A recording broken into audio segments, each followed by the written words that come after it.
Fundi framhaldið. Útbýtt á fundinum þingskjali 1648, sameining Seðlabanka Íslands og Fjármálaeftirlitsins og Seðlabanki Íslands, nefndarálit meirihluta efnahags- og viðskiptanefndar. Þingskjal 649, sameining Seðlabanka Íslands og Fjármálaeftirlitsins, breytingartillaga meirihluta efnahags- og viðskiptanefndar. Þingskjal 650, Seðlabanki Íslands, breytingartillaga meirihluta efnahags- og viðskiptanefndar. Þingskjal 653, fiskveiðar utan lögsögu Íslands, nefndarálit meirihluta atvinnuveganefndar. Þingskjal 654, fiskveiðar utan lögsögu Íslands, breytingartillaga meirihluta atvinnuveganefndar. Tekið fyrir að nýju 8. dagskrármálið, umferðarlög, stjórnarfrumvarp 219. mál, þingskjal 231, nefndarálit 618, breytingartillaga 619, önnur umræða. Til máls tekur hv. 9. þingmaður Reykjavíkurkjördæmis norður, Andrés Ingi Jónsson.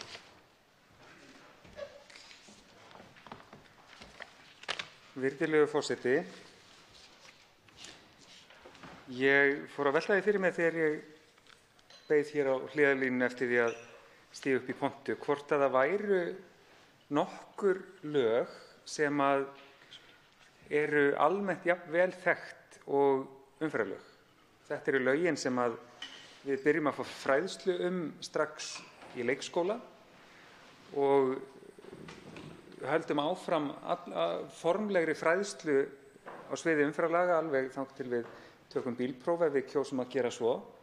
Þannig að væntanlega almenningur ekki meðvitaður inntak neins lagabálks á sama hátt og þessara laga. Þannig að ég reikna með að við höfum flest, ef ekki öll, einhverjar skoðanir á umferðarlögum. Við höfum væntanlega flest gerst brotleg við þau. Við höfum sum jafnvel verið tekin fyrir þau brot. En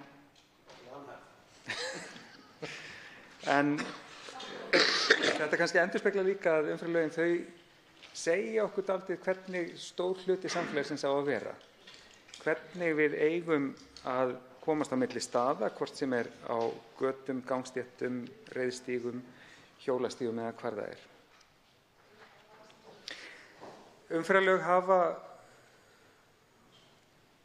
í tímans rás kannski frekar beinst að því að mynda ramma utan öryggissjónarmið, að setja reglur hámarkshraða, reglur það hversu hátt magn áfengis í blóði má vera til þess að tryggja það að fólk sé ekki fullkomlega ófært að stýra bifreiðum. Og lögin hafa jafnframt haft það markmið að tryggja greiðar samgöngur. Þannig að greiðar samgöngur og öruggar samgöngur eru hér líkt og í samgönguáætlun og annars staðar, þar sem þessi máli fjallað, grundvallaratriði. Það sem hefur síðan bæst við á síðustu árum sú vitund okkar það að umferðarlög megi nota til þess að ná markmiðum á sviðum sem kannski eru ekki jafn augljóslega tengd umferðinni og þá sérstaklega varðandi lýðheilsu og nú síðast loftslagsmál. Þess vegna nokkuð stórt framfaraskref að í greinargerð frumvarpsins sé sérstaklega kveðið á það að markmið þessara laga, tilgangur umferðarlaga, sé að tryggja það að fólk geti komist á öruggan hátt á milli staða án tillits til samgöngumáta. Í þessu frumvarpi öðrum samgöngumátum en því að akum á einkabíl gert nokkuð hátt undir höfði og kaflinn hjólreiðar sem var löngu kominn tími á að uppfæra, hann í þessu frumvarpi færður til nokkuð meira nútímahorfs en hann var áður. Mig langar þó að nefna hér í rauninni bara eitt atriði varðandi hjólreiðarnar sem tengist öryggis- og verndarbúnaði óvarinna vegfarenda, eins og það heitir í nafni 79. greinar frumvarpsins, en þar er lagt til að festa í lög þá reglu sem að til þessa hefur verið kveðið á í reglugerð gefin út af ráðherra, að barn yngra en 15 ára skuli nota reiðhjólahjálm við hjólreiðar. Það hefur verið gagnrýnt af talsmönnum samtaka hjólreiðamanna að það geti haft neikvæðar afleiðingar að festa í lög þessar reglur frekar en að byggja á reglugerðarheimildinni. Ég ætla að láta það liggja milli hluta. En ég held að svona í grunninn þá getum við verið sammála að börn þegar þau eru að stíga sín fyrstu skref í umferðinni og eru að læra að hjóla og ná jafnvægi og bara ná þeim líkamlega þroska sem þarf til að geta farið af öryggi á reiðhjóli í umferðinni, að í þeim aðstæðum þá sé börnum hollara að nota hjálm við hjólreiðarnar. Hins vegar er lagt til í áliti umhverfis- og samgöngunefndar að þessi skylda notkun hjálms færist upp í 18 ár, úr 15 árum í 18 ár.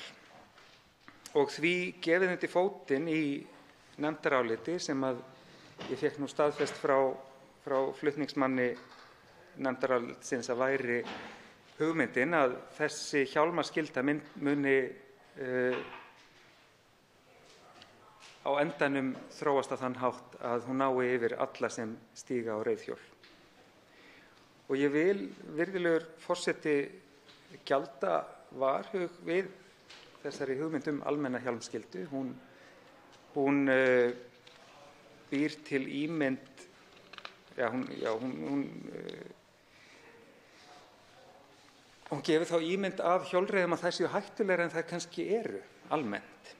Vissulega eru ákveðnir hópar hjólreiðamanna sem eru útsettari fyrir óhöppum en aðrir og við vissar aðstæður er eðlilegt að fólk noti hjálma og alveg spurning hvort þurfi einu svona að festa það í lög að þeir sem að stunda kapphjólreiðar eða fjallabrunn noti hjálma þar sem að hættan er mest. En þegar við erum farin að tala það að hækka mörkin úr 15 árum upp í 18 ár, þá er ákveðin eðlisbreyting á ferð sem að mér finnst ekki ígrunduð nógu vel í áliti umhverfis- og samgöngunefndar. Það kemur fram í nefndarálitinu að sjónarmið samtaka hjólreiðamanna að fella hjálmaskylduna út úr lögum, að þau hafi ekki verið kannski studd nógu miklum rannsóknum eða rökum og þar með hafi ekki verið hægt að víkja frá tillögu ráðherra 15 ára mörkin með nógu sterkum rökum. En sama finnst mér gilda tillögu nefndarinnar að hækka upp í 18 ár. Þar þykja mér rökin byggja meira á einhverri tilfinningu fyrir því að þetta sé hið rétta að gera og ég held að hér sé rétt að staldra við og leggja þessa tillögu til hliðar og fela ráðuneytinu að skoða þetta nánar. Þetta er til dæmis ekki í anda þess sem að barnasáttmálinn leggur okkur fyrir, að börn axli ábyrgð í samræmi við aldur og þroska. Þannig eru börn áður en þau verða fullorðin 18 ára farin að gera ýmislegt sem að heyrir til heims fullorðinna frekar en heims barna. Svo maður nefnir nú bara nærtækt dæmi, þá mega einstaklingar sem eru börn að lögum keyra bíl, 17 ára gömul fá þau bílpróf. Og ég held að það að bera ábyrgð á eigin öryggi í umferðinni geti verið ágætt dæmi slíka stigvaxandi ábyrgð barna á eigin lífi. Nú svo er hægt að horfa á önnur ákvæði þessa frumvarps sem að þar sem að 15 ára aldursmörkin eru viðhöfð og sýna að 15 ára börnum er til dæmis treystandi til þess að bera ábyrgð á því að nota öryggisbúnað í bifreiðum. Í 77. grein frumvarpsins kemur fram að ökumaður skuli sjá um að farþegar yngri en 15 ára noti öryggis- og verndarbúnað, sem sagt bílbelti. Þannig að á tímabilinu 15 til 18 þá ber barn sjálft ábyrgð á öryggi sínu að þessu leyti. Eins er í frumvarpinu, samkvæmt 62. grein, 15 ára börnum leyft að stjórna dráttarvélum til landbúnaðarstarfa. Og ég verð að viðurkenna, forseti, að það er skrítið, svo ekki sé meira sagt, að börn sem eru 15 ára ráði því sjálf hvort þau brjóti lög um bílbeltanotkun. Þau ráði því sjálf hvort þau keyri dráttarvél, en við ætlum að taka af þeim forræði á þeirri ákvörðun hvort að þau setji upp hjálm á hjóli þegar þau eru að fara milli heimilis og skóla til dæmis. Í nefndaráliti umhverfis- og samgöngunefndar er farið yfir banaslys sem átti sér stað á Nesjavallaleið vestan við Dyrfjöll 22. maí 2017. Mér finnst nú dálítið óþægilegt að vera að ræða lagabreytingar út frá andláti eins tiltekins manns en þetta er svo sem dæmi sem að þarf að nýta sér til að gá hvort einhverjir annmarkar séu á framkvæmd laganna. Og það er bent á í nefndarálitinu að í skýrslu rannsóknarnefndar samgönguslysa sé kallað eftir hjálmanotkun að binda hjálmanotkun í lög. Meðal annars í ljósi þess að hinn látni hafi verið hjálmlaus þegar slysið átti sér stað. Nú er það svo að í orsakagreiningu nefndarinnar kemur fram að hjólreiðamaðurinn hafi ekki verið með hjálm, en jafnframt að hann hafi misst vald á hjólinu á talsverðum hraða sem að nefndin áætlar að hafi verið 40 kílómetrar og að einn af orsakaþáttunum gæti verið að með farangri hafi hjólið vegið 31 kíló. Þarna erum við sem sagt að tala um eitt tiltekið slys þar sem að, hjálmleysi var orsakaþáttur, en hraði og þyngd hjól missa svona, það er erfiðara að hafa stjórn á þeim eftir því sem að þau þyngjast. Þetta þrennt verkaði allt saman með þeim skelfilegu afleiðingum sem raun bar vitni. Það sem að þetta hins vegar segir mér er ekki að við þurfum að skylda alla til að nota hjálm, heldur að við þurfum að athuga það hvort ekki megi binda reglurnar frekar aðstæðum hverju sinni. Það eigum við líka nóg dæmi í þessum málaflokki. Til dæmis er almennt krafist þess að fólk noti 3 punkta öryggisbelti í bílum, en í akstursíþróttum, þar sem að áhættan er meiri, þurfa beltin að vera 4 eða 5 punkta og í rútum mega þau vera 2 punkta. Ein regla er ekki elt af það sem að næra fanga allt samfélagið.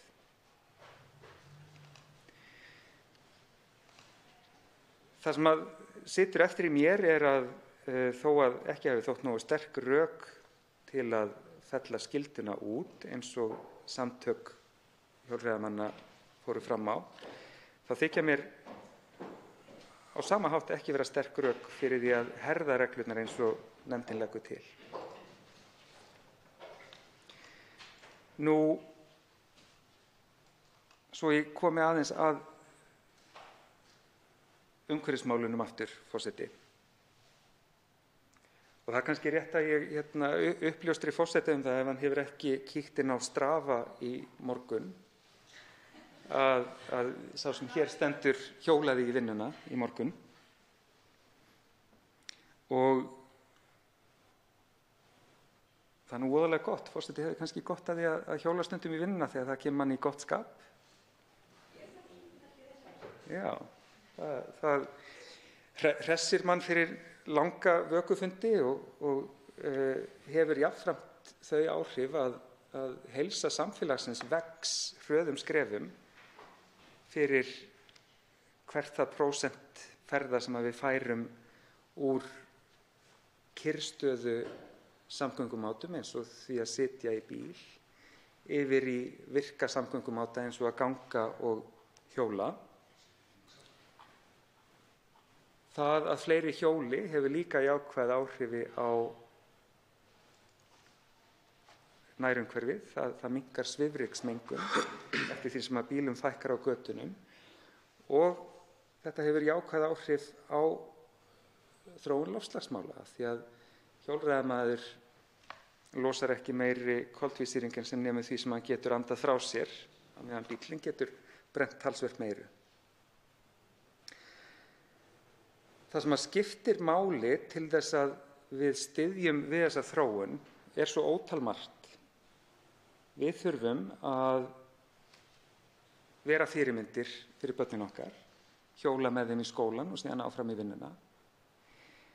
Við þurfum að byggja upp áfram innviði fyrir hjólreiðar eins og hefur tekist ágætlega til hér á höfuðborgarsvæðinu á síðustu árum. Og við þurfum að ala börn upp í ákveðinni menningu.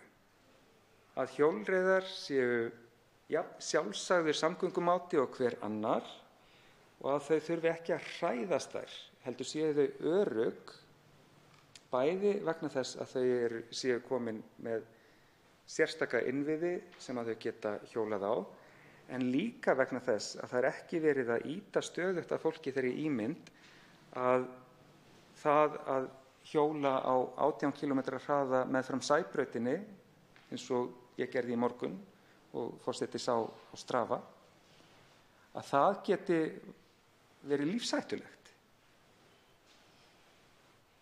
Því að róleg hjólaferð innan borgarmarkanna er einhver öruggasti samgöngumáti sem hægt er að finna sér. Ég gleymdi náttúrulega að láta fylgja sögunni forseti að ég var hjálmlaus í morgun og hefði væntanlega ekki hlotið nein höfuðmeiðsli ef ég hefði álpast til að detta af hjólinu á þessum litla hraða. En hins vegar held ég að nágranni minn sem að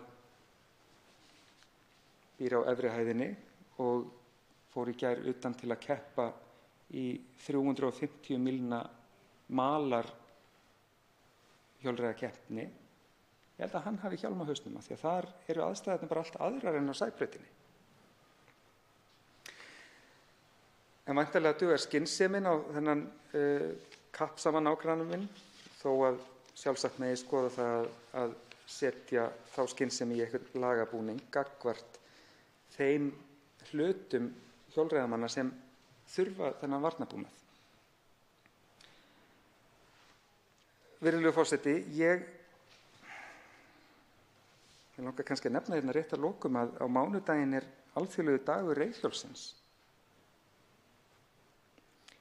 Og ég held að færi vel á því að við myndum fagna honum og halda upp á hann með því að leggja til hliðar þessa hugmyndum að hækka hjálmarskylduna upp í 18 ár. En líka að hætta að einblína svona mikið á þetta frauðplast sem að sumir setja á hausinn þegar þeir hjóla, af því að umskiptin sem að þarf á samgönguvenjum fólks að koma þeim úr bílum og yfir á einhverja aðra samgöngumáta, þau eru svo miklu stærri en þessi eini hjálmur. Og þegar við erum að bregðast við neyðarástandi í loftslagsmálum eins og við erum þessa dagana, þá skýtur skökku við að við ætlum að að láta umferðarlögin, þann lagabálk sem að öll börn læra frá unga aldri, ef við ætlum að láta umferðarlögin endurspegla það að hjóla í skólann geti verið hættulegra en að ganga þangað og þess vegna þurfi hjálm á hausinn. Þannig að ég velti því fyrir mig hvort að hægt væri að leggja til hliðar þessa tillögu sem hér er lögð fram af nefndinni að hækka aldurinn upp í 18 ár, frekar beina því til ráðuneytisins að skoða þessi mál almennilega þannig að hægt sé að taka ákvörðun nauðsynlegan öryggisbúnað hjólreiðamanna við þær aðstæður sem að þeir eru í hverju sinni, því þær eru ekki allar sambærilegar. Hvort það er hægt að taka þá umræðu á grundvelli meiri gagna en við höfum hér fyrir framan okkur. Því eins og málið stendur, þá þykir mér frumvarp ráðherra vera eina trygga leiðin áfram varðandi hjálmarskylduna. Forseti vill nú þakka hv. þingmanni umhyggjuna í hans garð. Leið og ég tilkynni hv. þingmanni að það á ekki mjög vel við forseta að vera í góðu skapi yfir höfuð. En það hafa þeir þingmenn óskað eftir að veita andsvar. Fyrstur til að veita andsvar er hv. 11. þingmaður Reykjavíkurkjördæmis suður, Björn Leví Gunnarsson. Virðulegur forseti. Hv. þingmaður minntist á mjög mikilvæg atriði hérna varðandi aukin réttindi barna til þess að taka þátt svona í ákvarðanatöku hvað líf þeirra varðar. Það miðast ekki bara við 18 ár heldur. Þau fá, eins og barnasáttmálinn kveður á aukin réttindi smá saman. Og eins og kemur fram núna til dæmis við 15 ára aldur, kemur þetta fram á barn.is, að þegar unglingur er orðinn 15 ára fær hann aukin réttindi í umferðinni. Má til dæmis reiða barn sem er yngri en 7 ára ef hann er vanur hjólreiðamaður og sést að sætir fyrir barnið á hjólinu. Annars er alltaf bannað að reiða farþega á hjóli. Má taka léttpróf á skellinöðru og svo framvegis. Nú fór þetta mál þegar breytingin kom frá nefndinni að það væri verið að hækka þetta upp í 18, það kom þetta flatt upp á mig allavega. Það var búið að vera mikið annað að gerast í þinginu og ég bjóst einhvern veginn ekki við þessari breytingartillögu í þessa átt miðað við það sem Landssamtök hjólreiðamanna bentu á. Þannig að það kom ákveðið svona kannski fát á mig sem ég bara tek á mig. Það sem ég áttaði mig á í ræðu þingmanns var að það var ekki leitað athugasemda hjá því fólki sem að þessi breyting tekur tillit til. Og ég velti fyrir mér og vil kannski beina því til það forseta að málið fari inn í nefndina aftur til þess að fá nákvæmlega athugasemdir hvað þetta varðar á milli 2. og 3. umræðu. Og leita svona kannski eftir athugasemdum við þetta frá hv. þingmanni varðandi með þetta mál, því að þetta er eitthvað sem við höfum sett okkur að gefa meiri gaum að. Ég tek fulla ábyrgð á því að það kom fát þarna á mig, en ég er að sinna dálítið öðru geðeftirliti heldur en endilega að passa upp á þessi allir umsagnaraðilar sem er haft samband við. Á svarar andsvari hv. 9. þingmaður Reykjavíkurkjördæmis norður, Andrés Ingi Jónsson. Virðulegur forseti, já, það er ýmislegt sem að 15 ára börn mega gera í þessum lögum sem að mætti alveg með sömu rökum og með hjálmarskylduna færa upp í 18 ár. Það að keyra traktor held ég að sé svona að meðaltali hættulegra fyrir bæði þann sem keyrir hann og þá sem að eru í kringum hann heldur en það að hjóla í skólann. Og það að keyra bíl sem að þú mátt 17 ára. Af hverju skoðaði nefndin ekki að færa það upp í 18 ef að hugmyndin var að jafna allt þar? Ég er ekki að mæla með því. Ég er bara að benda á að ef við lítum á 18 árin sem eitthvað stífan viðmiðunarpunkt, þá þarf hann að eiga við allt í þessum lögum en ekki bara þetta eina atriði. Ég held samt að þessi tillaga sé að sjálfsögðu lögð fram af góðum hug þar sem að fólk vill bara að börn séu örugg á hjólunum sínum. En það sem að ég óttast að þetta geti leitt til sé aukinn ótti við það að stunda hjólreiðar vegna þess að þessi tilfinning sem að verður til þess að þessi breyting kemur frá nefndinni, hún vex upp úr þeirri óttaslegnu umræðu sem að oft í kringum hjólreiðar.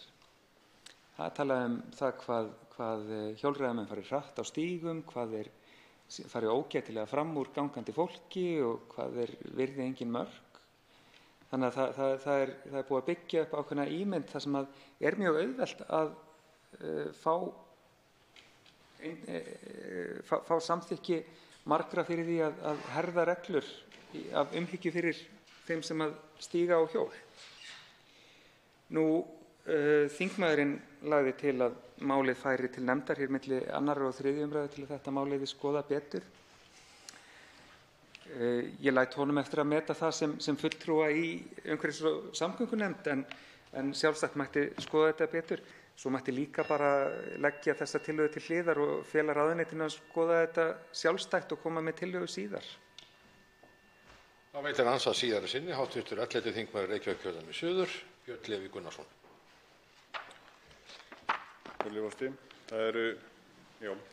Mér finnst þetta eitt af atriðunum, það er annað atriði nefnilega sem að ég legg til að nefndin taki til athugunar á milli 2. og 3.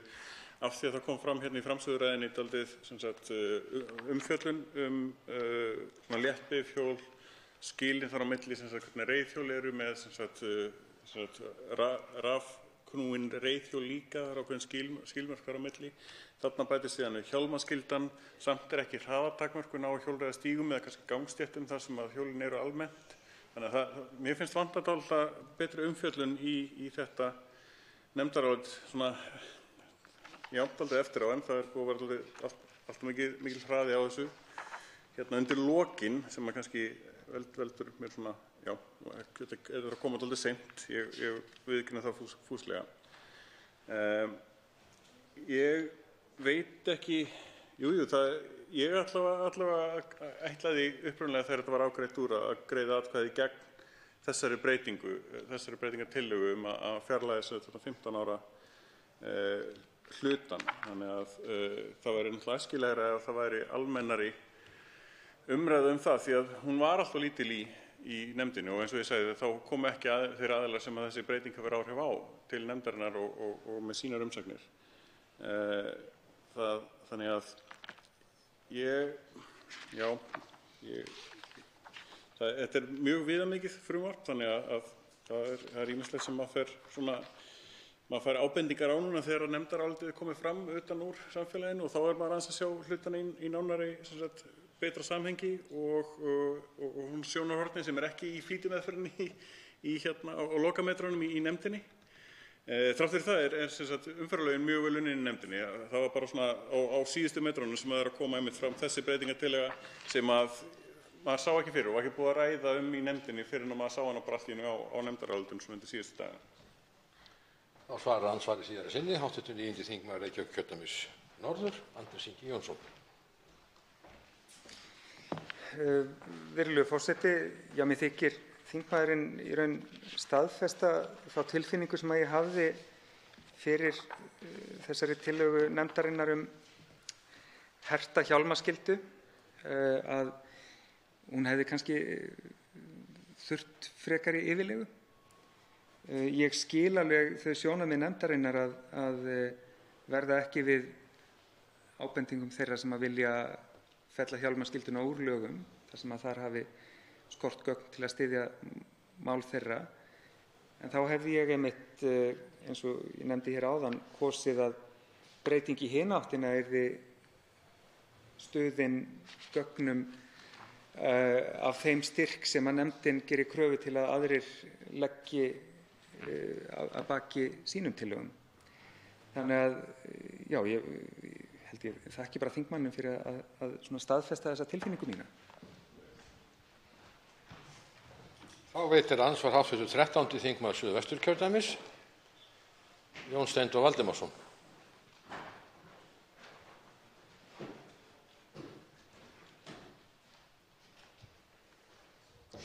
Herra forseti, Ég vil byrja á því að þakka hv. þingmanni Andrési Inga Jónssyni fyrir ágæta ræðu og hann drap þarna á nokkrum atriðum og mig langar kannski að staldra aðeins við hjálmana og þær breytingar sem er verið að leggja til núna í nefndarálitinu með að færa hjálmaskyldu upp í 18 ár.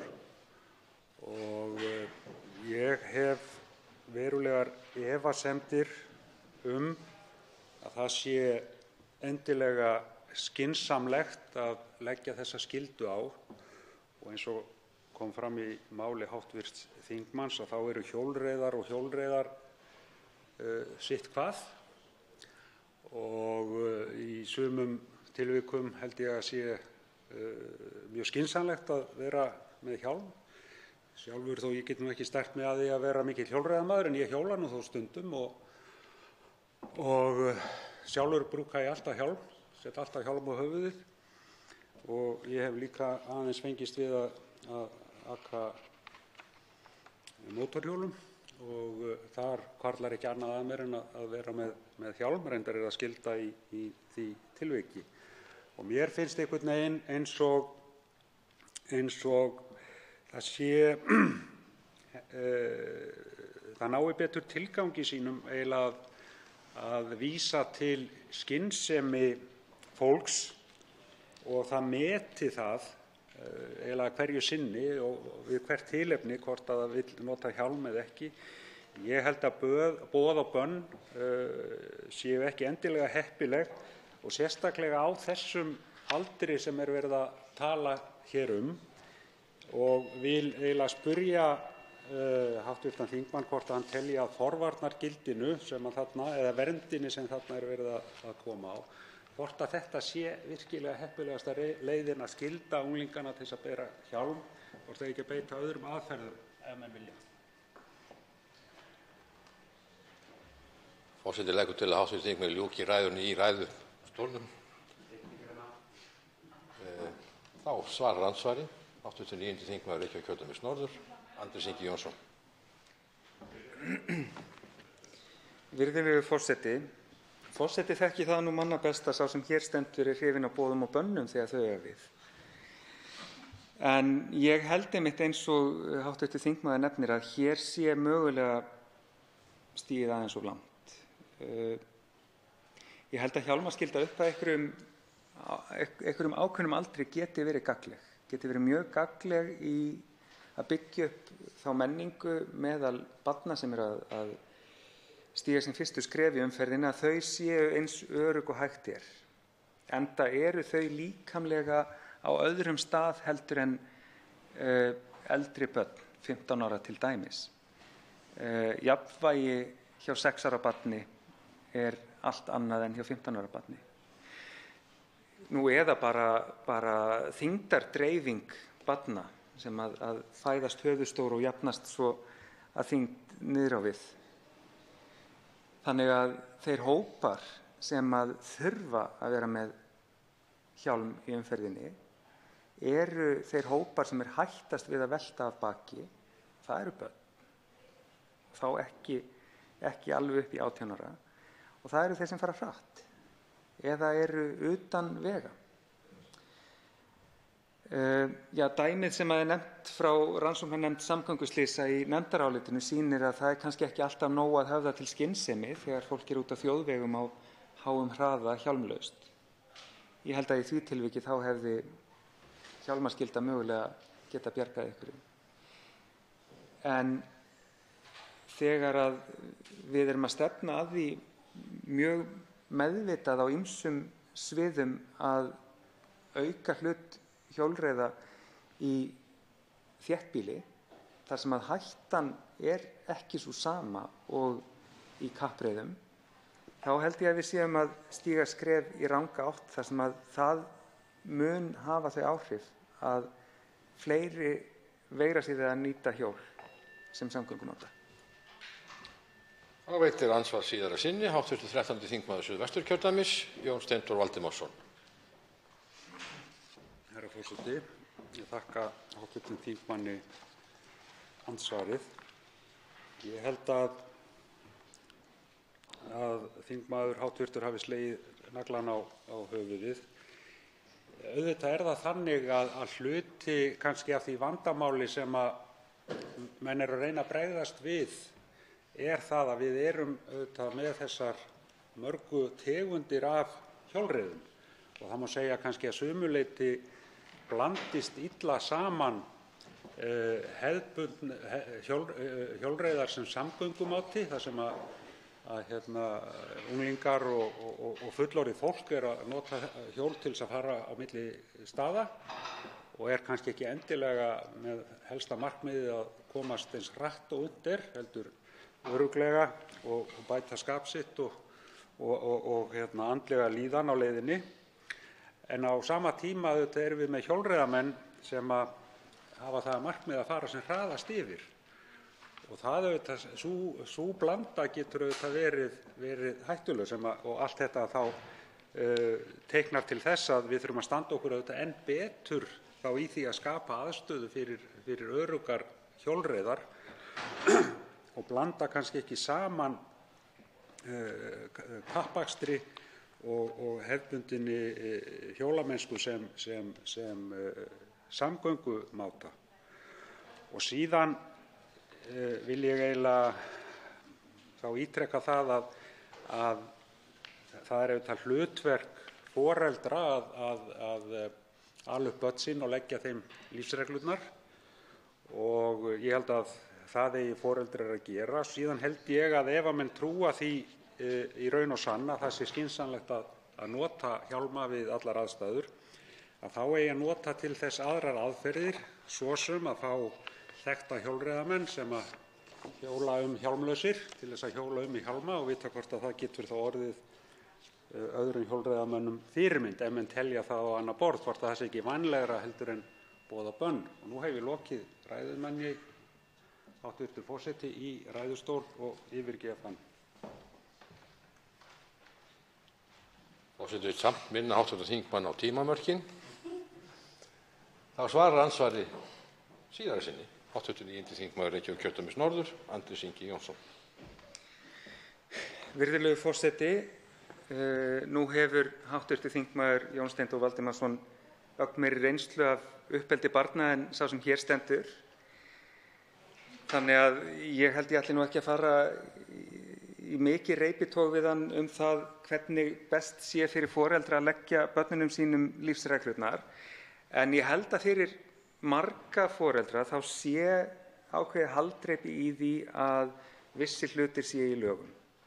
Ef að einhver menningarlegur þrýstingur er á það að börn á unga aldri séu hjálmlaus, þá er mjög gott að geta sem mamma eða pabbi bara sagt: "Mér fyrirgefðu vinur, þetta er bannað."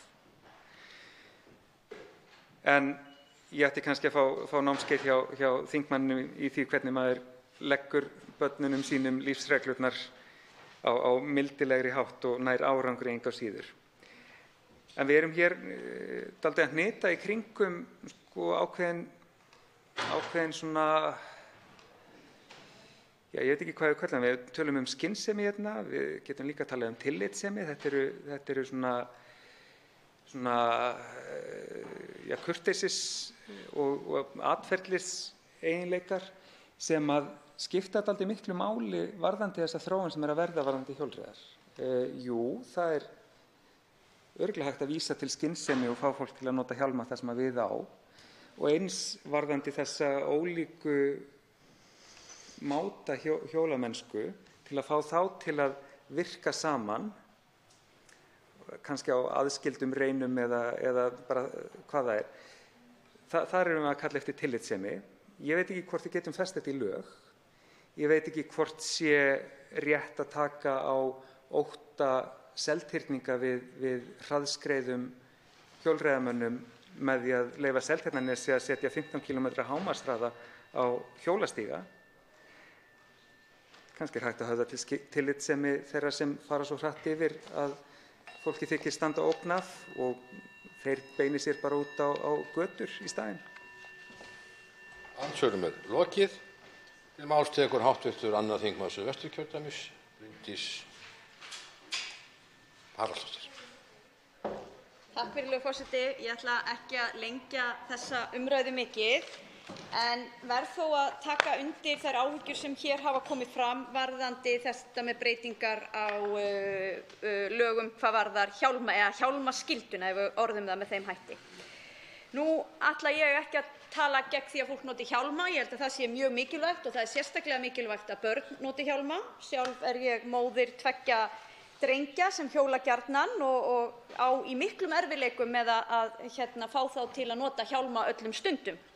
Og það er vissulega hjálplegt í uppeldinu að geta sagt að það sé í lögum og þess vegna beri að nota hjálma. En ég veit samt sem áður ekki hvort að það þjóni endilega hagsmunum okkar þegar við erum að berjast fyrir því að fólk noti hjól meira sem samgöngutæki að lögfesta slíka skyldu. Mér finnst til dæmis mjög mikilvægt að ef fólk er að hjóla meðfram þjóðvegum eða meðfram umferðarmiklum götum að fólk noti hjálma, algjörlega. Og þegar fólk er að nota hjólreiðar sem sport og er að hjóla þar af leiðandi hratt eða hjóla á malarstígum eða í fjöllum og annað, þá ætti fólk að nota hjálma. En þegar við erum að reyna að ýta undir virka samgöngumáta innan bæjar og til að mynda erum við að huga að því að fólk noti almenningssamgöngur, það séu svo hjólaleigur hliðin á stoppistöðinni svo fólk geti hjóla á næsta áfangastað og gripi til hjóla mjög víða, þá óttast ég að það að útfæra hjálmaskylduna enn frekar en gert er í dag geti orðið okkur til trafala og unnið gegn frekari og kannski jafnvel mikilvægari baráttumálum sem er að auka virkni samgöngumáta. Og mig langar nú bara að nota tækifærið og hvetja okkur öll áfram í þeim efnum að það kannski fallar ekki beint undir umferðarlögin sem slík, en í bígerð er Evrópusáttmáli hjólreiðar þar sem stefnt er að tvöföldun hjólreiða í Evrópu og það er nú eitt af þessum fínu málum sem koma frá Evrópu sem ég tek bara heils hugar undir og held að við eigum að leggja okkar af mörkum til að hvetja enn frekar til notkun hjólreiða. Að því sögðu þá langaði mig líka, virðulegur forseti, að nefna hér nýsköpun. Og ég sé að hér í kafla nefndarálitsins, og kannski langar mig nú líka að segja það, ég gleymdi að þakka nefndinni, hv. umhverfis- og samgöngunefnd fyrir vinnuna. Hér er ítarlegt nefndarálit og ég held að sé mjög mikilvægt að við séum komin á þennan stað að vera með endurskoðuð umferðarlög. Það hefur beðið lengi og það er gott að sjá fram á það að við séum að ljúka þeirri vinnu. En þegar að nýsköpuninni kemur þá er hér fjallað sérstaklega rafmagnslestir og ég fagna því. Ég hafði nú hugsað mér áðan að fara upp í andsvar við hv. framsögumann nefndarinnar en náði því ekki. En þá er það bara svona vangaveltur það hvort við séum ekki örugglega að huga að enn frekari nýsköpun og búa okkur undir það að hér geti til að mynda verið sjálfkeyrandi bílar og þannig að við hér á Íslandi séum opin fyrir því að prófa og ýta undir nýjar leiðir til að fjölga valmöguleikum þegar kemur að samgöngumálum. En ég ætla bara að láta þessu lokið, forseti, svo við getum drifið okkur áfram í dagskránni og farið að ræða fleiri brýn mál sem hafa beðið hér mjög lengi. 2 hv. þingmenn hafa óskað eftir að veita andsvar við ræðu þingmannsins og fyrstu veitir andsvar hv. þingmaður Björn Leví Gunnarsson, 11. þingmaður Reykjavíkurkjördæmis suður. Virðulegur forseti, gleymdi einmitt að koma inn að hérna áðan en heppilega þá talaði hv. þingmaður líka sömu málum þannig að ég ætlaði að bæta við í umræðuna. En það er þessi einmitt hækkun á aldri upp í 15 til 18 ára og það kom einmitt fram í umræðum nefndarinnar hvað það í raun og veru þýðir þegar allt kemur til alls. Hvað gerir lögreglan við þessi lög og við þessa skyldu? Og það eina sem gerist er í rauninni að lögreglan lætur stoppar þá viðkomandi hjólreiðamann ef hann telur hann vera þá 18 ára eða yngri og lætur forráðamenn vita. Það er í rauninni allt sem gerist. Þannig að við erum að leggja þetta aukalega á lögregluna að hjálpa til með uppeldi krakkana á milli 15 til 18 ára sem að ég veit ekki alveg hvort það sé voðalega skilvirk notkun á að beita lögreglunni sem svona einhvers konar uppeldistæki. Ef það tekst, ef foreldrar geta það yfirleitt ekki. Það hafa orðið mjög miklar framfarir með einmitt hjálmanotkun og vissulega hefur líka verið bent á það að það er ákveðið vandamál þegar það kemur upp í 10. bekkina sem fyrirmynd að 10. bekkingarnir hætta bara að nota hjálmana. En það að siga lögreglunni á þá þannig að þið getið látið forráðamenn vita þegar að þeir eru ekki að nota hjálma. Ég veit ekki hvort það kemur til að skila þeim árangri sem ætlast með þessu, hvort þeir þegar allt kemur til alls. Þannig að mér langar bara annars taka undir orð hv. þingmanns sem sagt hvernig þetta geti ekki alveg fungerað sem sagt virkað sem svona bann á þetta bann sem sagt á það að vera ekki með hjálm, að það skil ekki þeim árangur sem til ætlast. Þannig ég tek undir með hv. þingmanni hvað það varðar. Bryndís Haraldsdóttir, hv. 2. þingmaður Suðvesturkjördæmis, svarar andsvari. Já, virðulegur forseti. Já, eins og ég lýsti í ræðunni minni þá hef ég svona ákveðnar efasemdir þessa leið. Ég velti þó reyndar fyrir mig hvort við gætum farið einhverja millileið og miðað við grunnskólaaldurinn. Mér skilst að það sé oft erfitt fyrir skóla að setja skólareglur og annað það að allir ættu að vera með hjálm og þetta gæti kannski hjálpað eitthvað til í þeim efnum, en auðvitað þetta fyrst og fremst uppeldisatriði og okkar fullorðna fólksins að vera fyrirmyndir í þeim efnum og það skiptir miklu máli, þannig að ég tek undir þessar vangaveltur sem hv. þingmaður hefur. Þá veitir andsvar hv. 6. þingmaður Suðvesturkjördæmis Gunnar Bragi Sveinsson.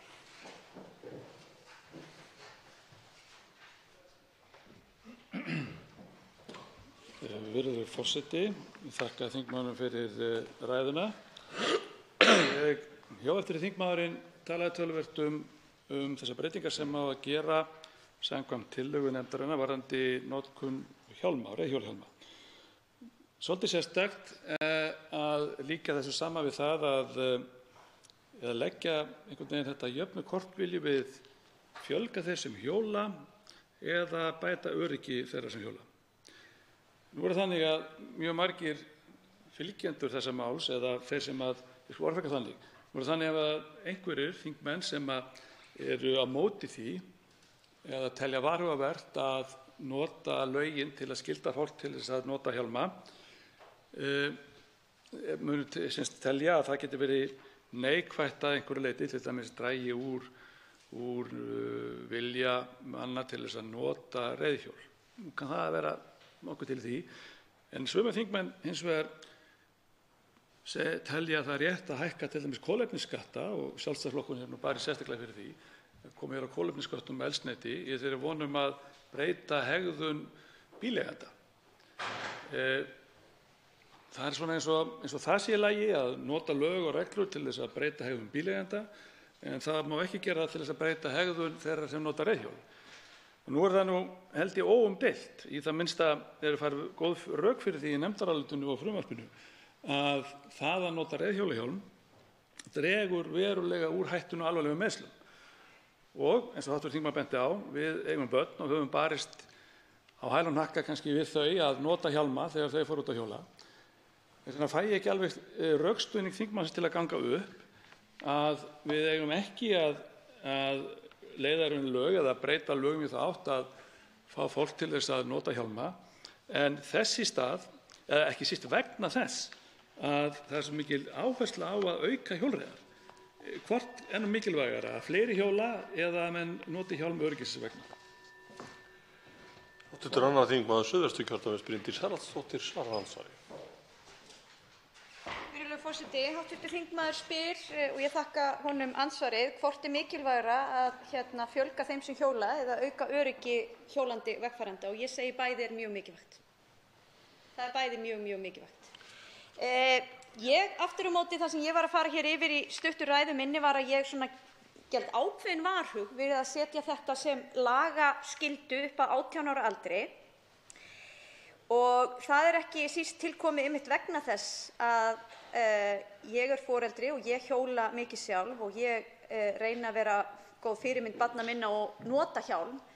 En þegar við erum að tala styttri og hvað ég var að segja svona öruggari leiðir innan bæjar, að þá óttast ég það gæti flækst fyrir okkur þegar kemur að uppbyggingu innviða fyrir hjólandi vegfarendur, og þá er ég nú sérstaklega að vísa til að mynda hjólaleigur sem eru farnar að rísa hér Reykjavíkurborg, að það verði svona flóknari í framkvæmd ef það er lagaskylda á það að nota jafnframt hjálm. En ég tek undir það, ég hvet auðvitað til hjálmanotkunar. Spurningin hvort að það þurfi lög til þess og boð og bönn eða hvort að það sé fyrst og fremst svona ákveðið forvarnagildi og að berjast fyrir þeim á þeim vettvangi.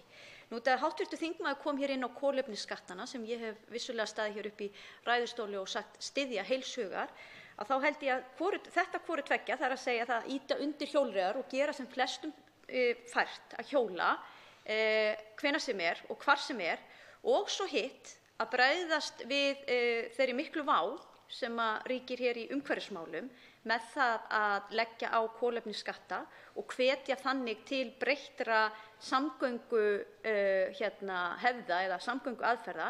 Bæði þessi atriði vinna mjög vel í þá átt sem við þurfum nauðsynlega að gera og líklega það mest aðkallandi verkefni okkar í stjórnmálum í dag og það að bregðast við loftslagsvánni.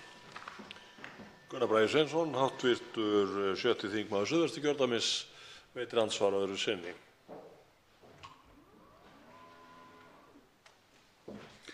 Virðulegur forseti, þakka þingmanni svarið. Það kann vel að vera að þetta færi rök fyrir því að það sé hvort tveggja mikilvægt að fjölga þeim sem nota reiðhjól og auka leið hjálmanotkun. En rökin sem hv. þingmaður var með í sinni ræðu, að hún taldi varhugavert að leiða það í lög eða breyta lögum á það hátt að færa þetta til 18 ára aldurs vegna þess að við værum að hvetja fólk til þess að auka hjólnotkun. Það finnst mér sérkennilegt. Ég á því að það eiga að skylda fólk til þess að nota hjálma og það byrja strax að skylda börnin til að gera það. En það ótvírætt, það óumdeilt að hjálmurinn veitir meira öryggi. Og það að fara með þetta upp í 18 ár eingöngu til þess að auka öryggi þeirra sem að hjóla. Ef að það hægir eitthvað á því að fólk, sem ég held reyndar að gerist ekki, ég held að ef fólk vill hjóla þá hjólar hvort sem með hjálm eða ekki, þá segi ég að öryggið á að vera umfram hitt.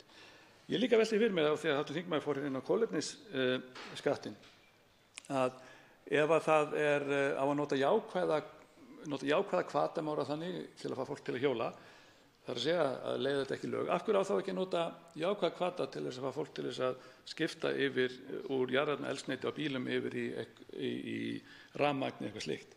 Af hverju vera með þessa neikvæða hvata? Það hlýtur hægt að fara rök fyrir hinu. Og þá einnig fatta ég ekki alveg átta mikið á, herra forseti, rökunum fyrir því að þeir sem hjóla styttri leiðir þurfi ekki að nota hjálm, ef ég skildi hv. þingmann rétt. Það eins og að segja að þeir sem ætla að keyra 5 km þurfa ekki að nota bílbelti eða ekki kveikja ljósvélum á bílnum eitthvað slíkt. Það sé ekki eins hættulegt að hjóla að keyra stutt eins og keyra langt.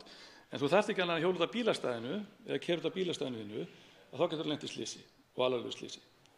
Þannig að lögfesting á hjálmum hækka það, ég held að það sé til bóta. Það svarar andsvari síðara sinni, hv. 2. þingmaður Suðvesturkjördæmis Bryndís Haraldsdóttir. Já, virðulegur forseti, kannski til að útskýra það aðeins frekar þegar ég að tala það kannski snýst ekki aðallega hversu langa leiðir verið að fara, hversu mikilvægt að vera með hjálm. Það bara töluvert ólíkt að hjóla á miklum hraða, hvort sem á hjólreiðastígum eða meðfram akandi umferð eða hjóla til að mynda yfir Austurvöllinn og upp Hverfisgötuna á þá lægri hraða og innan umferð sem á lægri hraða líka. Það örugglega alltaf öruggara að vera með hjálm og ég held að sé ástæða til þess að mæla alltaf með því að fólk noti hjálm. En það ekkert óöruggt við það að hjóla. Hjólreiðar almennt bara mjög góðir og öruggur samgöngumáti og ég held að það sé svolítið punkturinn að við að hvetja fólk til þess að nota þessa virku samgöngumáta og við verðum að leggja mikla áherslu á það. Þar að leiðandi geld ég varhug við þessu eins og ég sagði áðan, en ég velti jafnvel fyrir mér hvort það ætti að hafa þetta við grunnskólaaldurinn. Og af umræðunum hér að dæma áðan þá virðist hv. umhverfis- og samgöngunefnd vera jafnvel að leggja til að það bara að skylda hjálmanotkun á alla alltaf. Og þá velti ég frekar fyrir mér nálgun sem lýtur að því á hvers konar vegum ertu að hjóla. Til dæmis bara það full ástæða til þess að hafa skyldu að vera alltaf með hjálm alveg sama á hvaða aldri þú ert, ef þú ert að hjóla meðfram þjóðvegi eða með umferð sem keyrir á 60 km hraða eða meira.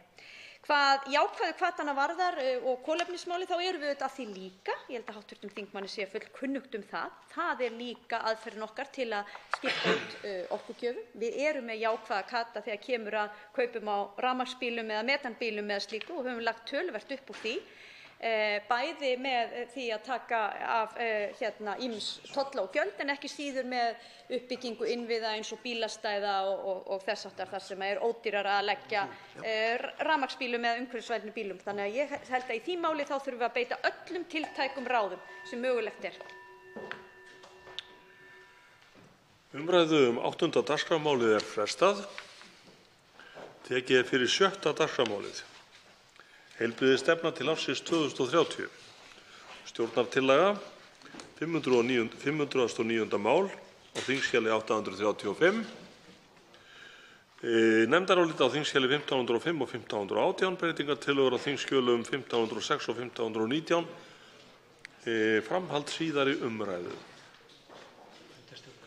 Hv. 6. þingmaður Suðvesturkjördæmis Gunnar Bragi Sveinsson ræðir fundarstjórn forseta.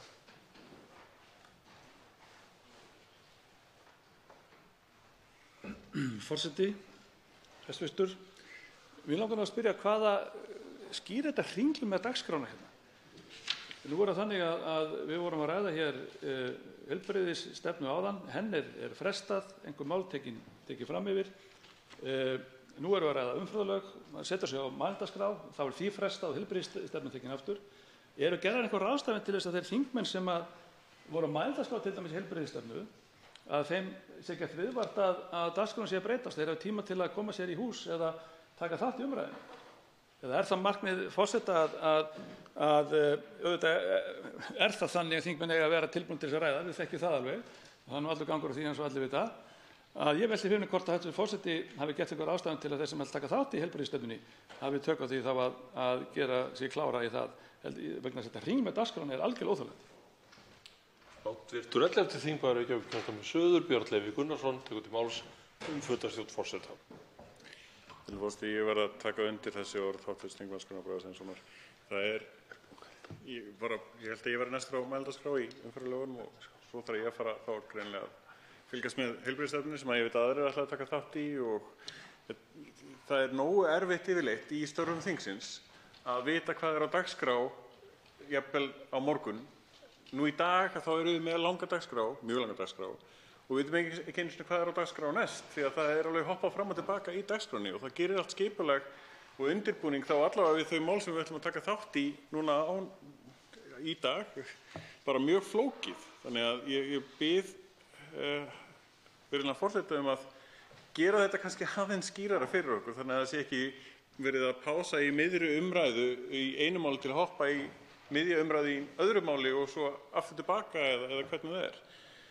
Þannig að vinsamlegast. Takk. Fleiri virðast ekki hafa huga á því að taka til máls fundarstjórn forseta og næstur á mælendaskrá er hv. 3. þingmaður Suðurkjördæmis Birgir Þórarinsson og ég vænti þess að hann sé hérna væntanlegur.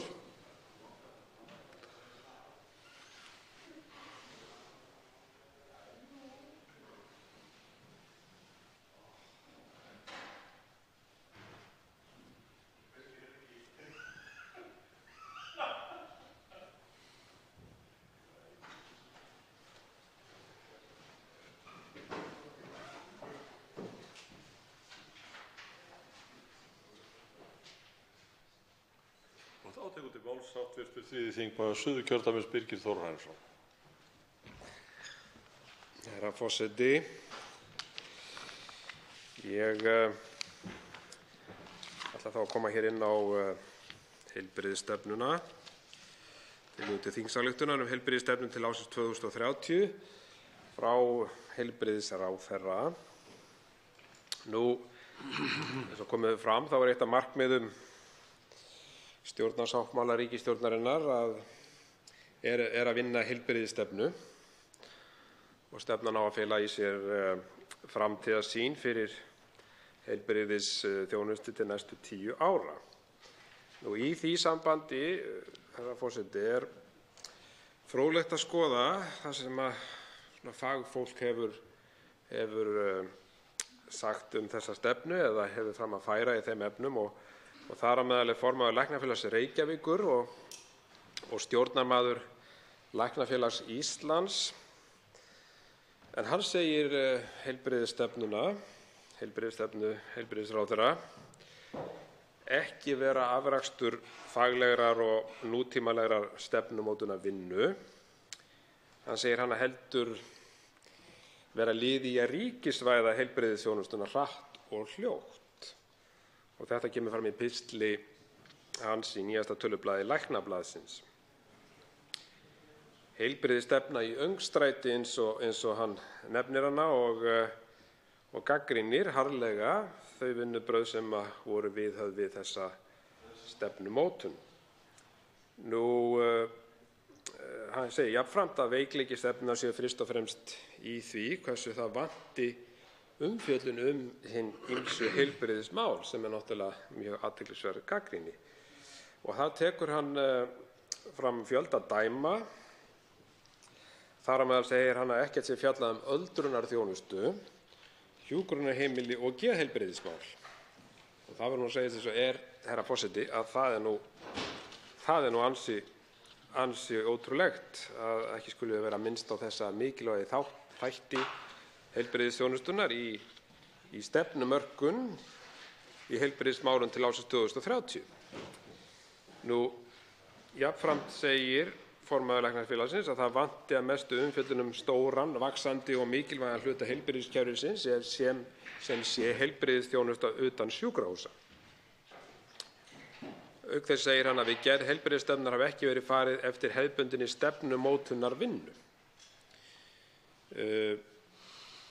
Auk þess bætir hann við að gagnaöflun og stöðumat við gerð stefnunnar hafi verið takmörkuð og að greining gagna hafi aldrei verið framkvæmd.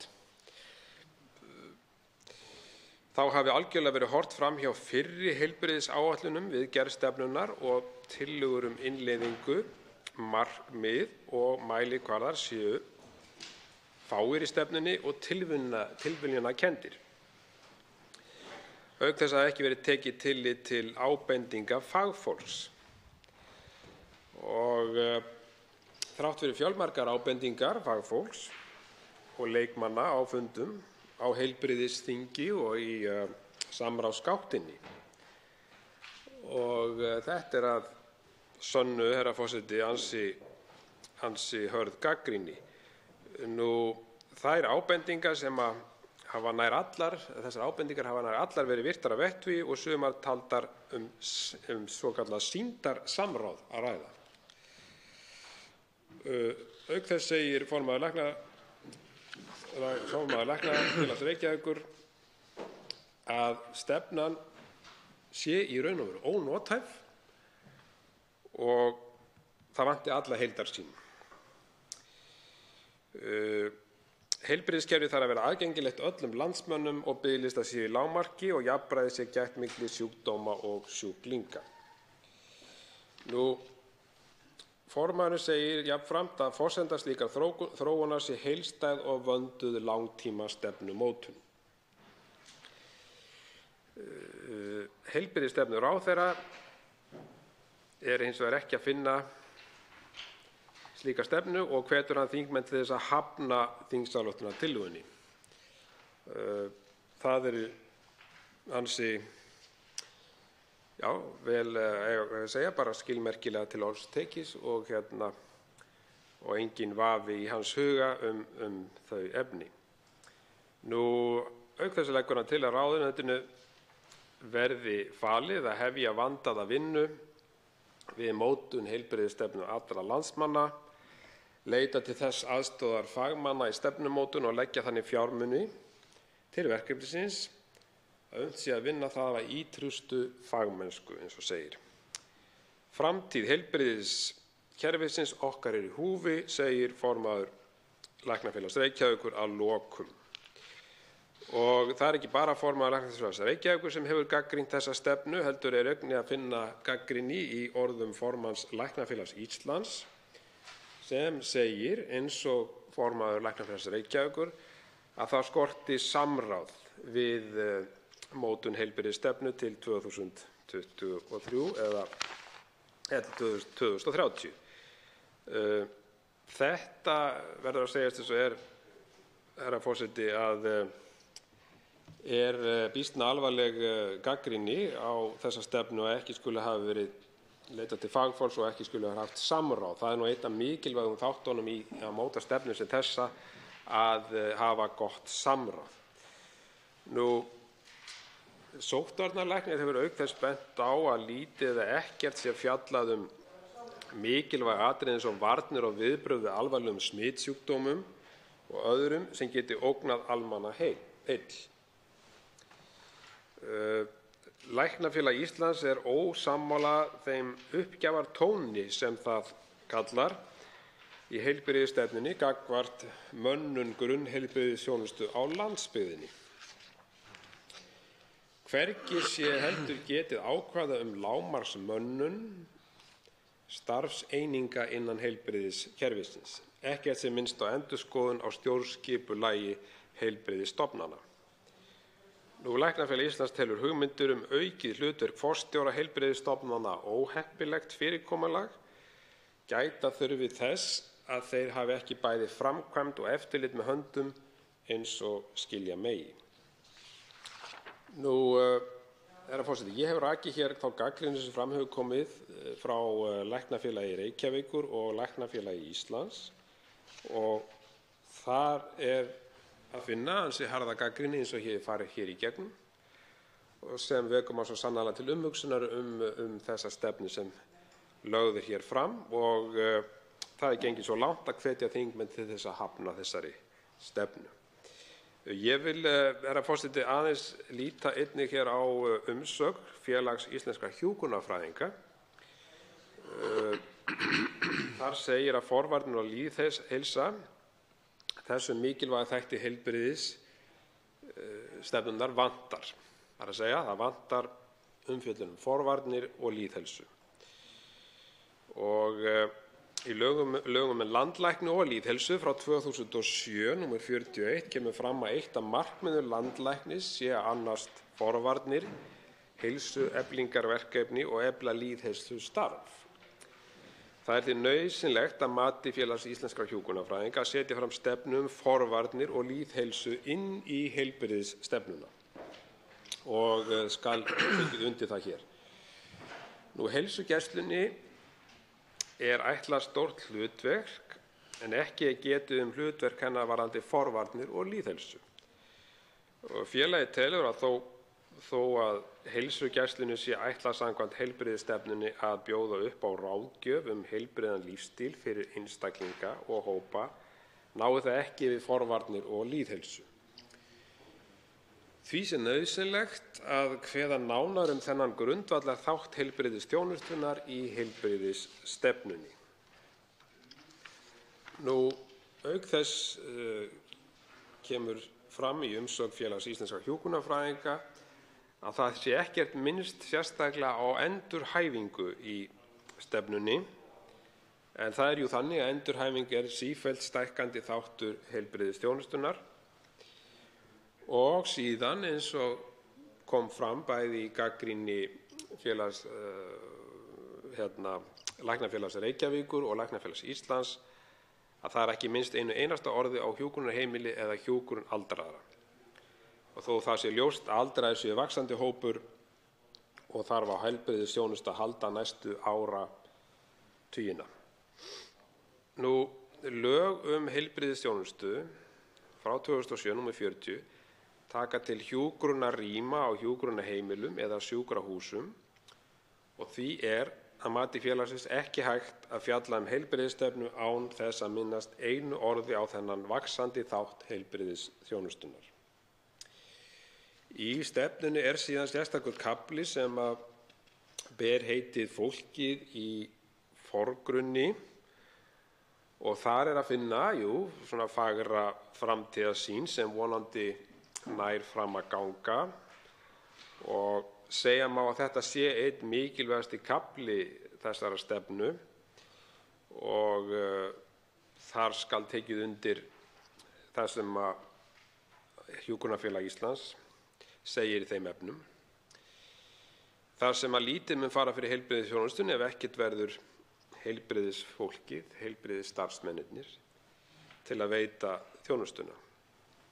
Og eins og við þekkjum og við höfum nú rætt hér í þingsal, þá skortur á heilbrigðisstarfsfólki hér á landi.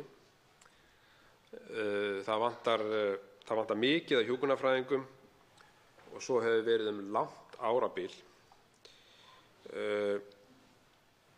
Það ekki nein teikn á lofti það í nánustu framtíðum að breytingar verði gerðar í þessum efnum nema stjórnvöld grípi þá til markvissra aðgerða. Skýringar sem eru vel þekktar eins og mikið álag í starfi, óviðunandi starfsumhverfi, vinnutími og mikil vaktabyrði. Á þessum þáttum verður að taka fyrir í þessari stefnu og taka fyrir árið 2030 og það nauðsynlegt og vonandi ganga þau áfram eftir sem á minnst í þessari stefnu. En í þessu samhengi nauðsynlegt að vekja athygli á kjarasamningum heilbrigðisstarfsmanna sem nú eru lausir og í því felast náttúrulega tækifæri til að hefja þá vegferð sem fram kemur í stefnunni. Það ein af þessum mikilvægu þáttum til þess að reyna að sporna við fækkun í þessari mikilvægu stétt, að ná að gera kjarasamning sem verður til þess að fólk vill snúa aftur til þessara starfa. Það þekkt að það eru ótrúlega margir sem hafa menntun á þessu sviði eins og heilbrigðis, eins og í hjúkrun, sem starfa ekki í greininni, heldur sinna öðrum störfum. Og það því mikilvægt og undir það sjónarmið tekur og kemur fram hjá Félagi íslenskra hjúkrunarfræðinga að stjórnvöld komi að endurnýjun kjarasamninga heilbrigðisstarfsmanna með afgerandi hætti og markvissum lausnum og hefji þar með vinnuna við að setja fólkið í forgang eins og segir í þessari stefnu. Félag íslenskra hjúkrunarfræðinga bendir á að í stefnunni sé talað lækna og annað heilbrigðisstarfsfólk.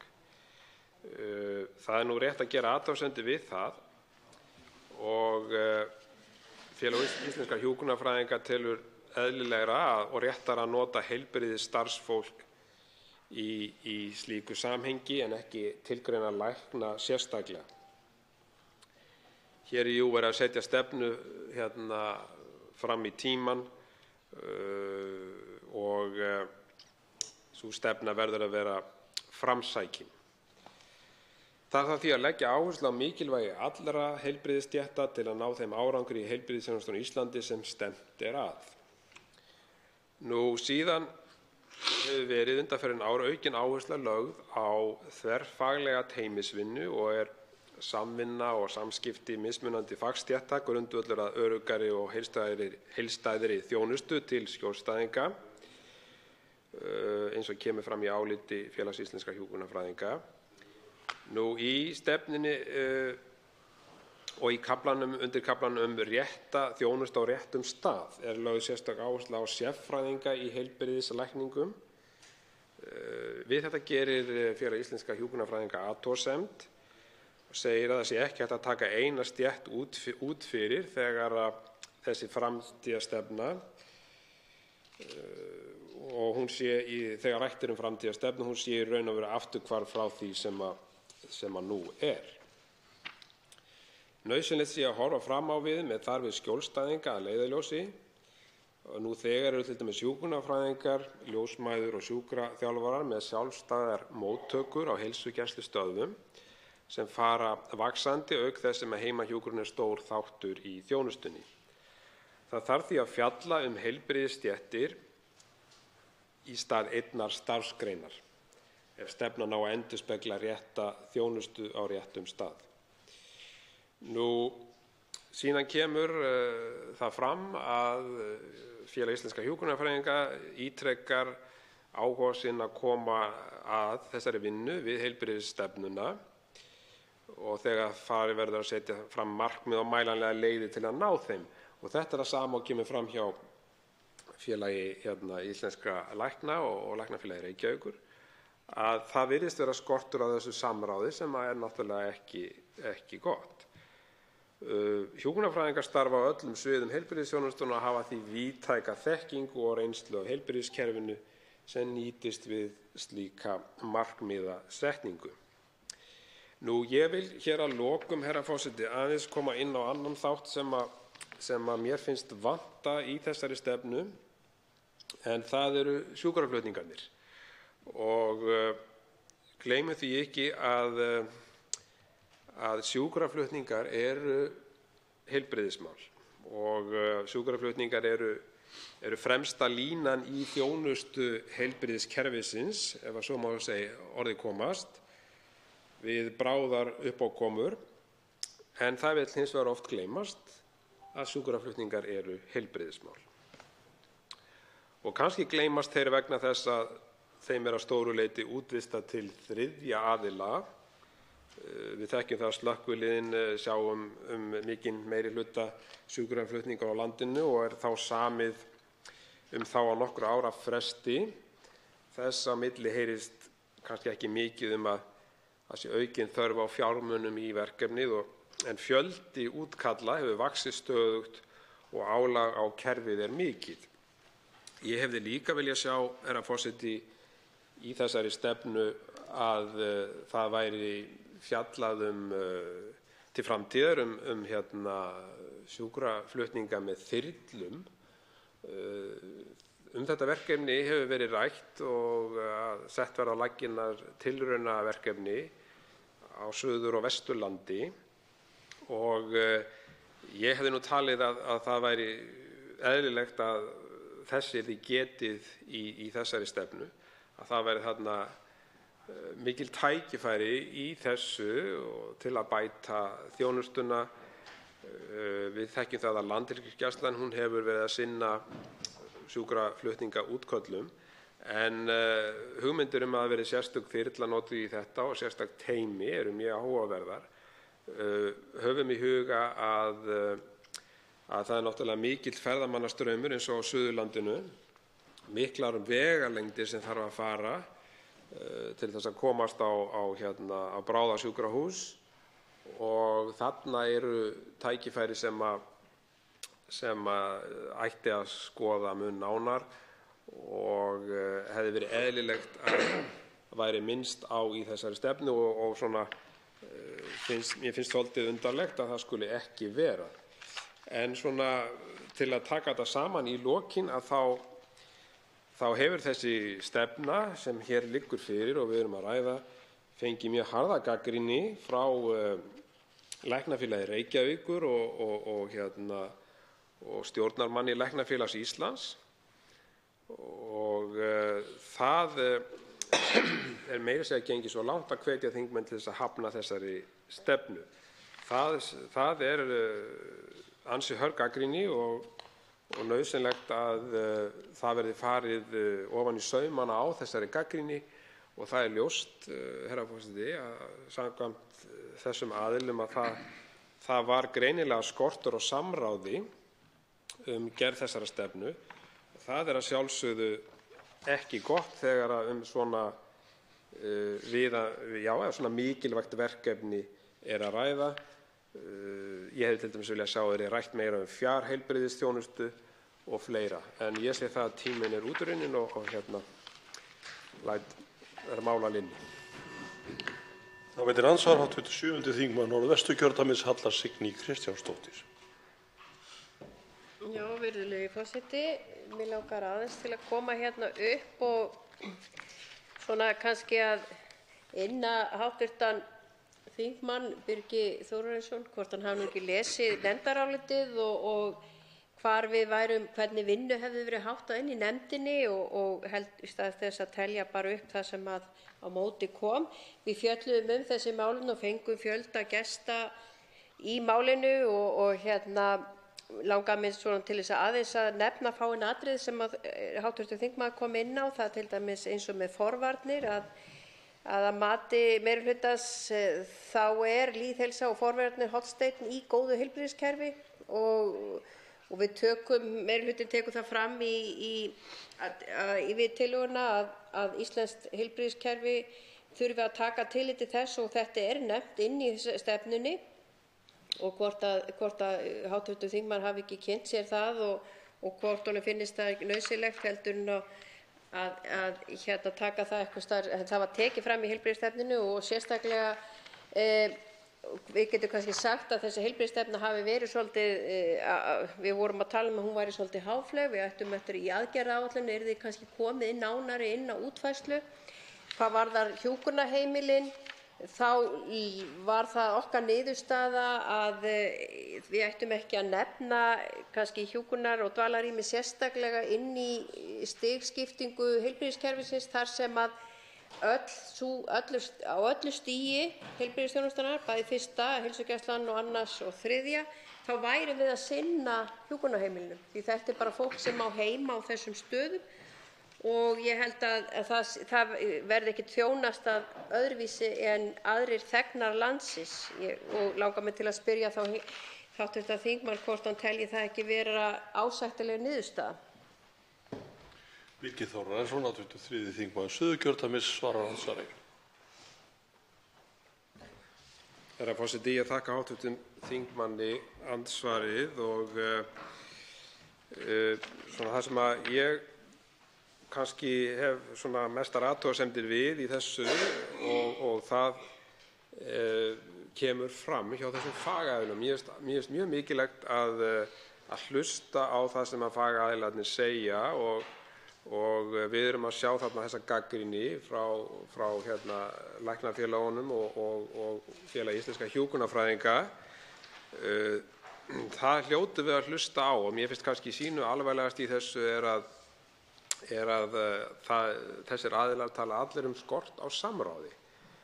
Vissulega verður kannski nánari útfærsla í þessari aðgerðaáætlun sem hv. þingmaður nefndi og þá nú mikilvægt í mínum huga að bætt sé úr því að leita samráðs.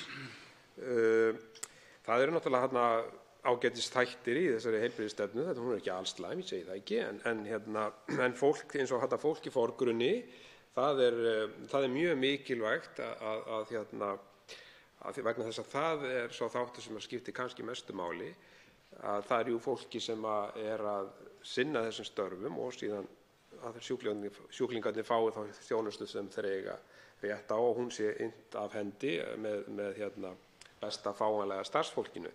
Þannig að en engu að síður þá hlýtur hv. þingmaður að vera sammála mér í því að við verðum að hlusta á þá gagnrýni sem hefur komið fram þarna frá aðilum sem við tökum nú töluvert mikið mark á, eins og ég nefndi, Læknafélag Reykjavíkur og Læknafélag Íslands og Hjúkrunarfélagið. Þannig að þetta þessi þættir sem mér finnst svona mikilvægastir í þessu að við hlustum á þeirra raddir. Þá veitir andsvar öðru sinni á 27. þingmaður Norðvesturkjördæmis, Halla Signý Kristjánsdóttir. Virðulegi forseti, ég þakka hv. þingmanni fyrir þetta svar. En ég tel að við fengum fjölda gesta til okkur og ég held að við höfum nú tekið tillit til ýmsa ábendinga þó við værum ekki að fara eftir þeim öllum. En mig langar til þess að nefna hérna, hv. þingmaður talar hér utan spítalaþjónustu og hvort að hv. þingmaður hafi ekki lesið hér tillögu sem var samþykkt þingsályktunartillögu mótun stefnu bráðaþjónustu utan spítala sem að velferðarnefnd lagði hér fram og hefur verið samþykkt og þar segir með leyfi forseta: Alþingi ályktar að fela heilbrigðisráðherra að móta heildstæða opinbera stefnu rekstur og skipulag bráðaþjónustu utan spítala. Markmið stefnunnar verða formfasta samstarf þeirra sem sinna þjónustunni, skilgreina með skýrari hætti ábyrgð og verkaskiptingu innan hennar og efla menntun, endurmenntun og starfsþjálfun þeirra sem starfa við sjúkra- og neyðarflutninga og veita bráðaþjónustu á vettvangi slysa og í öðrum neyðartilfellum. Þarna var velferðarnefnd að bregðast við áskorun og þetta var jafnvel komið fram líka þessi umræða áður en að við vorum að fjalla heilbrigðisstefnuna. En þetta er alveg gríðarlega mikilvægt þar sem við erum að skilgreina heilbrigðisþjónustuna og svo festa hana kannski svolítið að við erum að skipta þjónustunni, þriðjastigsþjónustunni og þá erum við komin með á öllum stigum þjónustuna bara út á vegi landsins og telur hv. þingmaður þetta ekki vera nóg að gert í þessum málum eða hver skoðun hans á því? Birgir Þórarinsson, hv. 3. þingmaður Suðurkjördæmis, svarar andsvari síðara sinni. Herra forseti, ég þakka hv. þingmanni. Jú, vissulega er sú vinna sem hv. þingmaður vísar þarna til alveg ágæt. En ég hefði talið svona réttara að það verði þá minnst á það í þessari stefnu vegna þess að sérstaklega með sjúkraflutningana, vegna þess að það bara mjög mikilvægur þáttur heilbrigðisþjónustunnar og sjálfsagt eðlilegt að nefna hana þá í stefnunni og vísa þá til þá vinnu sem hefur farið fram. Ég held að það væri eðlilegt að sá sem væri að lesa þessa stefnu í fyrsta sinn, hann sæi þá með þessum hætti að það væri minnst á þessa hluti. Ég sakna sérstaklega þess að skuli ekki vera minnst á hugmyndir þyrlu sjúkraflutninga vegna þess að það er eitthvað sem við sæjum fyrir okkur í framtíðinni að væri mjög vænlegur til að bæta þjónustustigið, bregðast við auknum ferðamannastraumi og svo framvegis, að það er við vinnum svona framtíðarstefnu þá hljótum við að reyna að finna þá þætti sem koma til með að ef við segjum svona nýjungar og breyttar áherslur og betri þjónusta, að það ætti þá að vera minnst á þessa þætti innan þessara stefnu. En öðru leyti þá náttúrulega er engu að síður, ég er ekki að gera lítið úr vinnu nefndarinnar, en það er augljóst að fagaðilar, eins og ég nefndi, hafa gagnrýnt þessa stefnu og það er eitthvað sem þyrfti að bregðast við. Ég held að hv. þingmaður hljóti nú að vera sammála mér í því. Andsvörum er lokið og til máls tekur hv. 7. þingmaður Reykjavíkurkjördæmis suður, Hanna Katrín Friðriksson.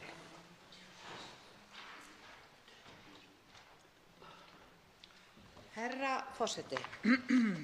Við ræðum hér tillögu til þingsályktunar heilbrigðisstefnu stjórnvalda og ég get í sjálfu sér tekið undir margt í nefndaráliti meirihlutans. Í stefnunni sjálfri er ýmislegt gott að finna sem hv. þingmenn og velferðarnefnd og aðrir hafa sjálfsög gert góð skil hér á undan mér, þó töluvert sé liðið. En þó ég geti tekið undir margt í nefndaráliti meirihlutans það sem þar er sagt stefnuna, þá hef ég meiri athugasemdir annars vegar við það sem ekki er í stefnunni og hins vegar og ekki síður við þá aðferðafræði sem liggur til grundvallar þessarar vinnu og síðan því plaggi sem við erum að fjalla hér Sem tillaga heilbrigðisstefnu ríkisstjórnarinnar til næsta áratugar er þessi stefna ekki mjög bitastæð. Það er nokkuð ljóst að heilbrigðisáætlun heilbrigðisráðherra sem er væntanlega í haust og þaðan í frá á hverju ári til 5 ára í senn er það sem mark skal taka á. Þar verður pólitíkin og fyrirætlun ráðherra væntanlega í einstaka málaflokkum ásamt yfirlýstum markmiðum, aðgerðabindingum og þess háttar, nokkuð sem hressilega er skautað yfir í þessu stefnuplaggi. Og það má síðan spyrja hvort það sé ástæða til að hafa áhyggjur af því að sitthvað vanti í þessa stefnu þar sem áætlun til 5 ára er væntanlega innan einhverra mánaða. En þegar betur er skoðað þá er reyndar full ástæða til þess að hafa einmitt áhyggjur af þessu ferli. Það kom í ljós þegar umsagnir fóru að berast inn til velferðarnefndar og fundað var með gestum að mikill munur var á því hvernig samráð var haft við tiltekna hagaðila innan heilbrigðiskerfisins. Og þegar litið til þess að heilbrigðisráðherra hæstvirtur og heilbrigðisyfirvöld virðast telja þessari stefnu helst til tekna hversu mikið og gott samráð hefur verið haft við alla þá sem máli skipta, þá er býsna auðvelt að lesa það sem skrifað er í skýin. En ég ætla að koma nánar að þessu hér á eftir. Eins og margoft hefur komið fram í umræðunni hér í stefnunni lögð áhersla á 7 meginviðfangsefni sem að styrkja eiga grunnstoðir heilbrigðisþjónustunnar. Í kaflanum rétt þjónusta á réttum stað talað að heilbrigðisþjónustan verði skilgreind sem 1. stigs, 2. stigs og 3. stigs þjónusta. 1. stigið heilsugæslan, sem gott og mikilvægt markmið og reynda kannski það sem menn hafa náð einna lengst með. Síðan það 2. stigs þjónustan, sem skilgreind sem sérfræðiþjónusta utan sjúkrahúsa, og svo það 3. stigið, sem Landspítalinn okkar og sjúkrahúsið á Akureyri. Og það má þó reyna að segja að 2. stigið samkvæmt þessu sé allt annað en heilsugæslan á 1. stigi og Landspítalinn og sjúkrahúsið á Akureyri á 3. stigi. Það kemur fram í stefnunni að sérstaklega á höfuðborgarsvæðinu sé þá fyrst og fremst að ræða sjálfstætt starfandi sérfræðinga af ýmsum toga á öðru stigi, en það stig eigi þó að ná til meira eða minna allra heilbrigðisstofnana landsins, fyrir utan þessar 2 stóru stofnanir eða hluta þeirra þjónustu sem þær veita.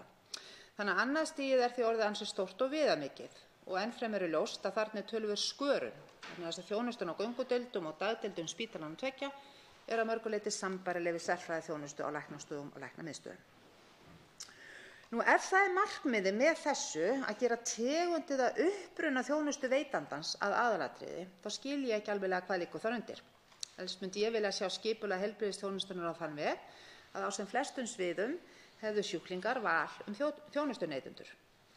Nú það svo að smæð okkar ágæta samfélags gerir auðvitað verkum að það ýmislegt sem fellur undir starfsemi Landspítala og sjúkrahússins á Akureyri sem ekki verður gert annars staðar. En að sama skapi eru gráu svæðin fjölmörg og þeim fer fjölgandi með tækninýjungum ýmiss konar sem geta og munu gjörbreyta því hvernig við nálgumst heilbrigðismálin heilt yfir. Og ég myndi vilja sjá þróun á þessari 2. stigs þjónustu í samræmi við þarfir og óskir þeirra sem nota þjónustuna. Í stefnunni komið inn á mönnunarvandann undir kaflanum fólkið í forgrunni. Þessi vandi náttúrulega mjög stórt úrlausnarefni. Svo stórt að það ekki á færi hinna færustu heilbrigðisráðherra að leysa það einir og óstuddir. Þetta samfélagsmál. Vandinn hefur aukist gríðarlega á síðustu árum, ekki síst meðal hjúkrunarfræðinga. Og ég get ekki annað hér en nota tækifærið og vakið athygli á tillögu þinghóps Viðreisnar ásamt fleiri góðum samþingmönnum þar sem við tölum að leggja í það átak að jafna kjör kvennastétta. Hér að miklu leyti að ræða kvennastéttir, ég minni á það. En það alls ekki bara launin sem skipta máli varðandi mönnunarvandann. Kulnun í starfi meðal heilbrigðisstétta verður sífellt meira aðkallandi úrlausnarefni. Það mikilvægt að finna svör við þessari neikvæðu þróun og leiðir til að snúa henni við. Þetta hlýtur að þurfa að vera eitt helsta leiðarljósið við mótun stefnu heilbrigðisþjónustu til framtíðar.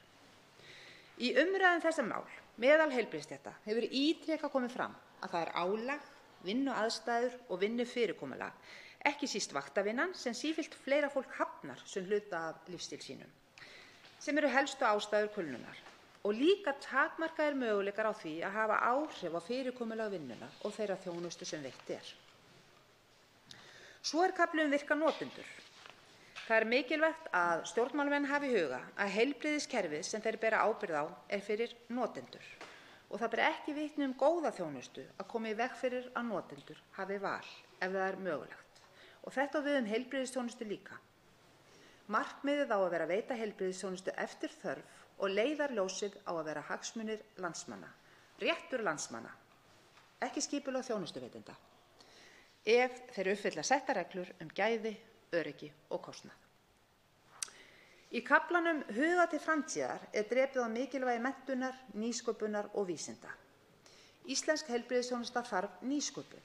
Hún þarf að tileinka sér tækninýjungar og dæmin sýna alls staðar frá, ekki bara innan heilbrigðisgeirans, að slíkt gerist frekar í umhverfi þar sem fólk getur brugðist hratt við, hefur færi á að prófa nýja hluti og hefur almennt aðstæður og hvata til að vinna að nýsköpun. Þetta getur vissulega gerst innan ríkisrekna kerfisins eins og þess einkarekna, en það þarf að búa til umhverfi þar sem nýsköpun þrífst og dafnar. Það gerist ekki að sjálfu sér. Þess vegna var sorglegt að verða vitni að stöðu heilbrigðisvísinda á Landspítala sem áratugaskeið hefur verið flaggskip slíkra starfsemi hér á landi. Og það ekki bara innan heilbrigðisvísinda, heldur vísinda almennt, held ég að sé óhætt að fullyrða. Samkvæmt tölulegum upplýsingum Landspítalinn á niðurleið varðandi rannsóknir og fær minna en önnur háskólasjúkrahús á Norðurlöndum. Í ljósi þess að það er almennt viðurkennt að gæði vísindastarfs og síðan klínískrar þjónustu haldast í hendur, þá er mikilvægt að vel sé staðið að málum hér. Og ég hvet hæstv. Heilbrigðisráðherra til dáða. Ég átti orðastað við hæstv. Ráðherra þessi mál í þingsal hér í umræðum fjármálaáætlun ríkisstjórnar í lok mars. Þar tók ráðherra undir að það væri sérstakt áhyggjuefni að Landspítalinn hefði verið að missa flugið undanfarin ár þegar kemur að vísindastarfi. Og ráðherrann hæstvirtur tiltók sérstaklega að þetta væri áhyggjuefni vegna þess að háskólasjúkrahús er að ræða sem þyrfti að vera samkeppnisfært við háskólasjúkrahús í löndunum í kringum okkur bestu mögulegu starfskrafta og vísindafólk. Það er nefnilega í mörg horn að líta þegar kemur að því að mæta mönnunarvandanum og tækifæri fagfólksins okkar liggja víða eins og vera ber, ekki bara hér innan hans. Herra forseti, ég er býsna langt komið með ræðutímann og hef ekki drepið á nær öllu því sem mig langar að ræða. Það hefur farið svolítill tími í rekstrarformið, mikilvægi fjölbreytileikans, ekki endilega því að mér þykir þá alfa og omega alls þegar kemur að heilbrigðismálum, heldur frekar af því að mér þykir mikilvægi fjölbreytileikans hér of mikill til að verðskulda þá útreið sem sú hugmyndafræði fékk við vinnu stefnunnar. Heilbrigðiskerfið okkar er okkar mikilvægasta kerfi, okkar kostnaðarsamasta kerfi og skiptir gríðarlega miklu máli að þar ráði skynsamleg nýting fjármuna og skilvirkni. Samhliða því hlýtur að vera svo að það sé þjónusta við sjúklinga sem skipti öllu þegar kemur að heilbrigðiskerfinu, ekki hver veitir þá þjónustu. Að sjúklingar geti treyst því að þeir geti fengið örugga, góða og tímanlega þjónustu í heilbrigðiskerfinu okkar þegar þörf er á. Einhvern veginn á þennan hátt var inntak í ræðu háttvirts þingmanns Viðreisnar Þorsteins Víglundssonar þegar hann átti orðastað við hæstv. Heilbrigðisráðherra Svandísi Svavarsdóttur fyrir nokkrum vikum biðlistafarganið og þrjósku ráðherra við að líta út fyrir ríkisrekna ramman við lausnir. Gagnrýni þingmannsins virtist fara illa í ráðherrann hæstvirtan sem svaraði með því að Viðreisn talaði hér ítrekað fyrir hagsmunum þeirra sem eru seljendur heilbrigðisþjónustu á einkamarkaði, eins og það var orðað af ráðherranum. Við gættum hagsmuna þeirra sem vildu tína út ábatasömustu þjónustuþættina til þess eins að hagnast á veiku og slösuðu fólki. Þetta eru stór orð, herra forseti, eins og oft falla hjá rökþrota fólki. Ég tek það ekki sérstaklega nærri mér. Við tökumst hér á pólitík daginn út og inn og látum annaðins flakka.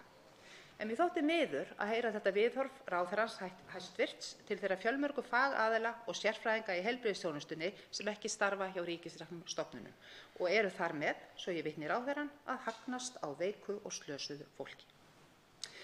En heilbrigðisráðherra mun fá fjölmörg tækifæri til að senda mér og félögum mínum í Viðreisn skeyti. Því fyrr mun frjósa í því neðra en við hættum að tala máli notenda heilbrigðisþjónustunnar, heilbrigðisstarfsmanna og skattgreiðenda almennt með því að leggja áherslu á þessi mál. Íslenskt heilbrigðiskerfi þarf að nýta fjármagni vel. Einokun þjónustuveitenda, sama hvaða nafnið nefnast, er mjög ólíklega leiðin til þess. Fjölbreytileikinn er svarið svo lengi sem tryggt er að allir þurfa að gangast undir sömu gæðakröfur og eru fjármagnaðir á sama hátt. Ég minni á að heilbrigðiskerfið er opinber kerfi. Það ríkir samfélagsleg sátt og innan þess kerfis þurfa að þrífast mismunandi form vegna þess að það er þannig sem kerfið þjónar tilgangi sínum og notendum best. Velferðarnefnd bárust 38 umsagnir við málið á meðan á vinnunni stóð. Ég ætla hér fyrst að drepa niður í umsögn frá samtökum atvinnulífsins. Umsögn upp á 2,5 síðu sem kjarnar málið nokkuð vel. Inngangurinn er svohljóðandi með leyfi forseta. Markmið heilbrigðiskerfisins er að veita sjúklingum fyrsta flokks þjónustu leið og metnaðarmál stjórnvalda á að vera að nýta fjármagn sem best og reka kerfið eins hagkvæmt og kostur er. Heilbrigðiskerfinu stafar ekki ógn af sérhæfðri sjúkrahúsþjónustu á vegum annarra en hins opinbera með greiðsluþátttöku frá ríkinu á sömu forsendum og þjónustu hins opinbera. Þetta er kjarni málsins, herra forseti. Séu forsendurnar þær sömu, sé rétt gefið, stafar engin ógn af fjölbreytileikunum. Miklu nær að tala tækifæri. Herra forseti, ég nefndi þetta áðan með samráðið. Mér finnst það skipta máli. Og eins og ég sagði áðan þá kom í ljós þegar umsagnir fóru að berast til velferðarnefndar og fundað var með gestum að mikill munur var á því hvernig samráð hafði verið haft við tiltekna hagaðila innan heilbrigðiskerfisins. Í framsöguræðu hæstvirts heilbrigðisráðherra frá því í janúar kom fram að þegar stefnan hefur verið samþykkt hér í þingsal verði gerðar heilbrigðisáætlanir til 5 ára í senn en uppfærðar árlega á meðal heilbrigðisstefnanir í gildi. Heilbrigðisráðherra mun síðan leggja þessar áætlanir heilbrigðisstefnunnar til umræðu á Alþingi ár hvert, ekki til afgreiðslu velferðarnefndar, heldur bara til þess að gera þinginu grein fyrir því hverjar aðgerðirnar eru í samræmi við hvern kafla heilbrigðisstefnunnar, hvað standi til, hvaða skref eigi að taka og svo framvegis. Ekki til afgreiðslu velferðarnefndar eða hér í þingsal, heldur til upplýsingar.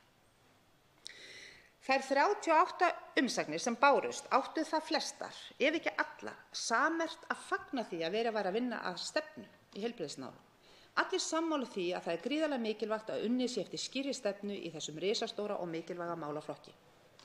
Annar samhljómur var þar sem velflestir söknuðu ítarlegri umfjöllunar eða bara umfjöllunar yfir höfuð tiltekna málaflokka, allt frá þeim allra stærstu yfir í smærri. Þessari gagnrýni var svarað af hálfu heilbrigðisráðherra og heilbrigðisyfirvalda á fundum nefndarinnar á þann hátt að með þessari stefnu væri ætlunin að leggja stóru línurnar. Það kæmi að einstökum málaflokkum síðar. Og það er rétt að halda því til haga að sú vinna er hafin í mörgum málaflokkana.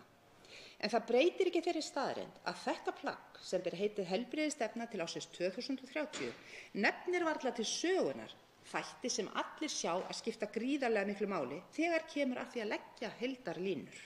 Ég er að tala geðheilbrigðismál, öldrunarþjónustu, meðferð við fíknisjúkdómum, endurhæfingu, hjúkrunarheimili og svo framvegis. Listinn er nokkuð langur. Hið yfirlýsta markmið hér er sem sagt að leggja línur sem geta þolað tímans tönn og síðan geti hver ráðherra á líftíma stefnunar komið sinni pólitísku sýn á framfæri innan hennar. Og það er rétt og eðlilegt í sjálfu sér að haga málum þannig. En þá komum við aftur að þessu með samráðið. Hverjum var boðið að koma að borðinu til þess að móta þessar mikilvægu stóru línur? Línur sem munu, ef svo fer sem horfir, vera rammin utan pólitískar aðgerðir heilbrigðisráðherra. Það væri óðs manns æði að fjalla ítarlega hverja af þessum 38 umsögnum sem bárust, en áhugasömum er bent á að þær eru að finna á vef Alþingis. Ég ætla hins vegar að gera einnig þeirra sérstaklega hátt undir höfði hér. Samtök fyrirtækja í velferðarþjónustu eru hagsmunasamtök fyrirtækja sem eru ekki ríkisrekin fyrirtæki en starfa á heilbrigðissviði samkvæmt þjónustusamningi eða öðrum tengdum greiðslu frá ríkinu, til dæmis daggreiðslum. Innan samtakanna eru tæplega 50 fyrirtæki, félagasamtök og sjálfseignarstofnanir, þar með talið flest hjúkrunarheimili landsins. Greiðslur ríkisins til aðila innan samtaka fyrirtæki í velferðarþjónustu nema 15% af heildarútgjöldum ríkisins til heilbrigðismála á ári. Upphæðin nemur 30 milljörðum króna. Í umsögn sinni lýsa samtök fyrirtækja í velferðarþjónustu því samráðsleysi sem var viðhaft við vinnslu þessara stefnu. Samráðsleysi við valda aðila, ansi marga og mikilvæga valda aðila. Í umsögninni er vissulega farið jákvæðum orðum heilbrigðisþingi sem var haldið síðastliðið haust. Svo segir með leyfi forseta: orðið Landspítali kemur 44 sinnum fyrir í heilbrigðisstefnunni. Sjúkrahúsið á Akureyri kemur 9 sinnum fyrir í heilbrigðisstefnunni og heilsugæsla kemur 49 sinnum fyrir í heilbrigðisstefnunni. Endurhæfing fær enga efnislega umfjöllun í stefnunni og orðið hjúkrunarheimili kemur aldrei fyrir í heilbrigðisstefnunni. Afleiðing þessa er að engin efnisleg umræða varð þessa mikilvægu þætti heilbrigðiskerfisins á heilbrigðisþinginu, þar sem engin gögn voru þar til að rýna. Í umsögninni benda samtökin sem sagt á að stefnan öll og umræður hana miðast við þær stofnanir og þá hluta heilbrigðiskerfisins sem komu að gerð stefnunar og upp að stigum. Og þar var dregin skýr lína. Skortur á umræðu tiltekna efnisflokka annars vegar og önnur atriði á borð við rekstrarform er bein afleiðing þess að ekki var haft samráð við þá aðila sem þar þekkja best til við undirbúning vinnunnar. Svo mörg voru þau orð og reyndar voru fleiri orð þessi vinnubragð en ég stikla hér á stóru. Efnislega sammála þetta atriði voru umsagnir frá Félagi heilbrigðisfyrirtækja, Læknafélagi Íslands og Læknafélagi Reykjavíkur og öðrum aðilum. Herra forseti, hér langar mér rétt í lokin að nefna umsögn frá VIRK starfsendurhæfingarsjóði. En í umsögn sinni telur VIRK rétt að benda á að það veiki heilbrigðisáætlunina að ekki sé minnst á endurhæfingu, sem er mikilvægur þáttur heilbrigðiskerfisins. Það sé ekki minnst á mikilvægi þess að verja og auka færni einstaklinga, ekki síður en veita hefðbundna meðferð. Færni kunni nefnilega að verða einn af aðalheilbrigðisvísum framtíðar í samfélögum sem einkennast af langvinnum heilsufarsvandamálum og minnkandi þátttöku þrátt fyrir bætta heilsu samkvæmt núverandi heilbrigðisvísindum. Og hér má geta þess að samkvæmt niðurstöðu skýrslu sem Vigfús Ásgeirsson, tryggingastarfræðingur, vann fyrir stjórn VIRK og var kynnt nýverið, var ríflega 17 milljarða króna ávinningur af starfsemi VIRK árið 2018. Það mætti halda að það væri að minnsta kosti einna messu virði að hafa annað augað á þeim árangri þegar unnið að heilbrigðisstefnu á Íslandi til næstu ára. Herra forseti, það er jákvætt að hér skuli hafa verið stigið það skref af hálfu stjórnvalda að fara í vinnu við mótun heilbrigðisstefnu til lengri tíma. Eftir slíku hefur verið lengi kallað og gildi þó einu hvort að ræða þá sem veita þjónustu eða þá sem þiggja hana. Það er hins vegar vont að það skuli vera slík gjá á milli heilbrigðisyfirvalda og fjölda aðila sem áratugaskeið hafa verið hryggjarstykkið í íslenskri heilbrigðisþjónustu. Það hlýtur að vera stjórnvöldum umhugsunarefni. Það ætti að minnsta kosti að vera stjórnvöldum umhugsunarefni. Ég tel einsýnt að þessi heilbrigðisstefna verði samþykkt hér á næstu dögum. En ég kalla eftir því að þingmenn háttvirtir sofi ekki á verðinum og fylgi málum vel á eftir, eins vel og þeir yfir höfuð geta miðað við það hvernig hefur verið lagt í þessa vegferð af hálfu stjórnvalda. Þau gerast ekki öllu mikilvægir málin fyrir almannahag. Nú tekur til máls hv. 12. þingmaður Suðvesturkjördæmis Guðmundur Ingi Kristinsson.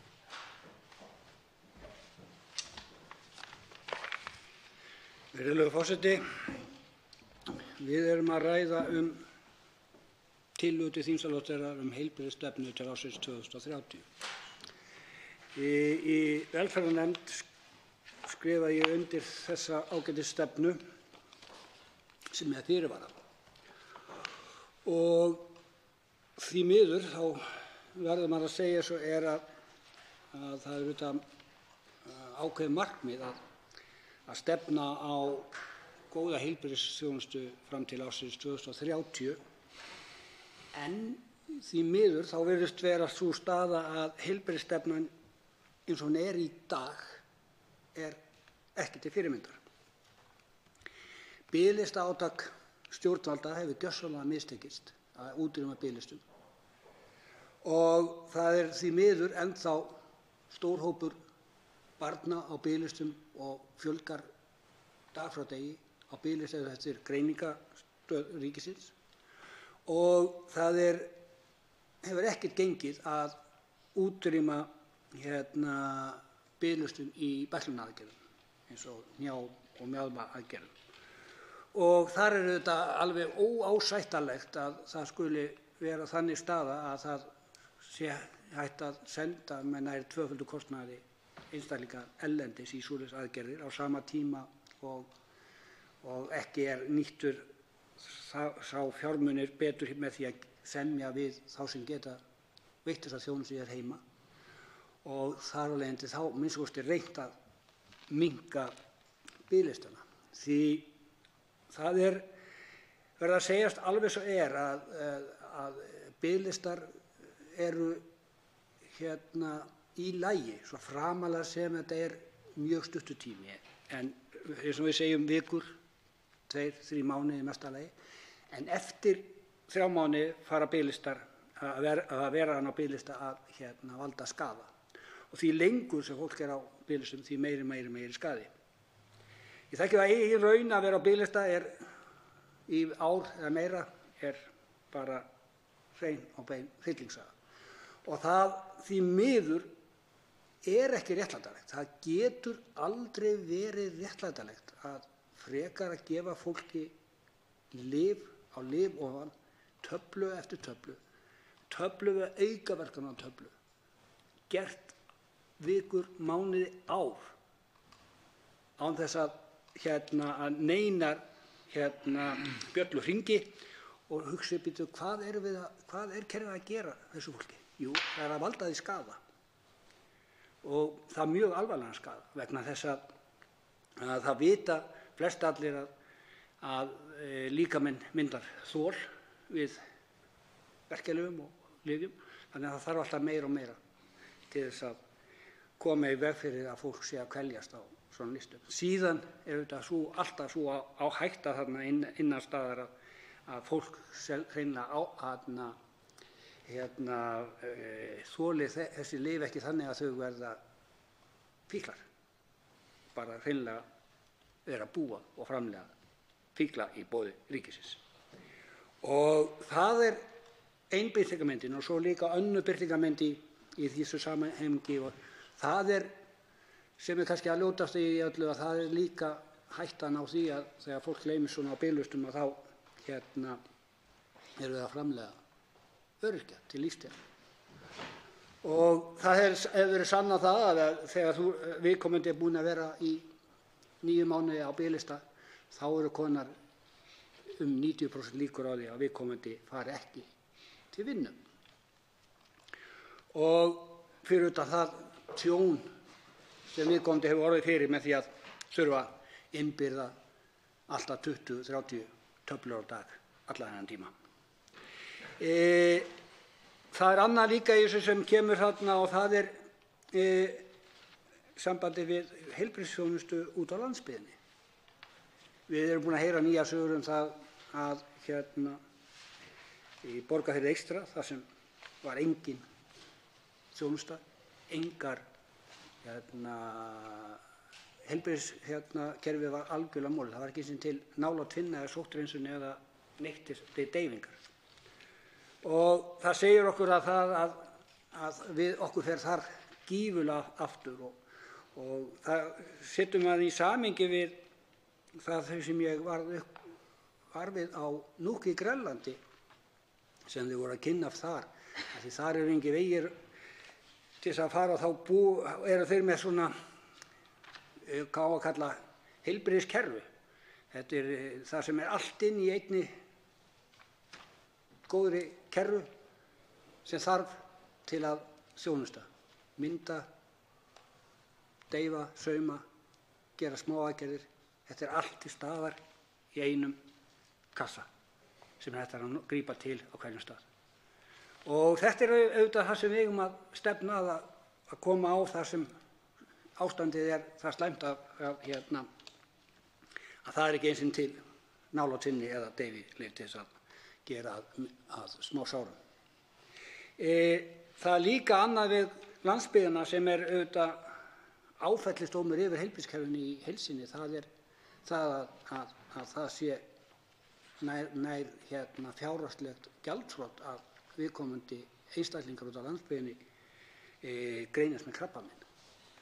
Það auðvitað svona hluti sem á að vera löngu búið að taka á áður en við förum að einu sinni að hugsa til 2030 vegna þess að þetta bara í dag og þetta þarf að leysast í dag og að það sé gigantískur kostnaður sem leggst á fólk við að þurfa að fara utan landi til Reykjavíkur í krabbameinsmeðferð og það sé bara fyrir suma ávísun upp á fjárhagslegt gjaldþrot eða liggur við að ég hugsa með mér að hvort að einhverjir hafa hreinlega bara neitað sér þessa þjónustu vegna þess að hún sé allt of dýr fyrir það. Þess vegna það svolítið skrítið þegar maður sér hérna í fjárlagastefnu fólk í forgrunni. Fólk út á landi á að vera í forgrunni og það á að vera metnaður okkar að krabbameinslækningar séu gjaldfrjálsar eins og í flestum löndum hér í kringum okkur og allir geti fengið þá þjónustu án þess að það hafi áhrif á fjárhagslegu stöðu þess. Það annað sem í heilsu sem þarf að efla og það endurhæfingar. Endurhæfingarþjónusta, hún að skila rosalega góðu hlutum og það þarf að taka virkilega til og síðan auðvitað öldrunarþjónustan á spítölum alveg í einhverju undarlegri mynd þegar það eldra fólk, eins og ég hef áður sagt, orðið fráflæðisvandi spítalans. Þá segjum við, þá eitthvað mikið að kerfinu og þá kemur það að dvalar- og hjúkrunarheimilum. Þar þarf að taka aldeilis til hendi og þar hefur verið gerð krafa að semja raunkostnað þeirra þjónustu sem virðist ekki ganga upp og virðist alltaf einhvern veginn vera hummað fram að sér. Og þar ætti nú að fara í stórátak. Geðheilbrigðismálin, þau eru því miður ekki í góðum farveg og það eins og við höfum orðið var við, þar hefur verið tekist vel á í sambandi við þá eins og Hugarafl og fleiri góð samtök sem að reyna að standa sig í þeim málum, en sem betur fer það komið þó allavega í skjól í bili. En betur má ef duga skal og því það annað í þessu sem rétt þjónusta á réttum stað. Það eitt af því sem við þurfum að skoða vel og vendilega, og í þessu samhengi verð ég nú samt að benda á mjög góða niðurstöðu sem að skila sér mjög vel og ætti að hampa betur og almenningur ætti að kynna sér mjög vel og vendilega og ætti að vera númer 1 þarna í þessari heilbrigðisstefnu að byrja á að kynna og vel og vendilega. Það vefurinn heilsuvera.is. Það eitt af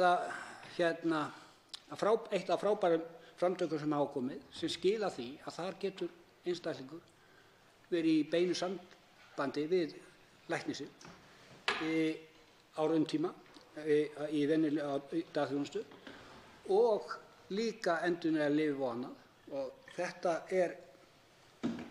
hlutur sem hafa nú þegar sýnt sig að þarna eru komin nú þegar inn held ég 65.000 einstaklingar og það hefur þegar sparað því líka komu á heilsugæslur og símtöl á heilsugæslur sem sýnir það þá mjög vel að þetta að virka mjög þannig að þetta þarf að kynna betur á allan hátt. Og síðan þetta ýmislegt sem ámælisvert eins og með þá sem eru að deyja út af eitrunum, fíkla eða lyfum sem virðast einstaklingar sem virðast hafa gleymst í kerfinu, virðast alltaf einhvern veginn falla á milli skips og bryggju. Það auðvitað óásættanlegt að við séum að missa 30 og nær 40 manns á ári vegna lyfjaeitrunar. Og þetta auðvitað hlutur sem við verðum að koma í lag og eigum að koma í lag. Því það auðvitað ekki okkur sæmandi að gera ekkert í þessum málum eins og við höfum haft þau og líka auðvitað biðlista hjá SÁÁ sem þarf að taka á. Og það sýnir okkur það bara í það að þó að þessi stefna sé góð og gild og ég get stutt hana með fyrirvara, eins og ég áður sagt og talið þá hún sko ekki nú að góða því leyti til og hún ekki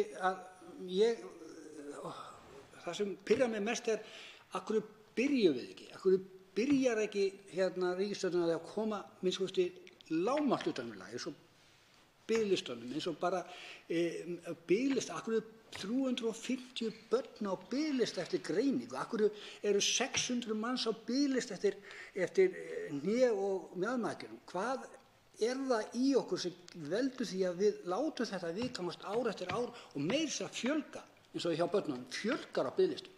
Þetta getur ekki verið ásættanlegt og það þarf ekkert að segja mér það að þetta sé einhver gigantískur kostnaður. Þetta bara kostnaður sem við verðum að forgangsraða í og eigum að sjá til þess að sé forgangsraðað. Og eins og ég segi, þetta þurfum við að taka á strax og vonandi verður það gert við fyrsta tækifæri. Gunnar Bragi Sveinsson, 87. þingmaður Suðvesturkjördæmis, veitir andsvar.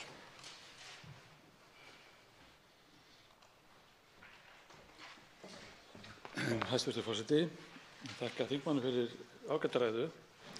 Það er þrennt sem ég langar að nefna við hv. þingmann sem ég held að sé mikilvægt að draga, eitt af því er mikilvægt að draga fram og mér sýnist svona í fljótu bragði við lestur umsagna, í það minnsta í nokkru þeirra, er kvartað yfir samráðsleysi. Að stefnan hafi ekki verið unnin í nógu miklu samráði við hlutaðeigandi, til dæmis læknafélag og slíka.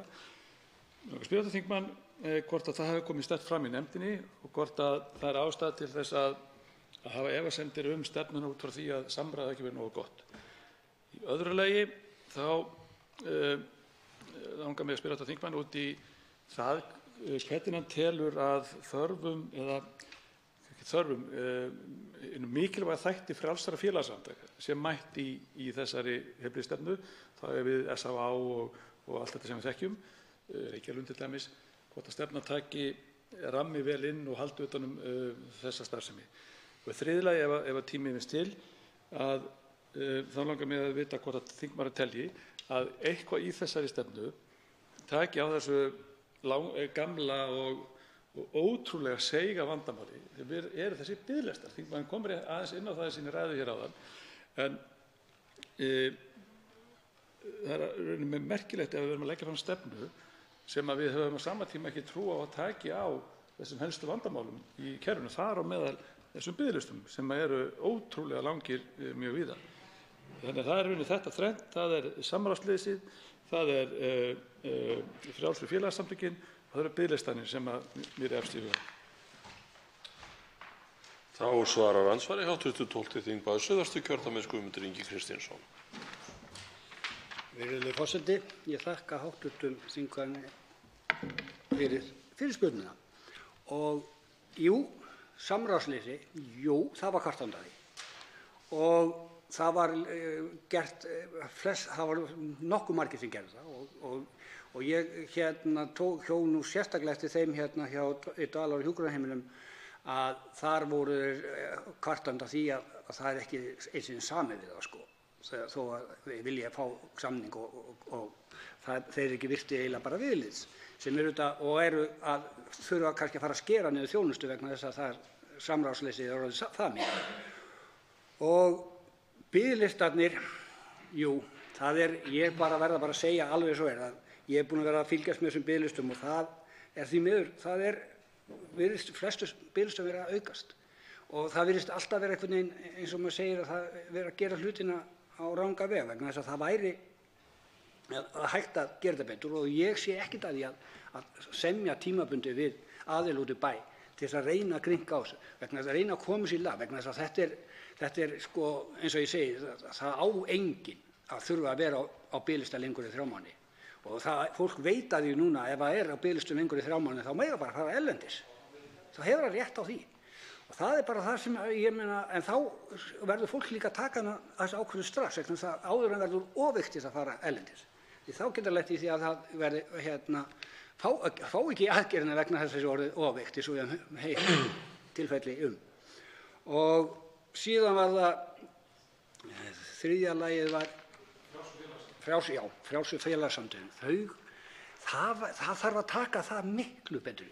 Það er svo mörg frjáls félagasamtök úti sem að gera svo góða hluti og það þarf að skerpa þeim vegna þess að þau eru að spara ríkinu stórar upphæðir og þar þarf að taka á.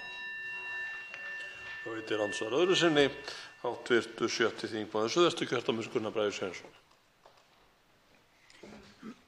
Hæstv. forseti, þakka hv. þingmanni fyrir andsvarið. Vitanlega er það, í mínum huga er það áhyggjuefni ef það er þannig að í heilbrigðisstefnu sem að nú stendur til að samþykkja á Alþingi, að það sé ekki verið að taka á þessum 3 atriðum með föstum tökum sem við hv. þingmann höfum verið að ræða hérna. Það er að segja að samráðsleysi til dæmis við dvalar- og hjúkrunarheimili, að þau séu samningslausir í rauninni, ekki samið við þau, að það var ekki nóg að hafa falleg orð á blaði í einhverri stefnu ef að þeim er ekki fylgt eftir með einhverjum markmiðum. Og þess vegna er spurning hvort það sé trúverðugt að leggja svona stefnu fram aðeins að það sé tímasett fjármögnun og eitthvað slíkt samhliða. Síðan varðandi biðlistana, að það er rétt hjá hv. þingmanni, þeir virðast hafa verið að lengjast, en og þingmaður nefndi réttilega að það væri réttlætanlegt að semja við aðila út í bæ, orða það þannig. Hefur þingmaðurinn einhver skýringu á því hvað fyrirstaðið fyrir því að það sé þá gert? Við þekkjum öll söguna undarlegu með liðskiptaaðgerðir og það allt saman.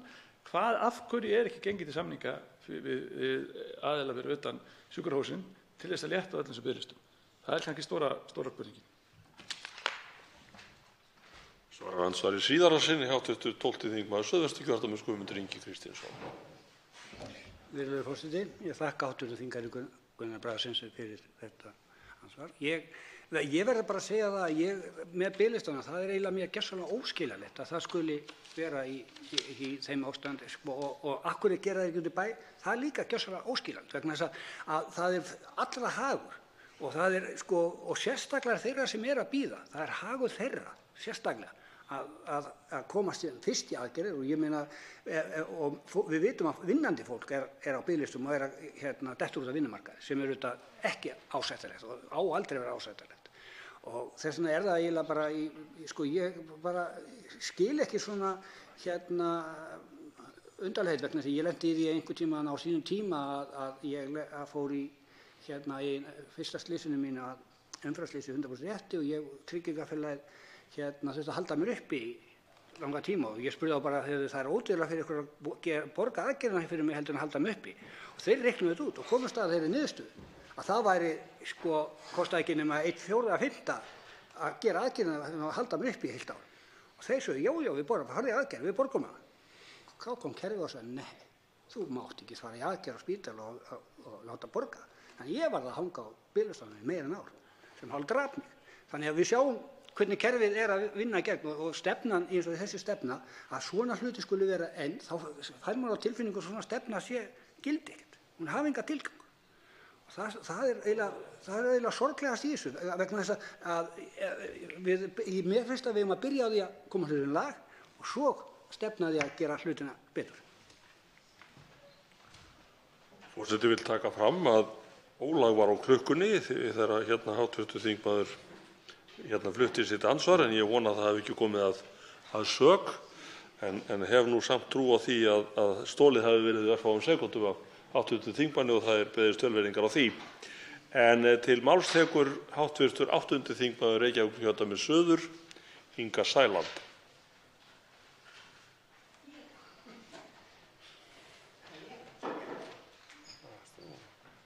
Það er 8. þingmaður Reykjavíkurkjördæmis suður, Inga Sæland, sem tekur nú til máls.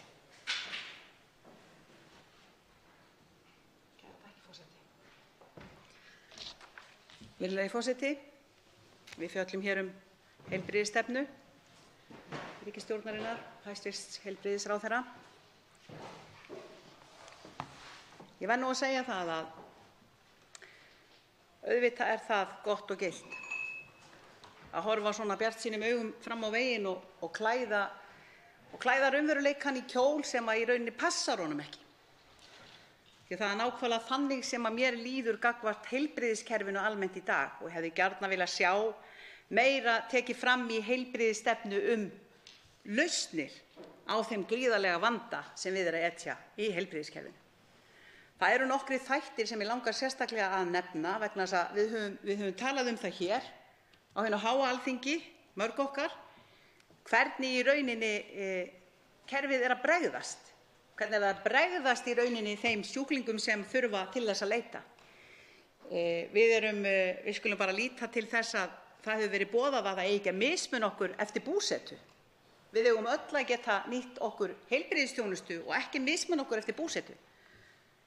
Hvað þýðir það þegar að fárveikur sjúklingur þarf jafnvel að bíða í heila klukkustund eftir sjúkrabíl, samanber í Rangárþingi eystra. Ég nefndi það nú hér í störfum þingsins daginn, þar sem upp kom sú staða að einstaklingur sem hafði slasast, hann þurfti að bíða í rúma klukkustund eftir að fá aðstoð heilbrigðisfulltrúa sem hefði þurft að koma alla leið frá Egilsstöðum því að enginn var á staðnum í þessu litla þorpi og engin úrræði í raun og veru. Það var læknir á staðnum sem til lánsins sem gat í þessu tilviki gripið inn í en hann hafði ekkert í höndunum. Hann hafði ekki deyfilyf, hann hafði ekki Hann hafði í rauninni enga sjúkravörur til þess að sinna því verki sem hann hefði gjarnan viljað gera og þess vegna þurfti að fylla viðkomandi sjúklinga koníaki. Ég veit ekki alveg, virðulegi forseti, hvort að það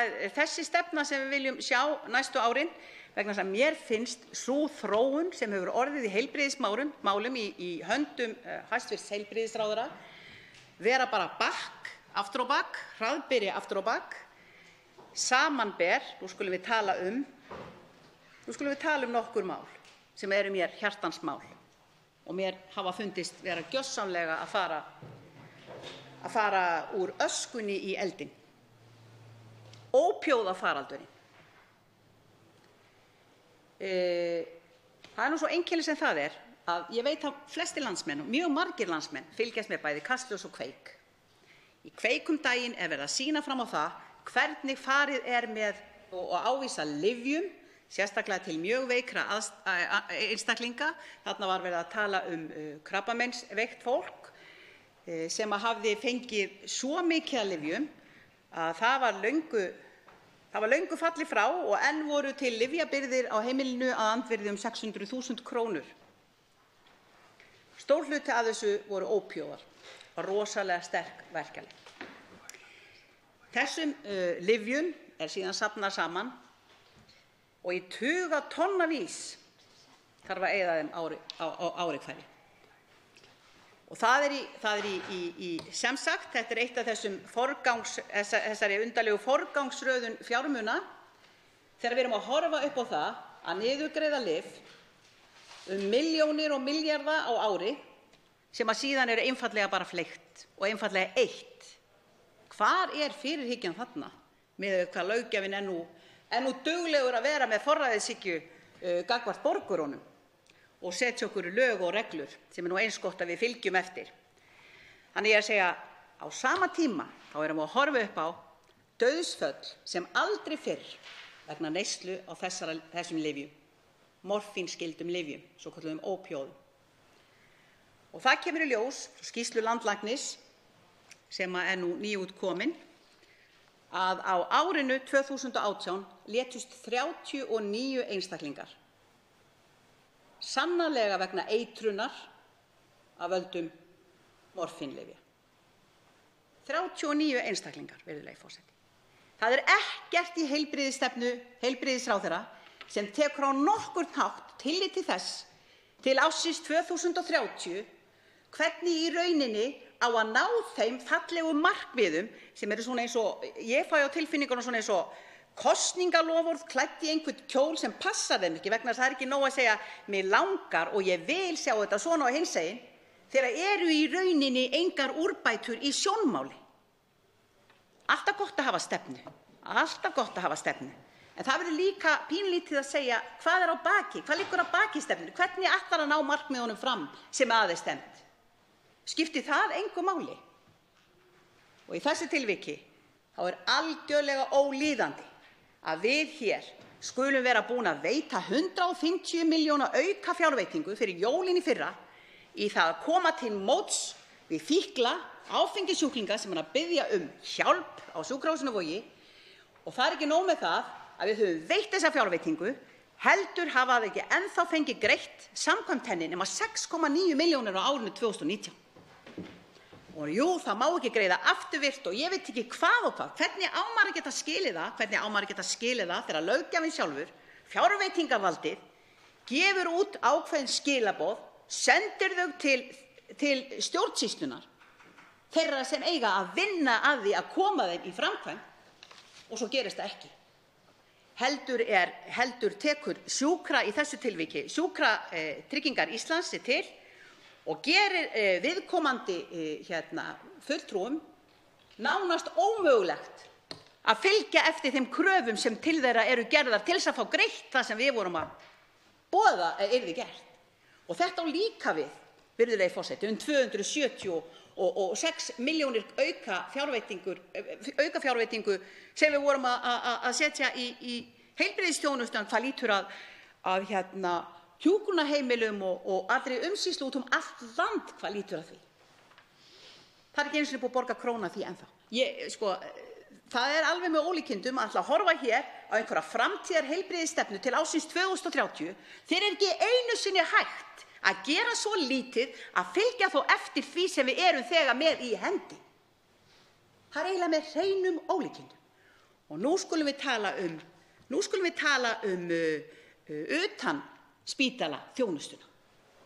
Það var pínlítill liður sem ég fór aðeins inn í það þarna áðan þegar ég var að benda á hvernig hún virkaði nú þarna í Rangárþingi eystra þegar viðkomandi var nú fylltur á koníaki. Ég bendi nú á það lítillega, en ég hef nú hér staðið og talað um hvernig er verið að fara með litlu sveitarfélögin út allt land þegar er verið að taka af þeim sjúkrabílana. Og nú til dæmis eins og á Ólafsfirði.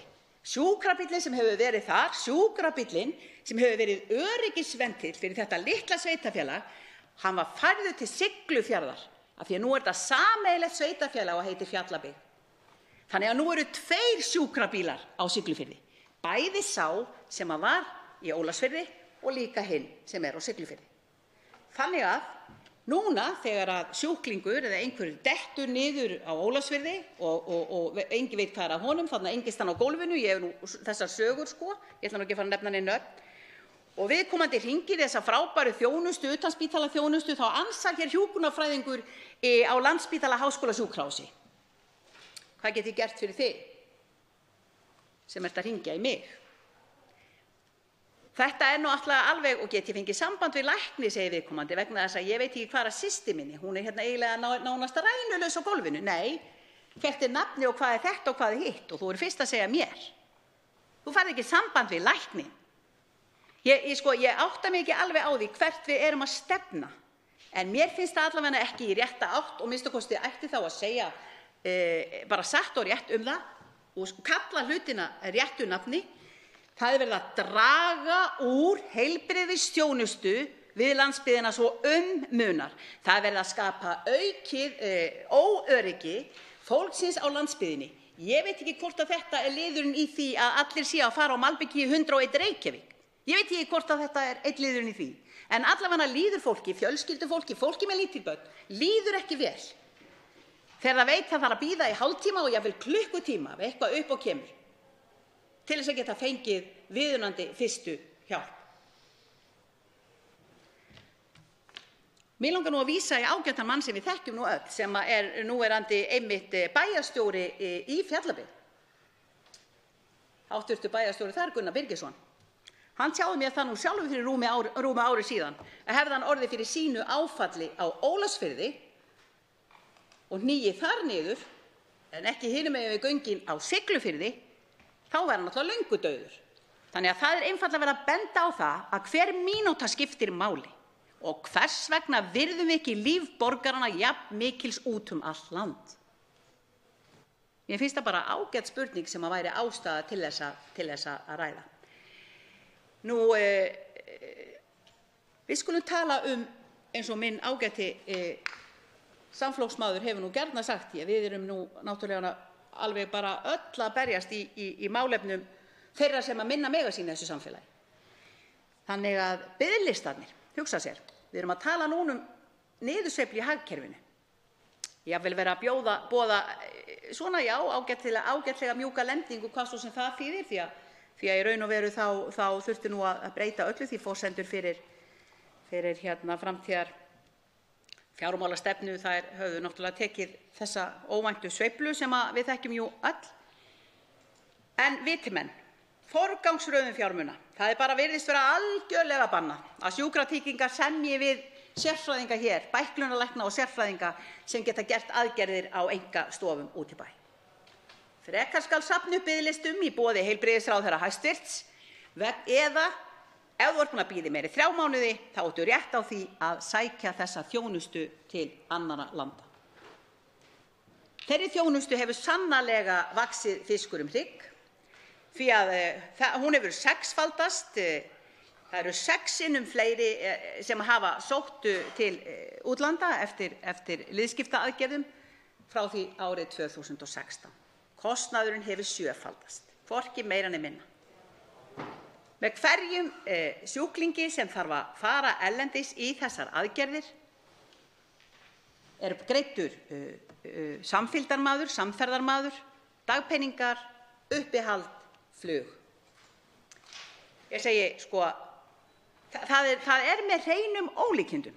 Hvernig er verið að múra okkur hérna inni í einhverju, svo verið að tala um það að við eigum að reyna að vera framsækin og horfa fram í tímann og megum ekki sitja föst í gamla farinu. Í sambandi við heilbrigðiskerfið, hvað að þessu lítur, þá er verið að skjóta okkur hérna fleiri ár aftur í tímann. Það er bara ekki flóknara en það. Þannig að ég er að segja að hér ríkir þessi greinilega einbeitti vilji fyrir því að spara aurinn og fleygja krónunni. Þannig að ég segi, virðulegi forseti, betur má ef duga skal. Og eins og kemur fram í heilbrigðisstefnu þá skortir líka mikið á, að mínu mati, að sé meira fjallað endurhæfingu, öldrunarþjónustu, lýðheilsu, forvarnir, dvalar- og hjúkrunarheimili, geðheilbrigðismál. Skýrari stefnumótun vantar þessi atriði. Þannig ég segi, það er í rauninni frábært að setja sér markmið.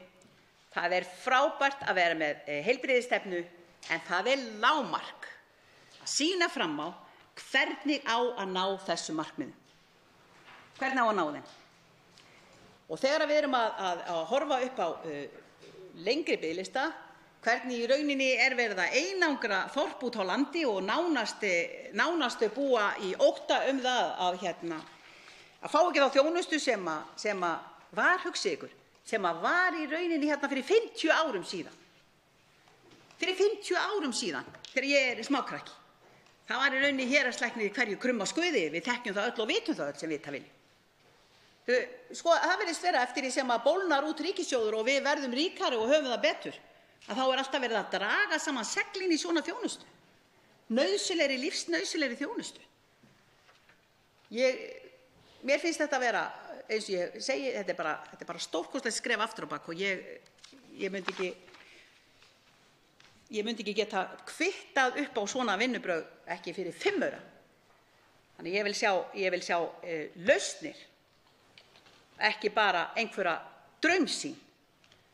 Þannig að ég myndi nú skora á hæstv. Heilbrigðisráðherra að nýta það kerfi þó sem við höfum hér heima og reyna að koma í veg fyrir það að borgurunum okkar sé mismunað eftir búsetu og að tryggja öryggi allra landsmanna hvar sem þau búa, hvað lýtur að heilbrigðisþjónustu og fyrstu hjálp. Hv. 3. þingmaður Suðurkjördæmis, Birgir Þórarinsson, hefur óskað eftir því að veita andsvar við ræðu þingmannsins.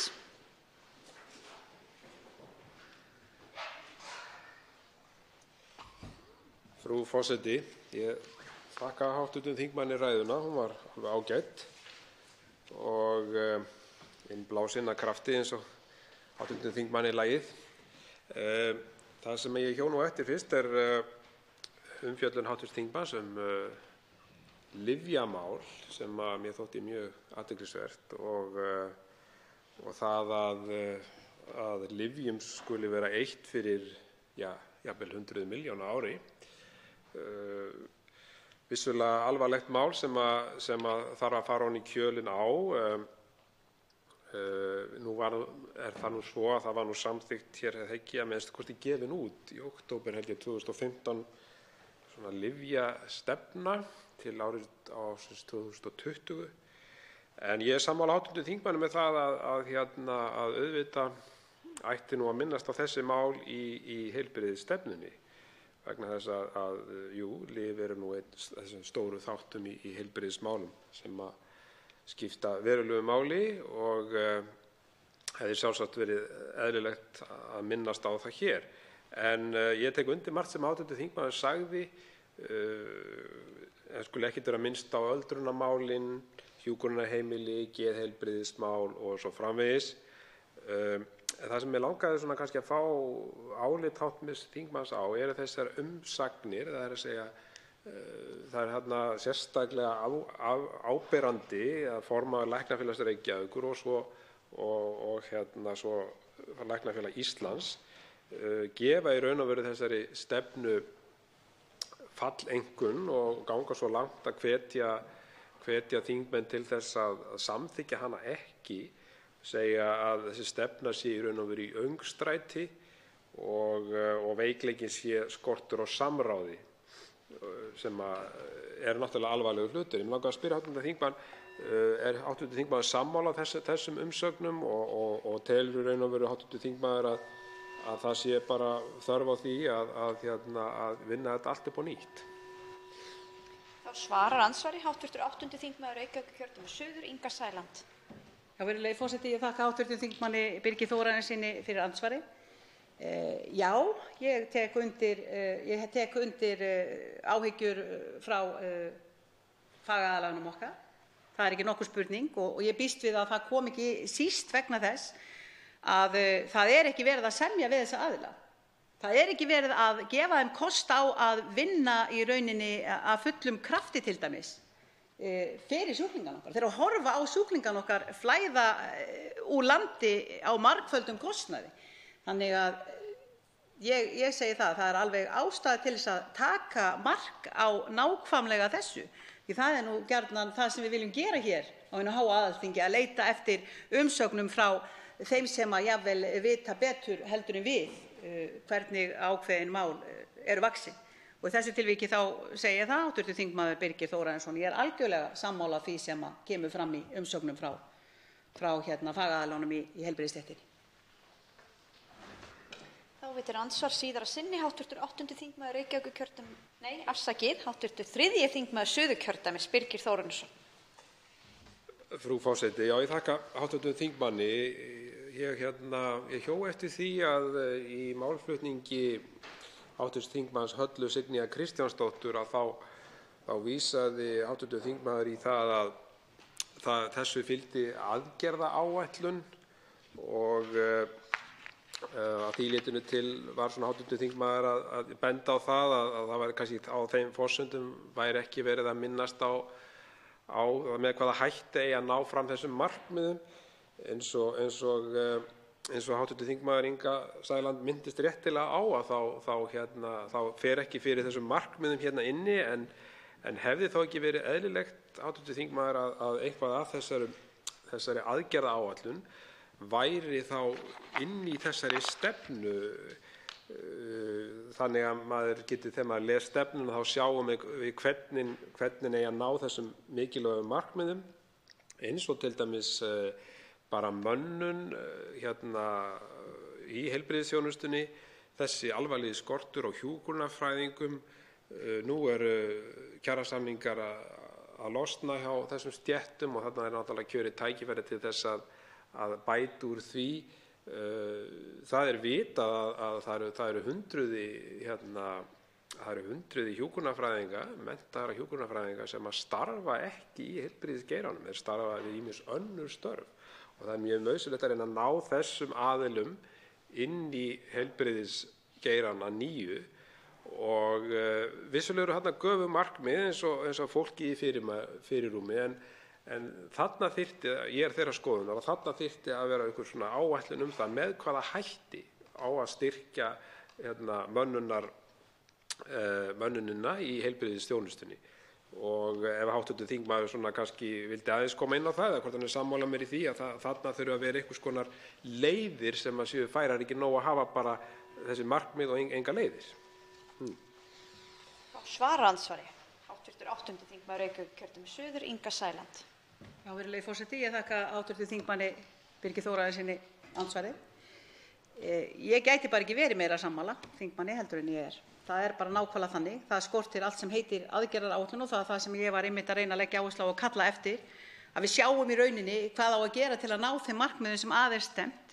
Fólkið í fyrirrúmi, það er náttúrulega alveg frábært að setja eitthvað svona, einhver orð á blað, en hvernig getum við talað að fólki sé í fyrirrúmi þegar að ég er að benda á það í minni ræðu hvernig í rauninni fólki er mismunað í heilbrigðiskerfinu eftir búsetu og hvað lítur að mönnun, þá sjáum við það að það hefur komið fram á nefndarfundum okkar, háttvirtrar til dæmis fjárlaganefndar, hvernig í rauninni hefur verið óhagkvæmt staðið að því að byggja til dæmis hjúkrunarheimili, allt og litlar einingar, þar sem þarf að manna allt upp og nýtt, þar sem í rauninni hefur ekki einu sinni verið hægt að manna í þau rými sem þegar eru til staðar Og meðan sitjum við uppi með þennan svokallaða fráflæðisvanda á Landspítala háskólasjúkrahúsi sem eru dýrustu úrræði örugglega í heimi fyrir einstaklinga að þurfa að búa við.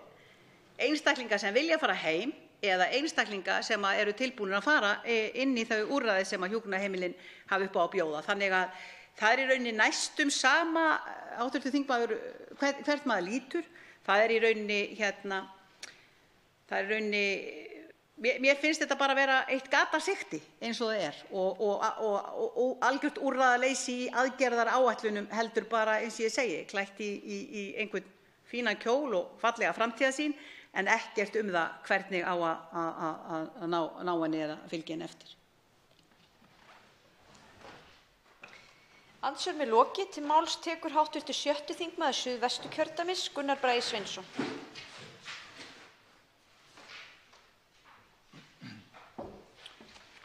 Forseti, ég ætla svo sem ekkert að lengja umræðu mikið. Það svona nokkur örfá atriði sem að mér langaði bara svona að koma á framfæri, ég hef aðeins áhyggjur af.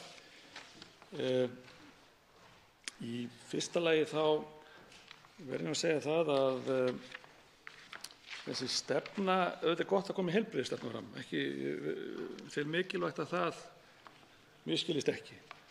En heilbrigðisstefna vitanlega ekkert orð á blaði, ekkert nema orð á blaði, nema það fylgi áætlun hvernig eiga að ná þeim orðum fram, hvernig á að framkvæma þau, hvort það til fjármagn til þess að láta öll þessi fallegu orð verða að veruleika.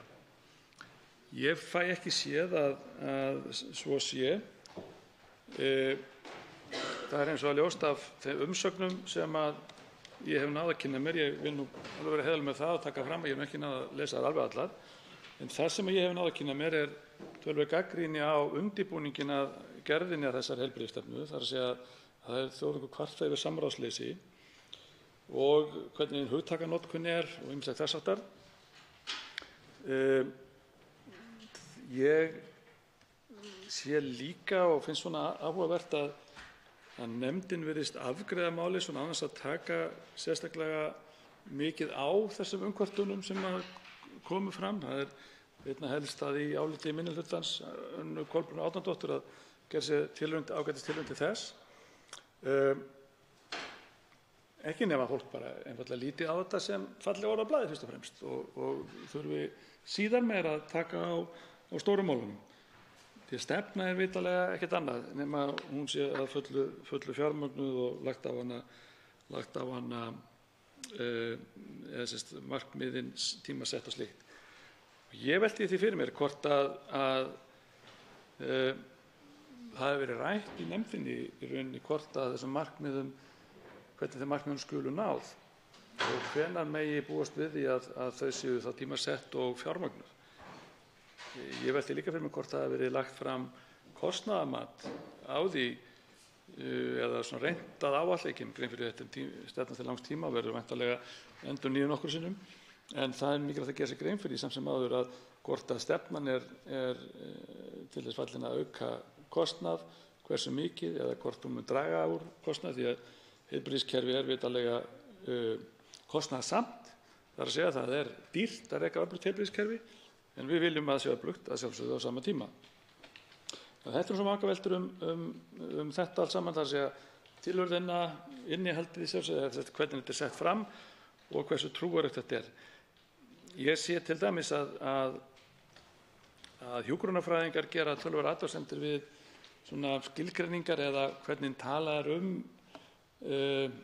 annað hjúkrunarstarfsfólk minni með að orða einhvern veginn þannig, heilbrigðisstarfsfólk já. Ég held að sé mjög mikilvægt að þegar við förum að útfæra stefnuna fjármagnana að þess verði gætt að þær aðgerðir sem farið verði til þess fallnar að bæta umhverfi alls þessa frábæra fólk sem vinnur á spítölunum okkar eða heilbrigðiskerfinu. Hjúkrunarfræðingar eru mjög mikilvægir og það væri svo sem sérkennileg staða ef að þeir dyttum allir á skaftinu allt í einu. Við erum með öfluga lækna og flotta en við þurfum á öðru starfsfólki líka að halda og það þarf að gera þessu starfsfólki þannig eða svona horfa á þeirra starf þannig það sem náttúrulega mikið að verðleikum hjá öllum og starfsumhverfi sé gott og þá líka að þetta frábæra menntaða fólk sjái tækifæri til að koma til starfa aftur við sína menntun. Ég vil líka koma inn á það sem að Læknafélagið minntist á í sinni umsögn, það er að segja að það lítið talað ef nokkuð réttindi sjúklinga. Viðskiptavinirnir í heilbrigðiskerfinu þurfa vitanlega að hafa ákveðna sýn eða ákveðna, þetta snýst allt þá þegar á hólminn komið, hvernig þjónustu þeir veita og þeirra upplifun af þjónustunni og batanum sem við væntum að viðskiptavinirnir nái. Hér hefur verið minnst á í ræðum og við ræddum það nú örlítið hér í andsvörum í hv. þm. Guðmundur Ingi Kristjánsson varðandi samráði, biðlista og félagasamtökin. Það gegnumgangandi, virðist vera gagnrýni á samráðsleysið eða hvernig staðið var að gerð þessar áætlunar. Sér í lagi virðist það vera frá þessum aðilum sem að gjarnan eru skilgreindir svona utan ríkisapparatsins og það sjálfsögðu áhyggjuefni því þetta stór og afar mikilvægur þáttur. Það er mjög mikilvægt að við gætum þess að sá þáttur geti ekki starfað síður heldur en þar sem við erum beint undir ríkinu. Læknar eða annað heilbrigðisstarfsfólk sem telur tækifæri til að veita góða þjónustu utan spítalaþjónustunnar, utan spítalanna eða þessara kerfishalds ríkiskerfisins, það þarf að sjálfsögðu að vera þannig að það sé fýsilegt og geti skilað okkur árangri. Það finnst mér að vera gagnrýnt í þessu. Það líka augljóst að af stefnunni að ráða sem slíkri þá erum við ekkert að græða varðandi biðlistina. Það ekki að sjá að í stefnunni sem slíkri felist neina aðgerðir til þess að höggva á þessa biðlista. Það þarf að koma sjálfsög fram markmiðaáætlun og fjármögnun, hvernig það að vera. Biðlistar eru eitt af mörgum vandamálum og áskorunum sem eru í heilbrigðiskerfinu og þetta vitanlega, og þetta forseti, ég ætla að leyfa mér að nota það orðbarið, þetta bara hreinlega galið hvernig við sjáum hvernig systemið virkar þegar kemur að því að hægt einkaaðilum fyrir utan sjúkrahúsin til þess varðandi aðgerðir, liðskipti og slíkt. Þetta er mjög sérstakt hvernig þetta er framkvæmt. Maður hefur á tilfinningunni að þetta sé einhvern veginn þvermóðska ein sem ráður því að á þetta ekki hoggið þennan út. Síðan eru frjáls- og félagasamtökin sem eru geysilega mikilvæg og það má segja það að í tíð núverandi heilbrigðisráðherra þá virðast þau hafa mætt ótrúlegum kulda og samskiptaleysi í rauninni eða áhugaleysi líkt og einkastarfandi eða þeir læknar sem starfa á einkastofum og sérfræðingar. Þetta er mjög sérstakt að sjá ekki kostinni því að nýta frumkvæðið og hugmyndaauðgina sem eru hjá einstaklingum fyrir utan okkar þetta þekkta venjulega systemi, ég má orða það þannig. Þetta eru svona nokkrir punktar, frú forseti, sem að ég taldi rétt að fara yfir. Í nefndaráliti minnihlutans er einmitt lögð áhersla á þetta að nýta krafta einkaaðila sem geta framkvæmt til dæmis aðgerðir með hagkvæmum hætti og jafnvel hagkvæmari hætti ef á það út í það er farið heldur en ríkisbatteríið. Og mér finnst við ekki geta, og ég tel ekki hægt að setja upp kerfi að fara fram með stefnu sem einhvern veginn slær á þennan möguleika. Ég held að sé mikil áskorun og hvatyrðun fyrir heilbrigðisstarfsfólk að mennta sig og taka þátt í þessari atvinnugrein ef það sér tækifæri, hvort sem það eru læknar, hjúkrunarfólk, sjúkraliðar eða aðrir, að starfa fyrir utan þetta hefðbundna batterí, má orða þannig, og þannig geta nýtt sína þekkingu í að fara í einhverja nýsköpun og þess háttar. Annað sem virðist ekki vera fjallað í þingsályktunartillögunni samkvæmt áliti minnihlutans endurhæfing og öldrunarþjónusta, utanspítalaþjónusta, lýðheilsa. Mér sýnist það koma bara fyrir einu sinni það orð í þessu, í það minnsta svona fljóttan yfirlestur, og það er forvarnir á dvalar- og hjúkrunarheimili og geðheilbrigðismál. maður veltir fyrir sér hvort að hugmyndafræðin sé að skila bara fram hér einhver almennum orðum og geta svo hrært í allri súpunni eftir eigin geðþótta, eða hvort við eigum vona því að hérna komi nánar tilgreind áætlun síðan meir, en það virðist ekki vera.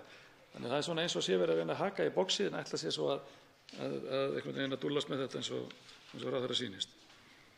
Nú, eldri borgar eru þeim fjölgar með bættri heilsu, þannig að það er mikilvægt að á það sé horft líka. Nú, ég get ekki látið það hjá líða að nefna aðeins spítalþjónustu sem eru, eða sjúkrahúsþjónustu og heilbrigðisþjónustu fyrir utan höfuðborgina.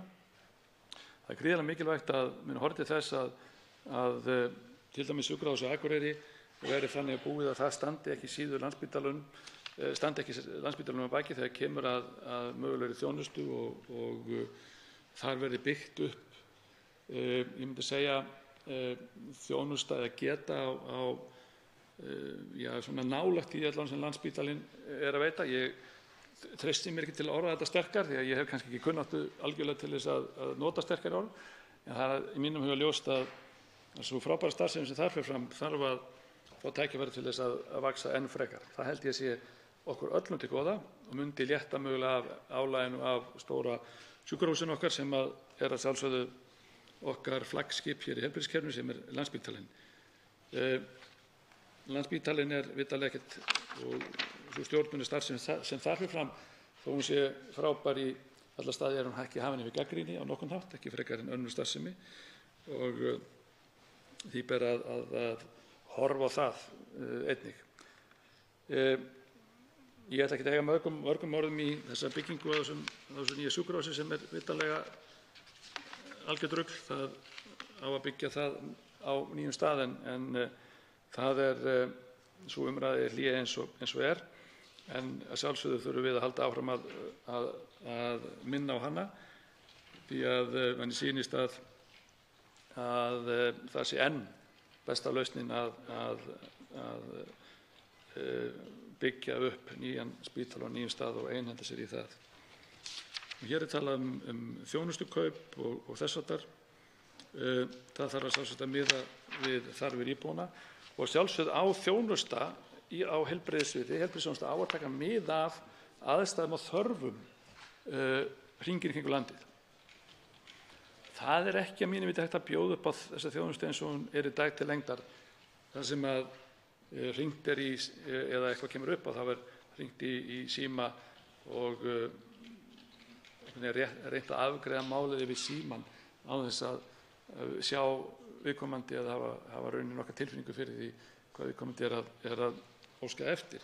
Það er orðið mjög langt í læknin í dag fyrir marga sem að búa utan stóru þéttbýlisstaðanna og það er mikil afturför. Ekki síst vegna þess að í mörgum tilfellum hefur bara þjónustan versnað og samgöngur hafa ekkert batnað á sama tíma eða tækifæri fólk til þess að ná sér í þjónustu hafa kannski jafnvel versnað eða í það minnst ekki batnað með þjónustunni fyrir aftur.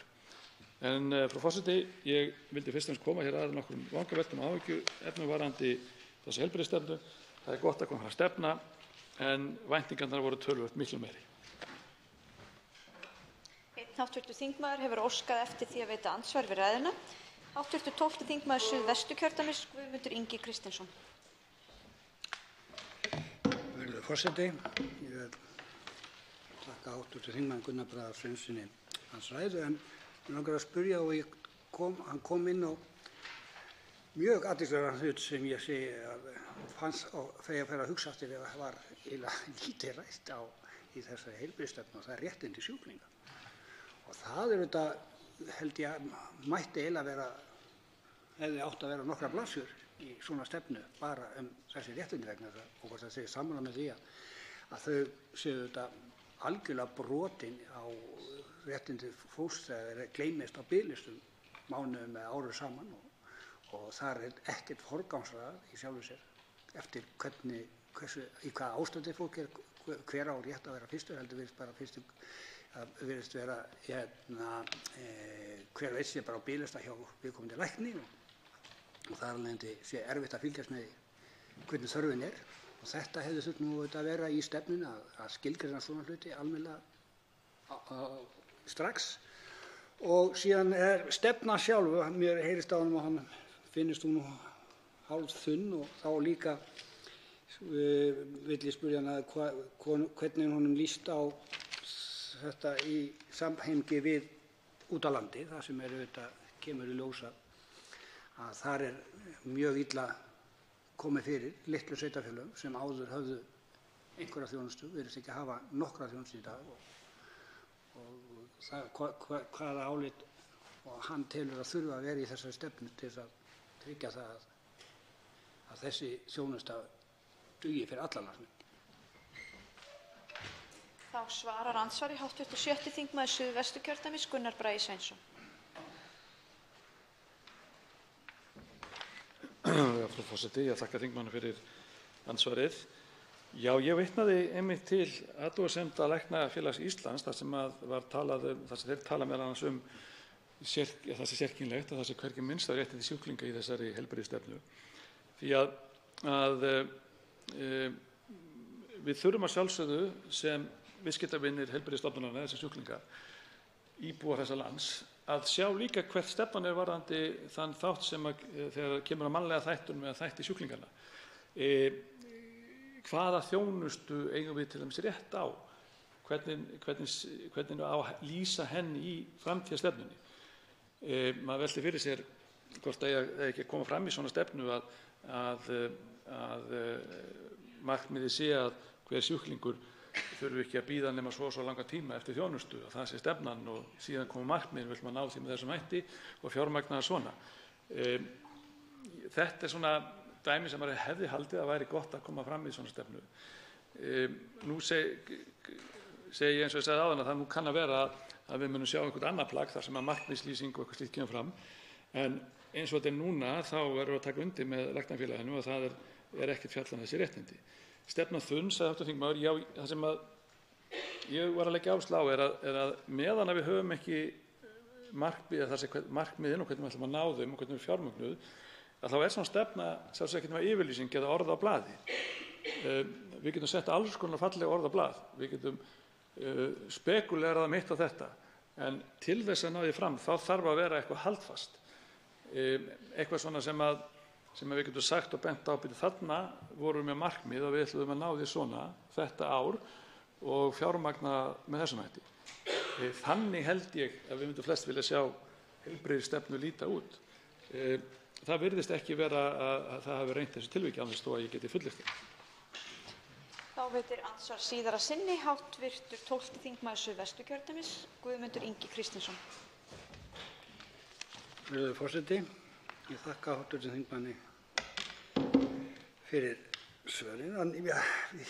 Það annað sem kom inn á, það var til dæmis eins og sem virðist líka vanta mikið, það svo skortur á hjúkrunarfræðingum sem eitt af að eiginlega sliga að mörgu leyti að það sé hægt að auka stórlega aðgerðir á sjúkrahúsum og auðvitað biðlistarnir þeir líka aukast út frá því og síðan hefur hann komið líka inn á þessi frjálsu félagasamtök sem hafa verið að gera virkilega góða hluti og ég myndi segja að þar hefði þurft að vera inn í þessari stefnu ákveðið þessi frjálsu samtök, hvernig á að styrkja þau betur vegna þess að ég óttast að mörgum svona félagasamtökum sem hafa verið að gera frábæra hluti fara að missa töluna vegna þess að þau eru ekki styrkt nóg og ekki nóg ákveðið hvernig á að halda þeim á floti. Og síðan auðvitað það síðasta að það einkareknu stofurnar að nú við að nota það í miklu magni í dag. Þess vegna það svolítið skrítið þegar maður fyrir að hugsa út í að þú getur farið í orkuhús, þú getur farið inn í þjónustu, þú getur farið á ákveðna staði og fengið ákveðna þjónustu, en síðan getur ekki farið og fengið aðra þjónustu sem í sjálfu sér óskiljanlegt vegna þess að allt þetta sama þjónustan það að reyna að koma viðkomandi einstaklingi sem fyrst til sjálfbjargar. Þannig að það er óskiljanlegt að við segjum, já, það er í lagi að gera þetta en ekki þetta. Og hvort að svona stefnuleysi sé ekki bara einkennandi fyrir þá þessa flottu stefnu sem þá bara algjör stefnuleysa. Og svarar andsvari síðara sinni hv. 7. þingmaður Suðvesturkjördæmis Gunnar Bragi Sveinsson. Forseti,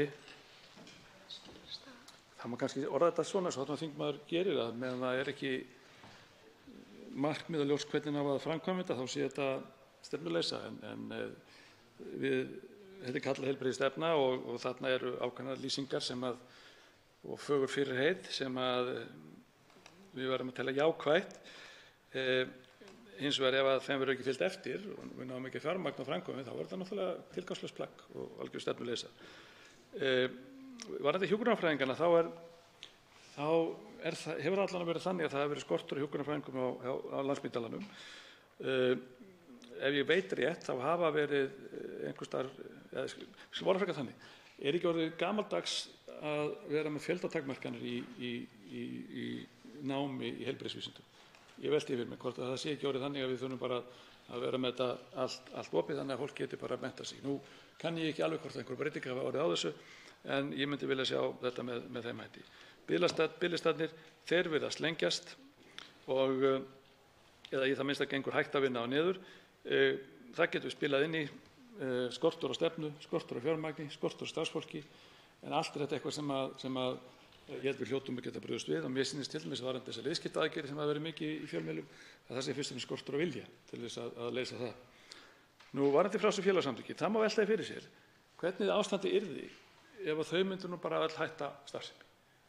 Hvernig yrði álagið þá? Þá þýddi ekki að koma fram einhver orð á blaði. Þá værum við hér að horfa á neyðarástand sem er umfram það sem er í dag. Og það er sérkennilegt ef heilbrigðisráðherra og þeir sem eru að véla með þetta í dag skuli ekki sjá þetta. Skuli kannski taka þá áhætturauninni að hrekja þessa aðila einhvern veginn út af borðinu eða gera það erfitt fyrir að þessi frábæru samtök fara að hugsa sinn gang. Það er rosalega afturferð ef það er. Andsvörum er lokið. Til máls tekur hv. 11. þingmaður Reykjavíkurkjördæmis norður Halldóra Mogensen.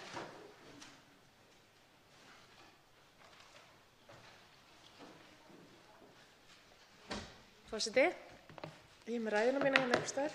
Bíðið nú við.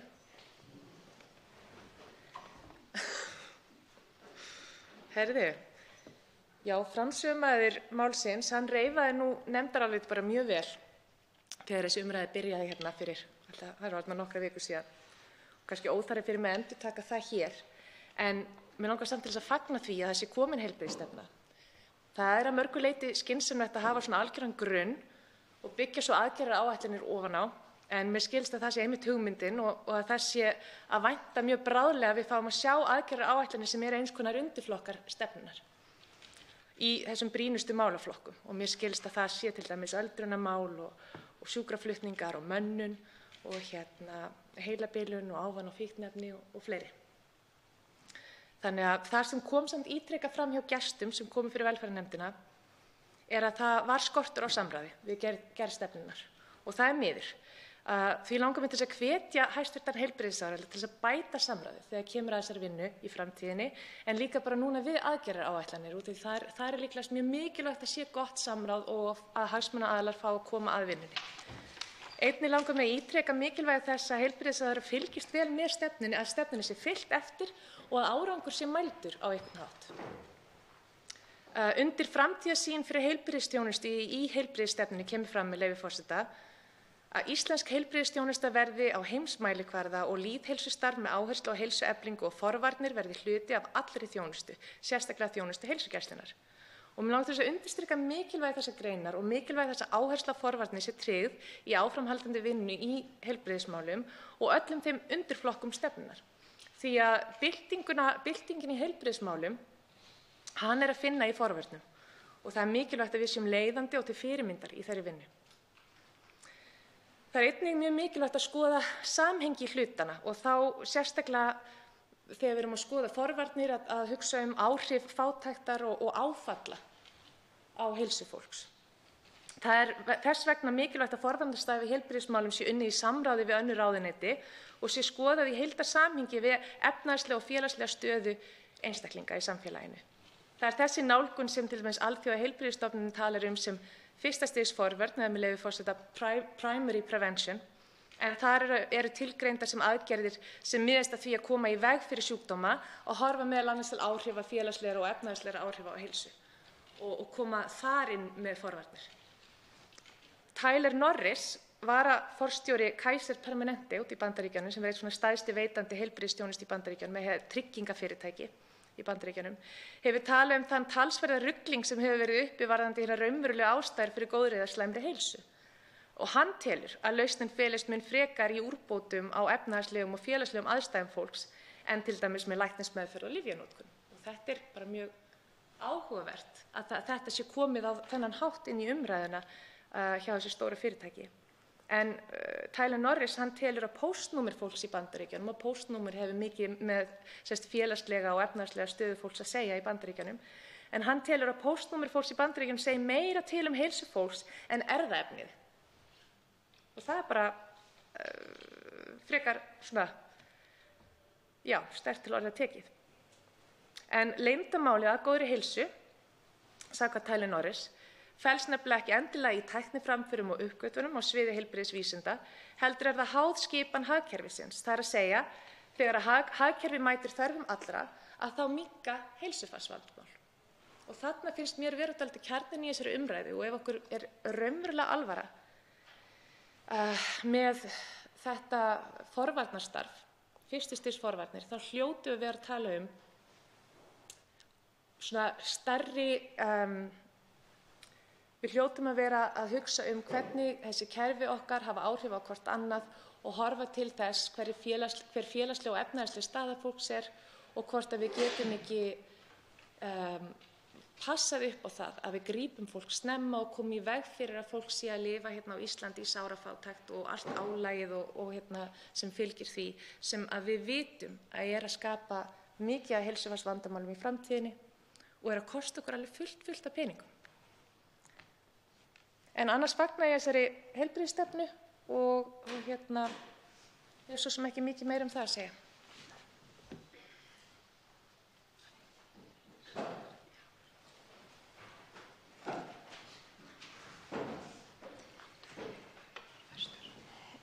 Háttvirtur,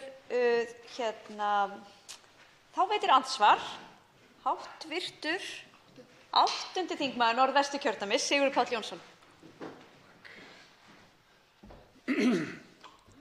Hæstv. forseti, ég þakka háttvirtum þingmanni Halldóru Mogensen og líka formanni velferðarnefndar fyrir ágætis yfirferð úr þessu nefndaráliti og heilbrigðisstefnunnar. Mig langar aðeins að spyrja þingmanninn út í ýmis atriði og að kemur svolítið eða svona ég kem ekki auga á til dæmis, mér finnst landsbyggðin hljóta svolítið skarðan hlut frá borði í þessari heilbrigðisstefnu og þá sérstaklega hvað varðar heilsugæslulækna og eins að því að þingmannum var tilætt forvarnir, þá ekki mikið hægt að finna forvarnir, endurhæfingu, öldrunarþjónustu, utanspítalaþjónustu, lýðheilsu og geðheilbrigðismál. Hvort að það hafi ekki verið skoðað í nefndarvinnunni og sett inn í, af hverju það var ekki sett inn í þá nefndarálit meirihlutans. Og svo segi ég líka umsögn frá Landssambandi eldri borgara þar sem að þeir benda á þá augljósu staðreynd að eldri borgurum að fjölga mikið og þá þurfum við að bregðast við því með því að gera ráðstafanir til að auka þá þjónustu. Og svo eins bara í sambandi við fjármögnun á þessari áætlun, hvort að þingmaðurinn geti eitthvað sagt til það með hvort að hún sé trygg. Vonandi að sé ekki of mikið af spurningum. Þá svarar andsvari hv. 11. þingmaður Reykjavíkurkjördæmis norður, Halldóra Mogensen. Forseti, já, ég þakka hv. þingmanni fyrir spurningarnar, en þetta eins og ég sagði í ræðunni minni, þetta stefna, þetta hugsað sem svona algjöran grunn og þarna á að fara í það að gera svona undirflokka stefnunnar eða það á að fara að gera aðgerðaáætlanir og þarna til dæmis öldrunarmál verða tekin fyrir, heilabilun, mönnun og þessi mikilvægu þættir og það vonandi verður gott samráð og fólk fær að koma að þeirri vinnu og við fáum að sjá þetta mjög fljótlega. Þannig að ég bara ekki sammála því þótt að það var nokkurs konar við sameinuðumst þetta að vissu leyti í nefndarvinnunni að við teldum ekki rétt að vera að fara að bæta inn í stefnuna öll þessi atriði þegar við vitum að því að það að koma aðgerðaáætlanir. Þannig að það kannski svona helst það sem ég hefði viljað segja. Þá veitir andsvar síðara sinni hv. 8. þingmaður Norðvesturkjördæmis Sigurður Páll Jónsson. Já, hæstv. Forseti, þakka þingmanninum fyrir þetta svar. Já, ég kannski var ekki búinn að gera mig grein fyrir því að nefndin hefði verið sammála það að þetta væri á þessu stigi, en ok, gott og vel. En það náttúrulega hvað maður að segja, kannski ekki sannað, en allavega í mínum huga að til dæmis bara eins og forvarnir bæði á hinu stóra sviði þess orðs eins og í endurhæfingu, geðheilbrigðismálum, forvarnir í áfengis- og vímuefnamálum og öðru slíku, bara almennar forvarnir eru náttúrulega til þess gerðar að náttúrulega hjálpa fólki til að vera ekki veikt og díla við sín líkama með ábyrgum hætti og sem að í framhaldinu spara náttúrulega heilbrigðiskerfinu gríðarlegt fjármagn. Þetta hefur maður nú lesið skýrslur og ég veit að þingmaðurinn alveg sammála mér í þessu. En gott og vel, þá í raun og veru miðað við þessi svör þingmannsins, þá held ég að ég sé ekkit meira að snúa upp á handlegginn á viðkomandi í framhaldi af því. Takk fyrir. Þá andsvörum lokið. Til máls tekur 11. þingmaður Reykjavíkurkjördæmis suður, Björn Leví Gunnarsson.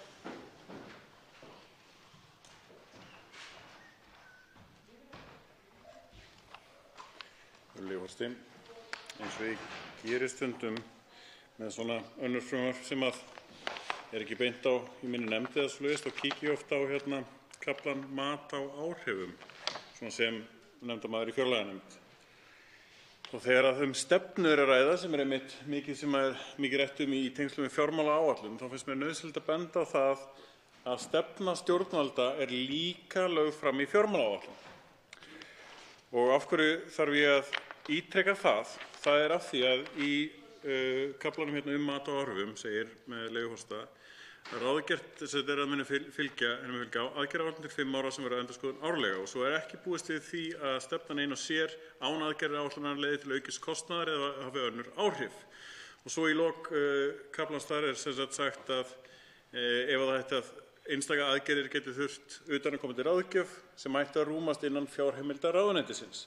Þannig að þetta ekki gert ráð fyrir því að grunnstefnan, tillaga til þingsályktunar heilbrigðisstefnu, leiði ekki til neins aukins kostnaðar. Vandamálið að við glímum augljóslega við heilbrigðiskerfi sem að vantar fjármagn. Og ástæðan fyrir því ég segi það af því að ég einmitt búinn að vera að vinna með fjármálaáætlunina og í henni vantar fjármagn í nákvæmlega þessa málaflokka sem á að vera að fjalla hérna og þá helst til vegna hjúkrunarheimila. En í fjármálaáætluninni sem líka stefna stjórnvalda, þar eru aðgerðir stjórnvalda settar fram og þar árið 2023 vantar 1,1 milljarð í rekstur hjúkrunarheimila miðað við þau heimili sem eru í byggingu og 2024 vantar 3,5 milljarða. Það bara einfaldlega vantar í fjármálaáætlunina. Þannig að já, það sagt að það muni rúmast innan fjárheimilda ráðuneytisins, en hverjar verða fjárheimildirnar þá? Verða þær ekki hærri? Af því að stefnan að setja ákveðnar auknar kröfur og miðað við bara núverandi aðgerðir vantar einmitt pening. Þannig að ég sé ekki að matið áhrifanna sé rétt. Að sjálfsögðu kostar þetta einhvern pening, kannski tímabundið miðað við uppbyggingu að gera, en kannski varanlega. Þegar ég skoða stefnu, þá reyni ég alltaf að finna hvernig verða aðstæður þegar að stefnunni lokið. Hvert verðum við komin þá? Og það í fylgiskjali sem er bara einfaldlega sagt hver verður staðan 2030, sem mjög hentugt og alls ekki algengt að finna í svona skjölum. Og þar eru listuð upp 3, 6, 9, 10 atriði sem að mér finnst þau ekki lýsa nákvæmlega því vandamáli og sem við stöndum frammi fyrir núna og að við verðum búin að leysa það vandamál.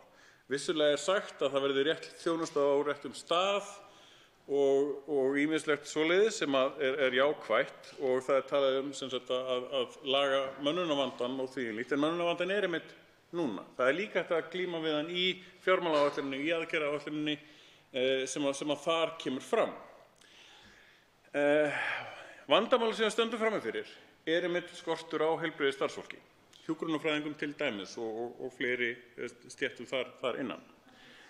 Það gerir það að verkum að ný hjúkrunarheimili sem hafa verið opnuð á undanförnu, ný hjúkrunarrými, þá vantar hjúkrunarfræðinga til þess að geta opnað þau rými. Það voru 10 af einhverjum 40 sem var hægt að opna því að það vantaði fleiri hjúkrunarfræðinga. Þannig að það er búið að byggja, það er tilbúið til þess að glíma við þennan fráflæðisvanda til dæmis sem er á Landspítalanum, en það er ekki hægt að opna þau af því að það vantar hjúkrunarfræðinga. Það vantar líka hjúkrunarfræðinga á Landspítalann, þannig að það eru ýmsar deildir þar, ýmis rými þar lokuð, af því að það er ekki hægt að koma sjúklingunum þá út, eða ekki lengur sjúklingunum, þeir sem eru í fráflæðinu þessu, á batavegi, þurfa léttari aðstoð eða rými heldur en á Landspítalanum. Þau eru föst á Landspítalanum í miklu dýrari úrræðum heldur en þau myndu annars fá á hjúkrunarheimili af því það vantar hjúkrunarfræðingar. Þannig þetta er vandamál í báðar áttir. Það þarf fleiri hjúkrunarfræðinga á Landspítalann til þess að sinna þá þessu fólki sem kemst ekki af Landspítalanum í ódýrari rými þar sem er pláss en ekki hjúkrunarfræðingar. Við lendum í svona hringavitleysu þar sem að bara ég átta mig ekki alveg á því hvernig dýrara úrræði öðrum megin getur ekki verið flytja fjármagn að einhverju leyti til þeirra lausnar sem að liggur meira þess að fyrir til þess að létta þá á. Þar hefur verið bent á einmitt að vandamáli sé að launin séu einmitt lægri á þessum hjúkrunarheimilum fyrir hjúkrunarfræðingana. Þannig að þeir reyna frekar að fara til Landspítalans sem að vissulega vantar líka hjúkrunarfræðinga, þannig að það er ekki alveg fullkomið. Þannig að þeir komast þeir aldrei inn af því að það vantar það mikið af hjúkrunarfræðingum, þá festast þeir allir á Landspítalanum eða álíka stöðum sem að borga betur heldur en í hjúkrunarheimilum og lausnin við þessum fráflæðisvanda verður bara aldrei til fyrir að annarkvort launin hækka þá fyrir þau pláss sem á hjúkrunarheimilunum eða þá að fleiri bætast í hópinn. Það var til dæmis sögð saga af því fyrir fjármálaáætlun eða fjárlög síðast þar sem að það var forstöðumaður deildar á Landspítalanum sem að þoldi ekki þetta ástand lengur og ætlaði bara mætti og segja ég ætla nú að ráða 10 hjúkrunarfræðinga viðbót og skilaboðin sem hann fekk var bara já endilega gjörðu svo vel og auglýsir þó að það sé ekki til þeim peningur en það skiptið ekki máli því að það fannst enginn til þess að sinna þessum störfum. Það er vandamálið í hnotskurn hjá okkur. Það vantar já hjúkrunarheimili fyrir næstu ár og áratugi því að sem sagt, fjöldi aldraðra eftir árið 2024 kemur til með að aukast mjög mikið. Til þess að ná að sinna þeim aðstæðum þá þarf einmitt að byggja upp fleiri með betri aðstöðu fyrir þann aukna fjölda. Ef við ætlum að geta síðan tekið á móti fólkið þangað, þá þarf fólkið til þess að sinna því, sinna þjónustunni þar. En það vantar líka, það er ekki nóg að byggja bara húsin, það verður líka að huga að mönnuninni sem er sett fram í þingsályktuninni og er bara mjög gott og ég hlakka til að sjá aðgerðaáætlunina þar. En eins og ég bendi á, aðgerðir stjórnvalda geta líka komið fram í fjármálaáætlun. Við stöndum frammi fyrir þessum vanda nákvæmlega núna og fjármálaáætlun er stefna stjórnvalda til næstu 5 ára og þar á lausnin líka að vera. Við höfum ekki þurfa að bíða eftir aðgerðaáætlun sem að þarf þá væntanlega að bíða eftir fjármálaáætlun næsta árs eða lengur, ég veit það ekki.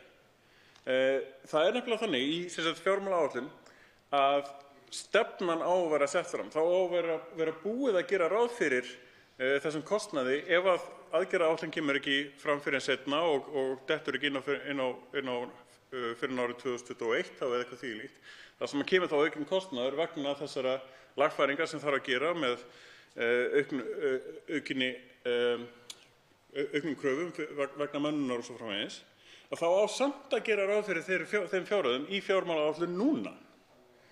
Og það er það sem ég sakna aðalega við þessa annars ágætu heilbrigðisstefnu sem að ég finnst mér segja lítið of lítið hvað þarf að gera, sem sagt aðstæðunar hver er stóra myndin, hvað eru líffræðilegu breytingarnar í þessu sem við þurfum að ná að fylgja, hversu marg svona hjúkrunarheimili eða háskólasjúkrahúspláss eða heilbrigðisstofnanir eða heilsugæslur og læknar og hjúkrunarfræðingar erum við svona að búast við að þurfa til þess að standa undir heilbrigðiskerfinu á þessum tíma. Þá erum við með grunnmyndina af því hvaða er mikið af mönnun sem þarf að ná upp í þetta. Og mér finnst vanta aðeins þau gögn í þessa áætlun sem er svona grundvöllurinn einmitt að aðgerðaáætlun í framhaldinu sem að þá setur fram það mælikvarða og markmið betur sem við sjáum síðan í fjármálaáætluninni. En aftur vantar í fjármálaáætlunina. Þannig að ég kvarta undan því að þetta mat á áhrifum sem er örstutt og segir að það vanti engan pening í þetta, miðað við aðstæðuna núna, miðað við að það vantar í fjármálaáætlunina eins og er 4,6 milljarða, þá bara vantar, við vitum að það kemur til með að kosta þennan pening ef það á að taka þau hjúkrunarrými í notkun sem er verið að byggja, ef við ætlum ekki að skilja það bara eftir tóm. Þannig að þetta tvennt að þetta kostar ekki neitt, jú víst, við vitum að það kostar eitthvað og við vitum að það vantar í núverandi fjármálaáætlun og þá hef ég svona þær athugasemdir þetta mál að gera. Þá veitir andsvar hv. 8. þingmaður Norðausturkjördæmis, Anna Kolbrún Árnadóttir. Hæstv. forseti, ég vil þakka hv. þingmanni Birni Leví Gunnarssyni kærlega fyrir hans yfirferð. Ég hjó eftir því, þetta var mjög gott, ég hjó eftir því hjá honum að hann talaði töluvert mönnunarvanda í kerfinu og mér fannst hann einum of tala mönnunarvanda hjúkrunarfræðinga. Að mínu viti þá eru þar nú ekki svo marga hjúkrunarfræðinga inn á dvalar- og hjúkrunarheimili, þannig að það eru aðrar stéttir undir líka sem mér finnst mikilvægt að við gefum gaum og það er þá til dæmis sjúkraliðar og félagsliðar, iðjuþjálfar, allar þessar hliðarstéttir, sjúkraþjálfar, við getum nefnt fleiri og fleiri þætti. En þetta var mjög gott og það sem ég velti líka fyrir mér, nú er búið að auka við fjölda þeirra sem geta sótt sér nám í hjúkrunarfræði við Háskóla Íslands. Háskólinn á Akureyri getur því miður ekki tekið við fleiri nemum, þannig að það sem ég er svona að velta fyrir mér, þetta hangir allt einhvern veginn saman og ég vil taka undir þessi orð að við þurfum einhvern veginn að greina þörfina hreinlega og mér finnst líka hárrétt að segja það að fjármálaáætlun er ramminn og eftir að fjármálaáætlun hefur verið lögð fram þá er hægt að fara í aðgerðaáætlun til þegar maður veit hvað maður hefur úr að moða, ef ég get orðað það þannig. En aðalega þetta, hvort að hv. þingmaður sé ekki sammála mér það að við þurfum að líta til allra stétta og hreinlega greiningar á þörfinni. Þá svarar andsvari hv. 11. þingmaður Reykjavíkurkjördæmis suður, Björn Leví Gunnarsson.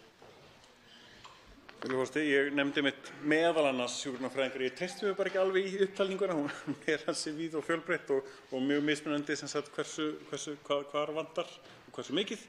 Varðandi það einmitt að greina þörfina, þá já, aðgerðir fylgja greiningum. Og þessi stefna nær ekki alveg greiningunni. Hún nær því hvert við ætlum að vera komin árið 2030 og sýnir hverjum svo sem það hvað það þýðir, hvort það sé nóg eða hvort það vanti eitthvað. Vantar til dæmis einmitt hjúkrunarheimilin í þessa heilbrigðisstefnu sem að þýðir að það veigamikill hluti af heilbrigðiskerfinu sem að segir sitt. En það alltaf að byrja þar þó að það vanti þessi göt á ákveðnum stöðum sem þarf að fylla upp í. Þannig að hún alveg góð til síns brúks á þann hátt.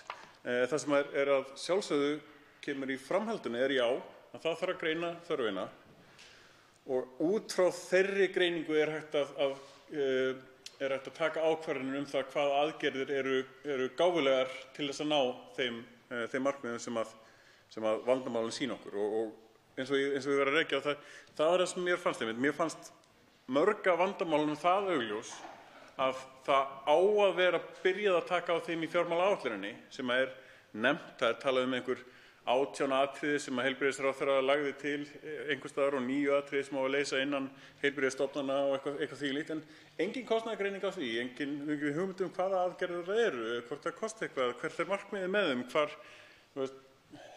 það rosalega, mér finnst vanta rosalega mikið gagnsæi í þetta og án gagnsæisins þá höfum við ekki hugmynd af hverju við erum að borga þessa peninga. Þegar allt kemur til alls, eins og McKinsey-skýrslan sagði, að heilbrigðiskerfið er mjög þröngt rekið hérna, mjög vel rekið á þann hátt og ef við ætlum að bæta peningi þá þurfum við að vita í hvað við erum að setja, en við erum ekkert að fá þær upplýsingar. Þá svarar andsvari hv. 8. þingmaður Norðaust. Nei, afsakið, nú forseti að ruglast örlítið. Nú veitir andsvar síðara sinni hv. 8. þingmaður Norðausturkjördæmis Anna Kolbrún Árnadóttir. Hæstv. forseti, þetta ágætt.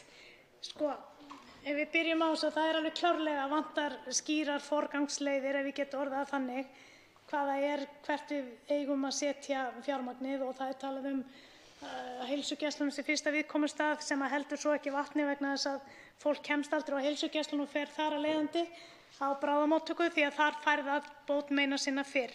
Og ég held að það sé eiginlega kjarni málsins og þess vegna lagði ég mjög mikla áherslu á það í mínu minnihlutaáliti að hækka eða auka veg heilsugæslunnar og þá allt land. Ef ég fer aðeins yfir í þennan hjúkrunarfræðingana enn og ný og það sem að hv. þingmaður kom inn á í ræðunni sinni með stöðuna á Landspítalanum, þá vitum við það að hjúkrunarfræðingar þar eru yfirborgaðir. Þrátt fyrir það mikill skortur á hjúkrunarfræðingum og við getum velt því fyrir okkur hvort það sé ekki aðbúnaðurinn sem skiptir þar mestu máli, starfsaðstæður. Og að þessu sögðu þá ágætt að minnast þess að jafnlaunastaðallinn, eins góður eins og hann þá tekur hann ekki tillit á milli stofnana. Það þýðir að hjúkrunarfræðingur á Landspítala mun alltaf vera yfirborgaður og hjúkrunarfræðingur á Suðurnesjunum mun ekki hafa tækifæri til þess. Það ekki hægt að jafna milli stofnana og það það sem stóra vandamálið, held ég. Og það margt annað. En ég bara að velta einu í lokin. Nú talar að hv. þingmaður talar að við viljum vita hvert fjármagnið fer og það örugglega alveg gefið að Landspítalinn dýrasta úrræðið vegna þess að þar þurfa alltaf að vera til taks ákveðnir faghópar sem að gera það verkum að það dýrast að sækja þjónustu þangað inn. Og ég hef stundum velt því fyrir mig hvort að það eigi að aðgreina héraðssjúkrahúsið Landspítalinn við bráðamóttöku Landspítalans vegna þess að við erum að bítast sömu stofurnar, við erum að bítast sama starfsfólkið og þetta eykur bara flækjustig. Þá svarar andsvari síðara sinni hv. 11. þingmaður Reykjavíkurkjördæmis suður Björn Leví Gunnarsson. Já, þetta tvímælalaust vandamál með að heilsugæslan á að vera fyrsti viðkomustaður en maður fær ekki tíma fyrir löngu seinna. Maður getur mætt þarna eftir 4 stundum og þá komist inn á einhvern nokkurn veginn bráðamóttöku lækna þar. Annars eru önnur úrræði sem eru betur þekkt en ég. En það rúmlega þriðjungur þjóðarinnar sem að mæta á bráðamóttöku á hverju ári, sem er óvenjulega mikið og aðgengi að þannig er í rauninni bara kringum höfuðborgarsvæðið. Þannig að það vantar greinilega einmitt stefnu utan það hvernig sjúklingar svona flæða kerfið, hvert eiga að fara fyrst og að það sé einhver sem getur tekið mótið sama hvar á landinu. En það talað að rétt þjónusta á réttum stað, sem alveg frábært markmið. Ég hlakka til að sjá hvernig aðgerðir sem verða með það. Ég ekki alveg jafn sammála því að jafnvægisstaðallinn sé neitt rosalega góður. Hann ansi dýr og þungur í framkvæmd og svo framvegis, en vona að hann skili einhverjum árangri. Hann skilir okkur allavega upplýsingum. Varðandi það að LSH sé dýrasta úrræði, þá er það ekki alveg rétt eins og kom fram í skýrslu McKinsey. Að hluta til er hann það tímalaust eins og til dæmis með varðandi fráflæðivandann. Hjúkrunarrými þar sjálfsögðu mjög dýr, en það sem hann gerir og það sem hann á að gera í þeim hlutverkum, þá er hann bara mjög skilvirkur og ódýr miðað við sambærilega spítala á Norðurlöndunum. Þannig að Landspítalinn er mjög vel rekinn miðað við allar upplýsingar sem við höfum, en glímir við ákveðin vandamál sem að tengjast til dæmis kjarasamningum lækna, hvernig þeir eru ekki fjármagnaðir, og gerðardómur náttúrulega hjúkrunarfræðinga sem er búið að starfsaðstöðu, og svo þessi fráflæðivandi sem er ákveðin hringavitleysa. Og í heildina þá lítur ekkert svo rosalega flókið út að leysa þessi vandamál, en það að fá fagfólk sem þegar það vantar og vantar bara í samfélagi sem slíkt, það eru nóga hjúkrunarfræðinga á vissu, að ná þeim aftur til starfa, það er bara þrautin þyngri og ég bara öfunda fólk ekki af því að leysa það verk. Andsvörum er lokið. Til máls tekur hv. 10. þingmaður Reykjavíkurkjördæmis norður, Ólafur Ísleifsson.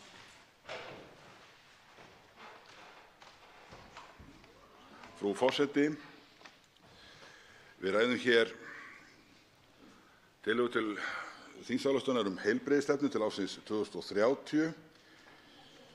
Mér þykir hlýða að fara nokkrum orðum þetta mál í vonandi ekki allt of löngu máli. En ég vil byrja á því að vísa til álits minnihluta velferðarnefndar sem undirritað af hv. þingmanni Önnu Kolbrúnu Árnadóttur og þar sem hún dregur fram ýmsar mikilvægar ábendingar og athugasemdir og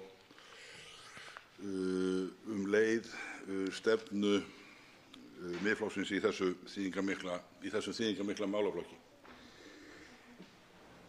Þannig stendur á að það liggja fyrir sem gögn í þessu máli mjög góðar umsagnir, margar hverjar. Og ég hyggst drepa niður á örfáum stöðum. Það er ekki færi á því að vísa til þeirra allra svo sem vert væri, en mig langar til þess að byrja á því að segja nokkur orð hér umsögn Læknafélags Íslands, en þar liggja fyrir bréf frá Læknafélaginu, annars vegar til nefndasviðs Alþingis frá því í febrúar 2019, þar sem að rakið er að Læknafélagið hafi skilað ítarlegum athugasemdum og ábendingum við drög að heilbrigðisstefnu eins og þau birtust í samráðsgáttinni, en leið er sagt að Læknafélagið fá ekki séð að nokkuð athugasemdum með ábendingu félagsins hafi skilað sér í stefnumótunina sjálfa, þótt einhver atriði virðist hafa ratað í greinargerðina. Það er þetta mjög mikilvægt, frú forseti, að í svona máli að þá sé gætt vandlega að samráði, og það er einmitt vikið að því í bréfi Læknafélags Íslands sem liggur hérna sem gagn í málinu til heilbrigðisráðherra hæstvirts, og það er frá 18. desember síðastliðnum, þar sem segir, með leyfi forseta, Læknafélag Íslands telur að æskilegt hefði verið að hafa viðameira og ítarlegra samráð við hagsmunaaðila við undirbúning þessara stefnumótunar. Þá segir ennfremur að Læknafélagið vilji koma á framfæri að í heilbrigðisstefnuna vanti ákvæði að öll þjónusta innan heilbrigðiskerfisins sem greidd er af opinberum aðilum skuli byggjast á gagnreyndum fræðum. Umönnun sem veitt er án þess að til hafi komið sjúkdómsgreining og stofnað hafi verið til viðeigandi meðferð af hálfu læknis er ógnun við gæði og öryggi heilbrigðisþjónustu. Einnig vantar í stefnuna umfjöllun velferð og starfsþróun mannauðs heilbrigðiskerfisins. Hvergi minnst á úrbætur er varða vinnutilhögun, sveigjanleika í starfi, heilbrigði og vellíðan starfsmanna, né að stuðla skuli að mótvægisaðgerðum gegn álagsþáttum í starfi og vinnuumhverfi.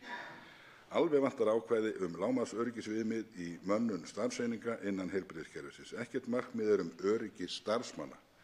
Endurskoðunar á stjórnskipulagi heilbrigðisstofnana er hvergi getið. Þetta eru mikilvæg atriði, frú forseti, en það er ekki allt búið hér í þessu bréfi Læknafélagsins því að þar segir, með leyfi forseta, loks er í stefnunni ekkert ákvæði réttindi sjúklinga. Hvergi er minnst að umboðsmanni sjúklinga og ekki er fjallað sjúklingasamtök.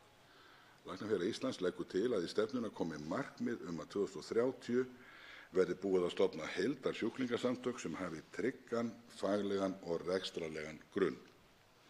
Þá segir ennfremur, með leyfi forseta, Læknafélag Íslands varar við þeim hugmyndum í heilbrigðisstefnunni að notendur heilbrigðisþjónustunnar skuli sviptir réttindum til að fá að velja sér þá þjónustu sem þeir telja sig þurfa og þjónustuaðila til að veita hana. Læknafélagið er ósammála þeim uppgjáfatóni sem er í heilbrigðisstefnunni gagnvart því verkefni að manna grunnheilbrigðisþjónustu á landsbyggðinni og að fullnægjandi geti talist að í hennar stað komi fjarheilbrigðisþjónusta. Þá vil ég í sem stystu máli nefna að í umsögninni fylgja mjög ítarlegar athugasemdir í greinargerð af hálfu Læknafélags Íslands og liggur þetta fyrir með gögnum málsins og er hin fróðlegasta og lesning og mjög gagnleg og ég vænti þess að hún verði höfð til hliðsjónar og skipi veigamikinn þátt þegar kemur að endurskoðun heilbrigðisstefnunnar. Þá þykir mér rétt, frú forseti, að vísa stuttlega í álit Félags íslenskra hjúkrunarfræðinga. Þar er bent á að forvarnir og lýðheilsu vanti í þingsályktunina og að mati Félags íslenskra hjúkrunarfræðinga er sagt nauðsynlegt að setja fram stefnu forvarnir og lýðheilsu. Þar kemur ennfremur fram í þessari umsögn að ekki sé minnst sérstaklega á endurhæfingu í þingsályktuninni og bent leið á að endurhæfing er sífellt stækkandi þáttur heilbrigðisþjónustunnar og því telur Félag íslenskra hjúkrunarfræðinga mikilvægt að koma þeim þætti inn í heilbrigðisstefnuna. Það segir sömuleiðis í umsögn Félags íslenskra hjúkrunarfræðinga að ekki sé minnst einu orði, frú forseti, á hjúkrunarheimili eða hjúkrun aldraðra, þó að ljóst sé að aldraðir séu vaxandi hópur sem þarf á heilbrigðisþjónustu að halda næsta áratuginn. Loks vil ég víkja að því sem að segir í tilvitnaðri umsögn Félags íslenskra hjúkrunarfræðinga þar sem að segir með leyfi forseta: Félag íslenskra hjúkrunarfræðinga vill leggja sérstaka áherslu á mikilvægi rannsókna og vísindastarfsemi til að þróa hjúkrunarmeðferð og því undirstrika mikilvægi þess að hjúkrunarfræðingar og sérfræðingar í hjúkrun fái tækifæri til að starfa við vísindarannsóknir og eða gæðaverkefni innan hjúkrunarfræðinnar í tiltekinn tíma á ári. Hjúkrunarfræðingar fái einnig greiðari aðgang að styrkjum til vísindarannsókna sem og aðgang að gögnum og gagnagrunnum á heilbrigðissviði. Í því sambandi er vert að minna á frumvarp til laga vísindarannsóknir á heilbrigðissviði innan svega gjaldtöku vísindasiðanefndar en þar er verið að leggja til aukinn kostnað við vísindarannsóknir á heilbrigðissviði. Það er aðgerð sem ekki mun auka á vísindastarf innan heilbrigðisþjónustunnar heldur þvert á móti. Og það eru fleiri gagnlegar ábendingar í þessari umsögn sem ekki er tími til að rekja hérna nánar. Ég vil loks, frú forseti, víkja að umsögn Samtaka fyrirtækja í velferðarþjónustu, en þar segir meðal annars með leyfi forseta: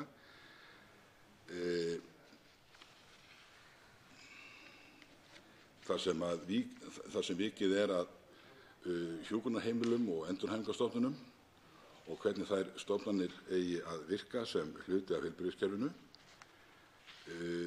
Það segir: eftir stendur að grundvallarspurningum stefnu stjórnvalda í þessum málaflokkum er ósvarað. Hver er stefna stjórnvalda, til dæmis varðandi hlutverk og rekstur hjúkrunarheimila í framtíðinni?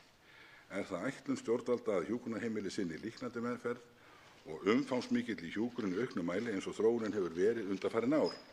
Eða er ætlunin að hjúkrunarheimilin sendi heimilismenn oftar á spítala eins og gert er til dæmis í Danmörku? Hvaða leiðarfarni í þessum efnum hefur áhrif á fagmönnun inn á hjúkrunarheimilum og það fjármagn sem greitt verður til heimilanna? Það skiptir einnig máli við byggingu og skipulag nýs Landspítala, enda verður að gera ráð fyrir fleiri legurýmum á spítalanum ef þjónustustig hjúkrunarheimila á að lækka frá því sem það hefur verið undanfarin ár. Þá þarf að ákveða hvort veita eigi sömu þjónustu á öllum hjúkrunarheimilum landsins án tillits til stærðar og staðsetningar. Eiga almenn hjúkrunarheimili að þjónusta alla langveika einstaklinga eða vera öldrunarstofnanir með sérhæfingu í öldrunarlækningum? Já, frú forseti, hér er sannarlega hreyft við mjög mikilvægum málum. En við þetta bætist með leyfi forseta þarna í umsögninni, þá er heldur ekki rætt í heilbrigðisstefnunni sýn stjórnvalda á hlutverk og rekstur endurhæfingarstofnana. Hvert á hlutverk slíkra stofnana að vera til framtíðar litið? Hvernig líta stjórnvöld á starfsemi þeirra sem hluta af heilbrigðiskerfinu? Og að síðustu þetta úr umsögninni: heildstæð heilbrigðisstefna verður ekki fullgerð nema grundvallarsýn stjórnvalda á hlutverk og þjónustustig inni í þessum stofnunum komi fram. Frú forseti, að lokum vil ég víkja að tilgreindu fjárhagslegu málefni sem er það sem stundum hefur nú verið nefnt hér af minni hálfu og fleiri hv. þingmanna, en það er að það er alveg nauðsynlegt að það verði rutt úr vegi hindrunum gegn því að eldri borgarar sem hafa vilja og getu til geti bætt hag sinn með því að vinna í auknum mæli. Og þar eru ljónu veginum sem eru skerðingar bóta. Menn þekkja umræður hið svokallaða frítekjumark, þar sem gert er ráð fyrir því að atvinnutekjur umfram krónur 100.000 leiði af sér skerðingar í almannatryggingakerfinu. Ég vísa sem fyrr á rannsóknir sem gerðar hafa verið í þessum efnum og sem ekki hafa verið bornar brigður á og hafa þá niðurstöðu að ríkissjóður geti sem best sér að kostnaðarlausu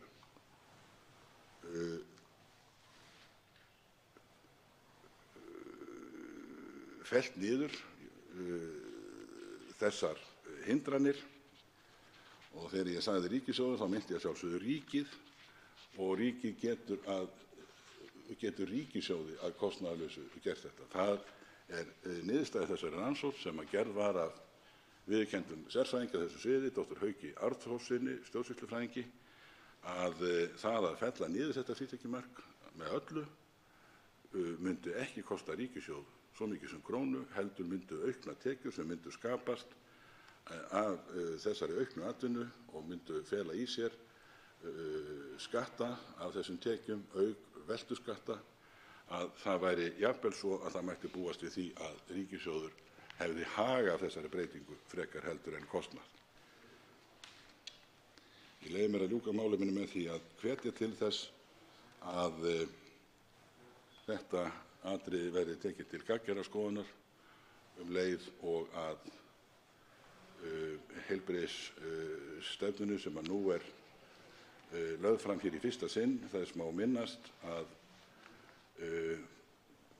við fjölluðum hérna fyrir ekki mjög löngu síðan skýrslu Ríkisendurskoðunar sem gerði út leiðangur í leit að heilbrigðisstefnu og kom tómhent til baka. Hún fyrirfannst ekki. Hér leitast við að bæta úr. Margt vel gert, en eins og þær umsagnir sem hér hefur verið vitnað til bera með sér að þá hefði samráð þurft að vera betra og litið víðar yfir sviðið heldur en sýnist gert í þeirri stefnu sem hér liggur fyrir. Til máls tekur hv. 7. þingmaður Reykjavíkurkjördæmis norður, Þorsteinn Víglundsson.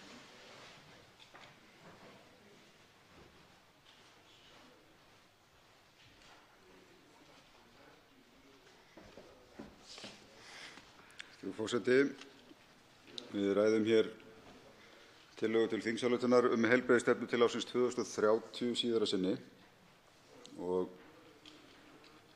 leið og fagna má því að hér sé verið að gera tilraun til þess að marka heilbrigðisþjónustunni okkar skýra stefnu til langs tíma og margt gott að finna í þessari stefnu. Þá verð ég að lýsa vonbrigðum yfir í raun og veru hversu óljóst og almennt orðuð þessi stefna og í sjálfu sér má lesa hvað sem lesanda þóknast út úr henni og það aldrei til góðs þegar að stefnur sem þessar eru svo almennt orðaðar, sér í lagi þegar haft í huga að þetta hin eina eiginlega aðkoma Alþingis að forgangsröðun heilbrigðiskerfisins hvað þetta varðar, því að á grundvelli þessara stefnu það síðan í höndum ráðherra að leggja fram áætlanir til 5 ára í senn sem koma hér til þingsins einungis til upplýsinga en ekki til efnislegrar afgreiðslu eða breytinga. Og það veldur því kannski töluverðum vonbrigðum hversu veigamiklar breytingar meirihluti nefndarinnar gerir á stefnunni sem slíkri og sáralitla tilraun til þess að skerpa á þeim helstu aðfinnslum sem að finna í umsögnum stefnuna og meðal annars líka í umfjöllun minnihluta. Það sem að eykur á áhyggjur mínar í þessu auðvitað sú stefna sem að núverandi ríkisstjórn að fylgja í heilbrigðismálum, sem alltaf að verða skýrara og skýrara, að heilbrigðisstefna núverandi stjórnvalda stefna fyrir heilbrigðiskerfið og þá opinberan hluta, ríkisrekinn hluta heilbrigðiskerfisins, en ekki fyrir notendur heilbrigðisþjónustunnar, okkur landsmenn, sem auðvitað ekki hægt að leggja nægilega mikla áherslu á hversu mikilvægt heilbrigðiskerfið fyrir okkur og líka ef við horfum á þetta í víðara samhengi að þá liðlega fjórðungur ríkisútgjalda sem rennur til heilbrigðiskerfisins okkar og liðlega helmingur ríkisútgjalda sem rennur til velferðarkerfisins í heild og það óhjákvæmilega mjög mikið samspil á milli velferðarkerfisins og heilbrigðiskerfisins og með skynsamlegri fjárfestingu í heilsu landsmanna, virkni landsmanna, einmitt hægt að spara umtalsverða fjármuni í félagslegum hluta velferðarkerfisins, til dæmis þegar við horfum á ört vaxandi örorkutíðni hér á landi, ýmiss konar vandamál tengd andlegum veikindum og þess vegna töluvert áhyggjuefni hversu lítið fjallað þessa þætti í stefnunni. Það varla fjallað endurhæfingu til dæmis, svo nokkru nemi. Og það hreint alveg ótrúlegt þegar við horfum á það að þetta samhengi búið að vera okkur vel þekkt árum saman. Hefur verið lögð mjög mikil áhersla á það í umfjöllun málefni öryrkja, svo dæmi sé tekið, hversu mikilvægt það fyrir okkur að leggja stóraukna áherslu innan heilbrigðiskerfisins á sálfræðiþjónustu, endurhæfingu, ýmiss konar virkniúrræði fyrir þá notendur þessarar þjónustu. Og þess vegna saknaði ég þess mjög hversu lítið að finna þessi málefni í í þessari stefnu. Og ég saknaði þess enn fremur mjög hversu markmiðssetning þessara stefnu er veik. Hún er einstaklega óljós og svo ég nefni hér máli mínu til stuðnings hér með leyfi forseta í umfjöllun gæði í fyrirrúmi. Það segir í fyrsta tölulið: Ísland verði meðal fremstu þjóða í því að birta niðurstöður tilætlaðan árangur í heilbrigðiskerfinu.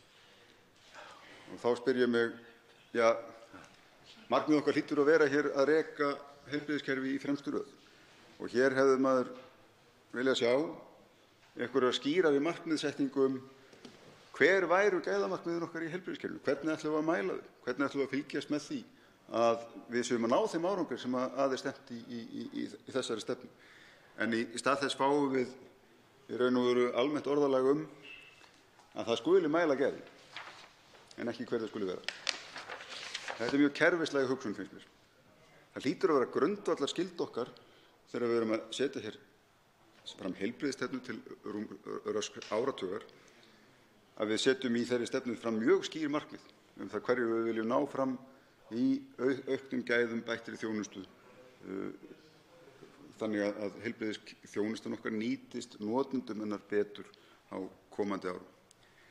Og það er auðvitað rík ástæða til að hafa áhyggjur af því með hliðsjón af stefnu núverandi stjórnvalda, þar sem að, eins og ég nefndi hér fyrir ræðu minni, markmiðið virðist fyrst og fremst vera heilbrigðiskerfi fyrir heilbrigðiskerfi sjálft en ekki fyrir notendur þess.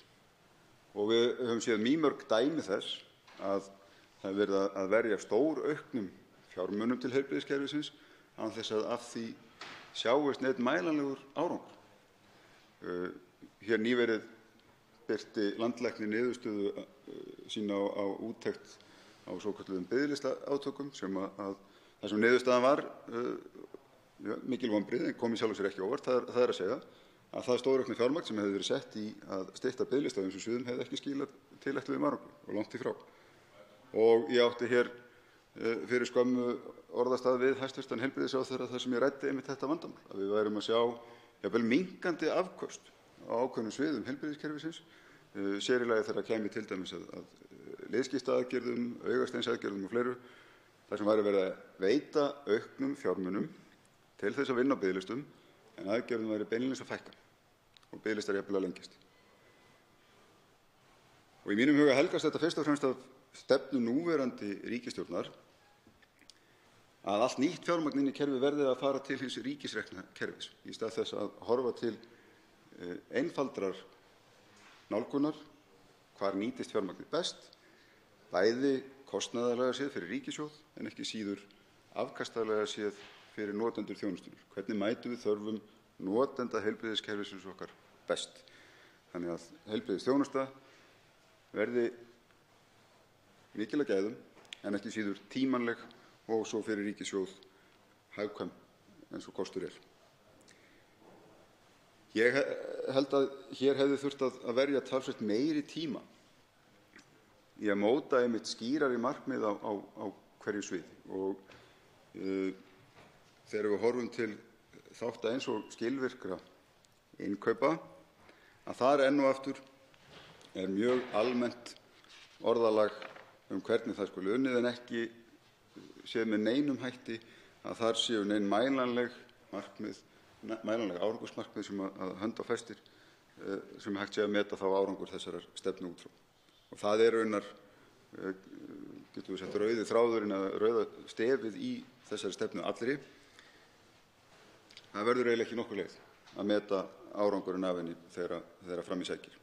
Ég vona að heilbrigðisáætlanir hæstv. Heilbrigðisráðherra verði bitastæðari hvað þetta varðar, að þar verði þá sett fram raunveruleg mælanleg markmið sem við getum þá metið árangur okkar betur út frá. En aðeins aftur að því sem ég nefndi hér í upphafi sem er samspil félagsþjónustunnar eða félagslega hluta velferðarþjónustunnar okkar og svo heilbrigðiskerfisins. Og þar aftur sakna ég þess mjög að sjá ekki meiri vísan eða meiri umfjöllun mikilvægi þess samspils. Ég nefndi hér fullkominn skort á umræðu mikilvæga þætti eins og geðheilbrigðismálin, sálfræðiþjónustuna, endurhæfinguna sem varla hér nefnd á nafn. Að við sjáum nefnilega og kom svo skýrt fram í nýlegri skýrslu sem að fyrrum félagsmálaráðherra Árni Páll Árnason vann fyrir Norrænu ráðherranefndina, hvað það mikilvægt að við beitum fyrir okkur nýsköpun í velferðarþjónustunni. Að við hugsum til nýrra leiða til þess að veita notendum þjónustunar þá þjónustu sem þeir raunverulega þarfnast, festumst ekki of í kreddum það hvar sú þjónusta sé veitt eða með hvaða hætti, af því við erum alltaf að sjá með skýrari og skýrari hætti hvað fjölbreytt úrræði eru mikilvæg. Hvað mikilvægt að notendur þjónustunnar geti valið sér þjónustu við hæfi, hafi valmöguleika mismunandi leiðir, sér í lagi þegar kemur að geðheilbrigðisþjónustunni, sálfræðiþjónustunni, að þar erum við og sjáum fjölmörg dæmi hér og á hinum Norðurlöndunum alls kyns nýjar leiðir sem verið að fara, oft sjálfsprottnar, settar fram á vegum frjálsra félagasamtaka, þar sem hugsað aðeins út fyrir rammann, menn ekki að festast í því hvernig hlutirnir hafi verið gerðir, heldur hvernig getum við hjálpað einstaklingum með fjölbreyttan vanda sem best, þannig að það gagnist þeim. Og þar erum við að sjá einmitt að einstaklingsmiðuð nálgun skiptir gríðarlega miklu máli og ekki aðeins að skila meiri árangri heldur en kannski svona gamalgrónar hefðbundnar leiðir, heldur eru miklu hagkvæmari fyrir ríkissjóð sem greiðanda þjónustunnar. Og það erum við jú öll hér sammála, að við viljum opinbert heilbrigðiskerfi í því samhengi að það sé ríkið sem sé greiðandi þjónustunnar og að kostnaðarþátttaka notenda hennar sé eins lág og kostur er. En við megum ekki festa okkur í þessari kreddu sem að núverandi ríkisstjórn algjörlega pikkfast í, að öll sú þjónusta verði að vera veitt af hálfu ríkisins. Og það sérstaklega mikilvægt að hafa það í huga að heilbrigðisþjónustan okkar í dag og velferðarþjónustan að sama skapi í heild að stórum hluta veitt af alls kyns rekstraraðilum utan ríkis. Fjarri því að vera allt saman fyrirtæki eða samtök rekin í hagnaðarskyni, en við erum að sjá að hjúkrunarheimili, dvalarheimili rekin af sjálfseignarstofnunum. Við erum að sjá hér mjög fjölbreytta flóru í velferðarkerfinu þar sem að eru mjög áhugaverð verkefni eins og hugarafl og fleiri, notendastýrð þjónusta, jafningjaþjónusta jafnvel. Það sem við erum að sjá umtalsverðan árangur með mun minni tilkostnaði heldur en að við sjáum innan hins ríkisrekna kerfis. Og þess vegna skiptir svo miklu máli þegar við erum að setja hér heilbrigðisþjónustu til næstu 11 ára, eins og hér erum að ræða, að við hugsum hana út frá notendum þjónustunnar en ekki kerfinu sjálfu. Að stefnan sé ekki sett fyrir kerfið, heldur fyrir okkur sem notendur þess. Og leið að við séum að hámarka gæði þjónustunnar, að við séum að tryggja að þjónustan sé veitt með ýtrustu skilvirkni, að því við vitum jú hvaða áskorunum við stöndum frammi fyrir með auknum kostnaði heilbrigðiskerfisins okkar og velferðarþjónustunnar í heild með meðal annars hækkandi meðalaldri þjóðarinnar og auðvitað sífellt vaxandi kröfum sem við gerum til heilbrigðiskerfisins okkar og velferðarþjónustunnar í heild. Þá skiptir skilvirknin gríðarlega miklu máli. Og þar eigum við auðvitað á þessu sviði eins og öðrum að beita fyrir okkur fjölbreyttum úrræðum, þar með talið einkareknum úrræðum til þess að ýta undir nýsköpun, samkeppni í því að veita sem besta og skilvirkasta þjónustu og auðvitað síðast en ekki síst til þess að tryggja starfsfólki velferðarkerfisins okkar, starfsfólki heilbrigðisþjónustunnar okkar fjölbreytta starfsmöguleika. Það skiptir auðvitað gríðarlega miklu máli þegar kemur að þeim mönnunarvanda sem við erum að glíma við, sér í lagi innan heilbrigðiskerfisins, að við séum með fjölbreytta starfsmöguleika innan þess. Að það sé ekki bara fyrir sérfræðinga einu möguleikarnir að ráða sig til starfa til dæmis inn á Landspítala. Það hjálpar okkur líka að laða hingað til lands hæft starfsfólk, hvort sem íslenskt starfsfólk eða erlent. Það alveg eins í þessu umhverfi eins og hverju öðru. Fólk vill hafa val. Fólk vill geta valið á milli mismunandi vinnustaða, geta valið fjölbreytt tækifæri. Þess vegna verð ég að segja eins og að þessi atlaga að því að marka okkur hér skýra og árangursríka heilbrigðisstefnu til langs tíma hefur alls ekki tekist eins og vonir stóðu til allavega af minni hálfu. Við hefðum þurft að verja hér talsvert lengri tíma og enn og aftur segi því veldur það líka vonbrigðum hversu litlum breytingum stefnan tekur í meðhöndlun þingsins. En ég vona svo sannarlega að okkur auðnist að vinna hér betur úr þegar kemur að umfjöllun einstaka liði heilbrigðisþjónustunnar í umræðu þá fjármálaáætlanir og fjárlög komandi ára. Og ekki vanþörf á að halda núverandi hæstv. Heilbrigðisráðherra við efnið að hugsa nú notendur þjónustunnar en ekki kerfið sjálft. Nú veitir andsvar hv. 11. þingmaður Reykjavíkurkjördæmis suður, Björn Leví Gunnarsson. Hv. þingmanni var títtrænt þessi mælanlegu markmið og svona sem nefndarmenn hérna í fjárlaganefnd þá erum við einmitt að glíma mjög mikið við einmitt svona þessi markmið og mælikvarða og aðgerðir sem eru ekkert rosalega til þess að hrópa húrra fyrir í fjármálaáætluninni en eru þó mun fjölbreyttari heldur en í þessari heilbrigðisstefnu. Og jú, vissulega getur það komið þannig að í aðgerðaáætluninni þá komi þetta svona milliskref sem vantar þarna, ekki bara aðgerðaáætlunin sjálf, heldur líka sem sagt mælanlegu markmiðin.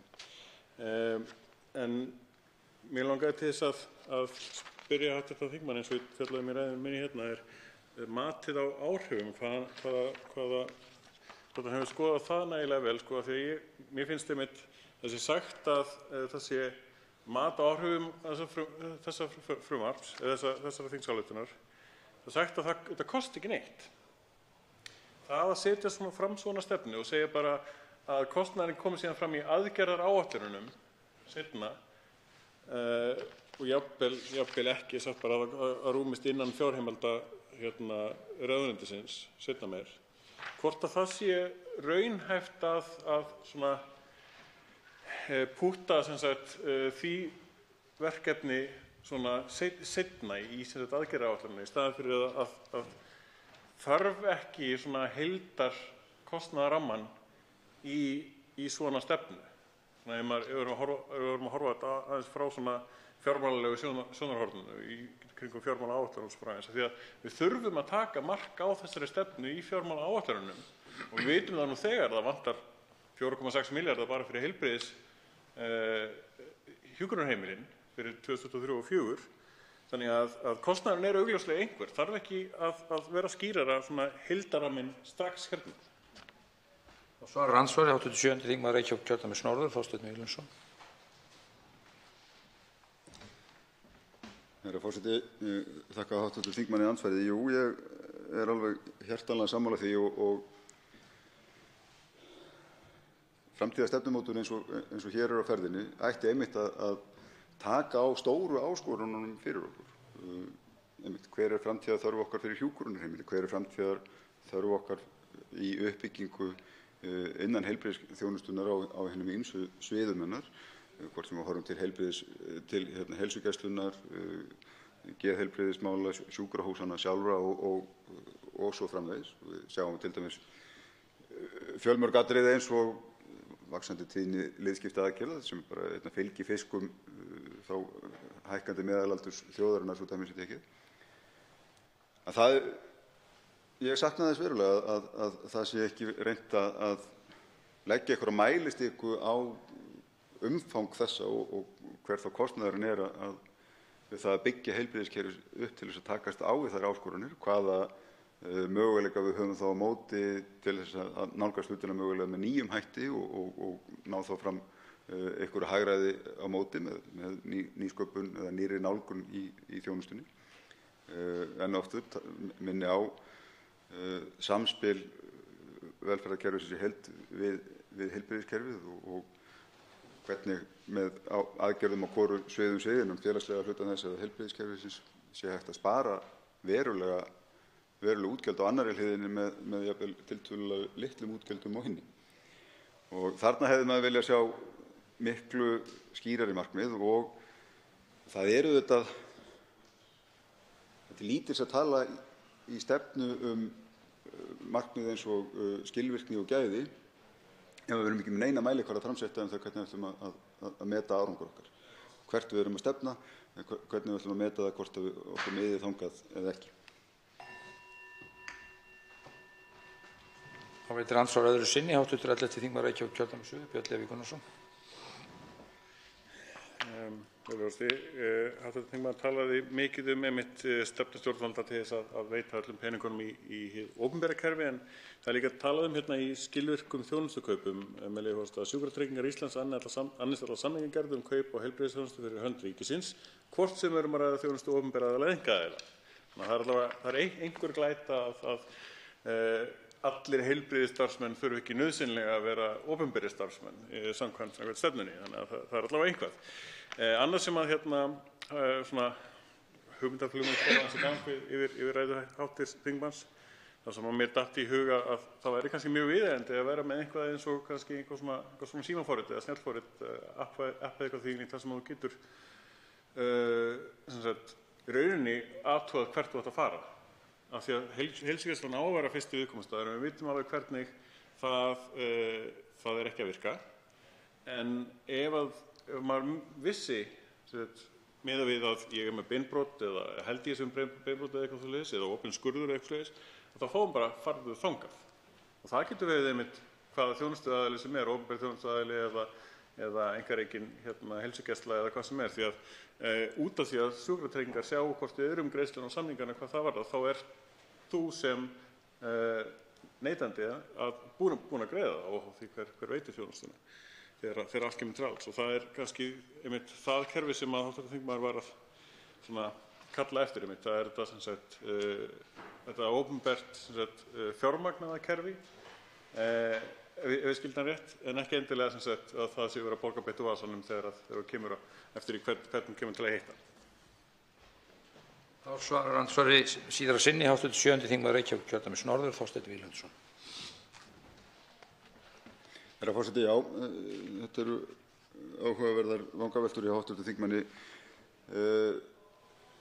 Fyrsta lagi varðandi það, og það er rétt að það er ánægjulegt að það er tekið fram sérstaklega að Sjúkratryggingar skuli annast samninga við alla þjónustuveitendur sem er auðvitað bara mjög eðlilegt. Þetta og Sjúkratryggingar eiga að bera þá ábyrgð öðrum fremur að það sé verið að mæta þörfum notenda þjónustunnar með sem skilvirkustum hætti og semja þá í þeim tilgangi við þá aðila sem hverju sinni hentar best í þeim samanburði. Ég hef sjálfur ákveðnar áhyggjur af því að til dæmis þegar kemur að henni svokölluðu DRG-nálgun, þar sem við séum að semja þá á einhvers konar einingakostnaði, þá heyrum við endalaust dæmi þess að innan til dæmis Landspítalans sé verið að nota þá einhvers konar breytilegan kostnað við aðgerðir, meðan að einkareknir aðilar þurfa auðvitað að borga allan sinn rekstrarkostnað eins og Landspítalinn þarf auðvitað sjálfur að gera líka, og það er auðvitað áhugavert til dæmis að velta því fyrir sér getur það verið að þessi aðferðafræði Landspítalans til þess að nálgast ný verkefni, þar þess að bjóða í þau innan gæsalöppu, að bjóða í aðgerðir bara á breytilegum kostnaði, valdi því síðan sem við viljum sjá núna að tap spítalans er að aukast, af því að auðvitað þarftu að styrkja stoðþjónustu hjá þér líka eftir því sem að umfang þitt vex, og ef ekki verið að rukka fyrir það í þessum samningum til dæmis biðlista átöku eða eitthvað þess háttar, að þá kemur það bara fram einhvers staðar annars staðar í rekstrinum í auknu tapi, og það er raunar staðan sem við sjáum til dæmis hjá Landspítalanum eftir síðasta ára, það er umtalsverður halli þar. Hitt sem hv. þingmaður nefnir sem ég held að við eigum alveg ómæld tækifæri í, sem er stór aukin áhersla á rafrænar lausnir í heilbrigðisþjónustunni, sérstaklega þegar kemur til dæmis að heilsugæslunni, Ég veit til dæmis að ég þarf enn, ef ég ætla ekki að bíða 4 til 5 vikur eftir viðtali við heimilislækninn minn, að byrja á því að bíða í einhverju biðröð í síma eftir því að fá að athuga hvort ég geti mögulega fengið hálftíma viðtal eftir viku í staðinn ég geti bara skráð mig inn í gegnum einhverja rafræna þjónustugátt eða jafnvel sent lækninu bara beint beiðni einhver einföld viðvik sem ég vantar. Þannig að ég held að við höfum þar mikil tækifæri til að bæði auka þjónustustigið og skilvirkni kerfisins leið. Andsvörum lokið. Fleiri hafa ekki kvatt sér hljóðs og umræður lokið en atkvæðagreiðslu frestað. Þá tekið fyrir að nýju 8. dagskrármálið umferðarlög, stjórnarfrumvarp, 219. mál á þingskjali 231, nefndarálit á þingskjali 1618 og breytingartillögur á þingskjali 1619. Framhald annarrar umræðu. Til máls tekur hv. 11. þingmaður Reykjavíkurkjördæmis suður, Björn Leví Gunnarsson. Virðulegi forseti. Frumvarp til umferðarlaga. Þetta ekki eins smáræðis doðrantur hérna. Rúmlega 100 blaðsíður, 118 blaðsíður, með greiningar og öllu. Þetta boðar í bígerð og undirbúningi lengi og lagt fram oft áður og ekki náð í gegn og ýmislegt svoleiðis. Frumvarpið eins og það kom inn í umhverfis- og samgöngunefnd, það var með svona ýmsum atriðum sem að umsagnaraðilar gerðu athugasemdir við og nefndin brást bara mjög vel við þeim athugasemdum sem fram komu. Það var til dæmis varðandi ölvunarakstur, minnka hlutfallið þar á áfengismagni, hvernig það var stillt til, held ég bara mjög góð niðurstaða þegar allt kemur til alls. Engar breytingar út frá núverandi fyrirkomulagi, bara settar sem sagt skýrari í lögum frekar heldur en svona starfsreglum eða reglugerðum lögreglunnar. En eftir það sem og svo var hlutlæga ábyrgðin, sem í lokin, hún var einnig mikið rædd og held ég kom bara mjög góð niðurstöðu í. Þriðja atriði sem var hringdi öllum viðvörunarbjöllum hjá mér var sem sagt heimildir til þess að taka lífsýni. Og þar var farið eftir bara ábendingum Læknafélagsins og held að niðurstaðan það líka mjög góð. Það sem eftir stendur finnst mér vera tilfærslunar með þessum léttu bifhjólum með hjálmana og ýmis önnur kannski smáatriði sem við erum ennþá að læra á. Það mikil gróska í þessum geira og umferðarlögin eins og þau eru, það mikil þekking þar á bakvið en það þessi gamli grunnur að miklu leyti til sem hefur verið að flytja þess út og gera skýrari að þá í þessu tilviki varðandi hvernig þessi léttu bifhjól eru, það eru EES-innleiðingar og svo framvegis þar sem að gera kveða skráningarskyldu og ýmislegt svoleiðis. Allt gott að blessa með það. Það verður gaman að sjá hvernig ráðherra tekur á því í kjölfarið. En það eru skilin á milli það sem þú ert með reiðhjól sem eru með rafknúna hjálp líka. Hvernig það alltaf á hjólreiðastígum þar sem eru ekki hraðatakmarkanir og það getur verið alls konar umferð nákvæmlega á hjólreiðastígum þar sem að sumir eru á fleygiferð á meðan aðrir eru mun hægari og þar eru jafnvel börn líka sem að rása á litlu hjólum sínum og svoleiðis. Spurning hvort það ætti að huga eitthvað að því sem að eru svona ábendingar sem ég fékk eftir að nefndarálitið birtist og málið var búið að taka það til umræðu og vegna þess, mér fannst það allavega góðar ábendingar og þess vegna legg ég til að málið fari inn í nefnd á milli 2. og 3. til þess að ræða þann hluta aðeins betur. Einnig hlutan með hjálmana. Þar sem verið að breyta frá núverandi fyrirkomulagi úr hjálmaskyldu frá 15 upp í 18 ára. Það var upprunalega lagt til að gera þetta sem eru reglur núna að lögum upp að 15 ára. En breytingartillögur meirihlutans eru að fjarlægja þessi orð sem vísar til 15 ára. Þannig að öll börn hafi skyldu til þess að vera með hjálm. Og það eru ekki lögð fram nein gögn eða rök til stuðnings þeirri ákvörðun. Enda kom hún mjög seint fram í ferlinu og er ekki inn í nefndinni fyrr en að nefndinni var kynnt nefndarálitið og breytingartillögunnar. Þá hafði aldrei verið rætt neitt sérstaklega það að hækka þetta aldurstakmark úr 15 upp í 18 ár.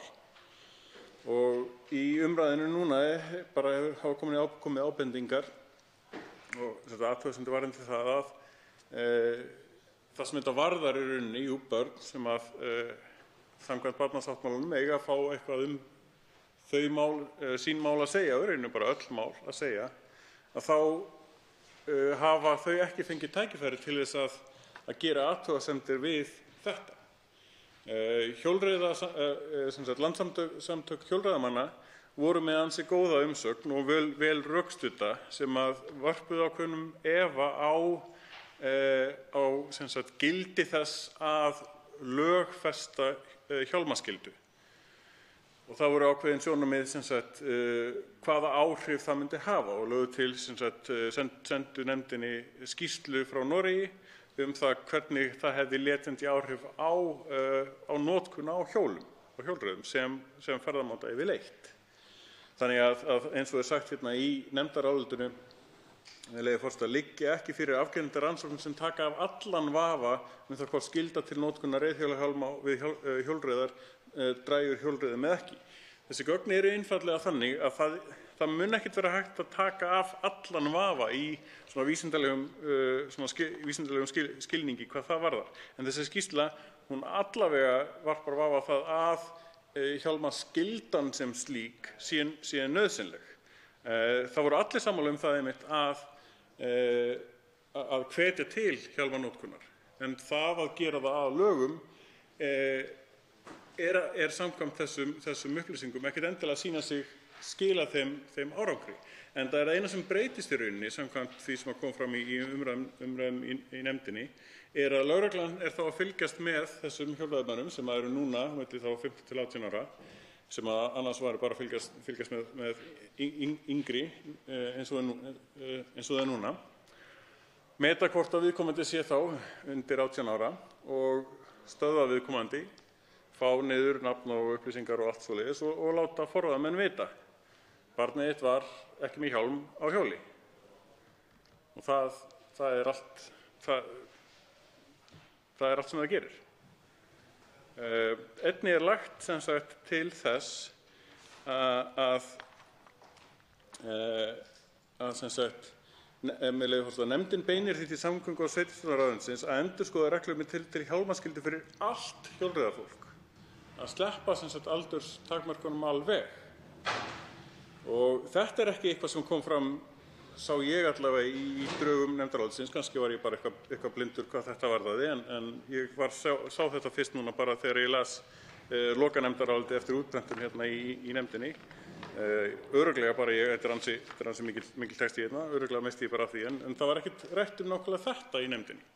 Svo ég muni eftir þetta og ég er nokkuð vissum að þetta bara aldrei á að góma. Og þá velti ég fyrir mér hvað, ef þetta verður niðurstaðan að það verður komin hjálmaskylda fyrir allt hjólreiðafólk, hvað gerist þá? Þá lögreglan að stöðva alla fullorðna líka og hvað? Láta forráðamenn vita, nei það er engir forráðamenn þar, hvað á þá að gera? Stoppa bara að taka niður nafn og búið?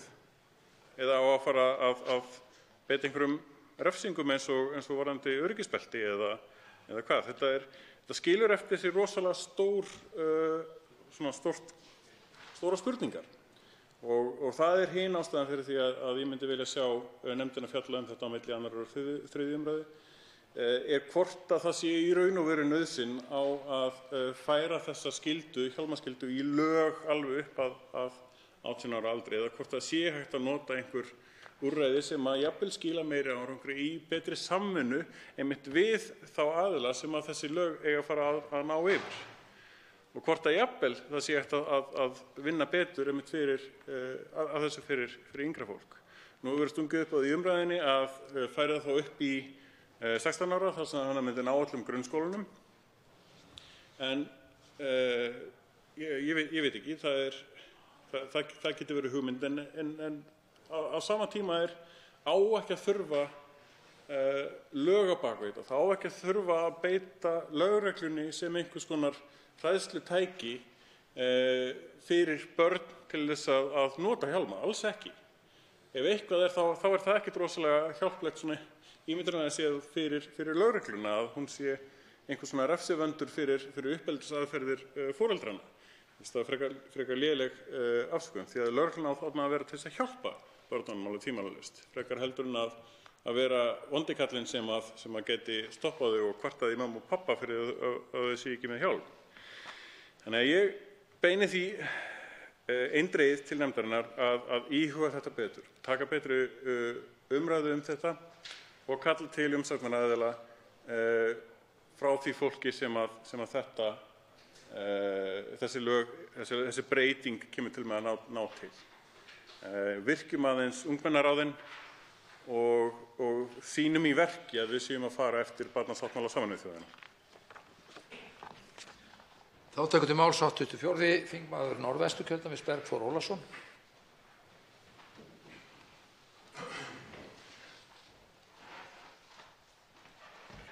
Virðulegur forseti.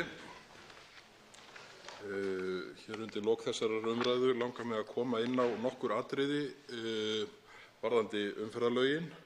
Það nokkur skaða af því að sérfræðingur Miðflokksins í þessum efnum, hv. þingmaður Karl Gauti Hjaltason, fjarverandi akkúrat núna. Hann 60 í dag og óska ég honum til hamingju með daginn, þannig að honum fyrirgefst að vera ekki hér í salnum rétt í augnablikinu. En atriðin sem mig langar að koma inn á eru í fyrsta lagi mál sem snúa og hefur verið nokkuð rætt hér í dag eru eins og kallað hjálmaskylda.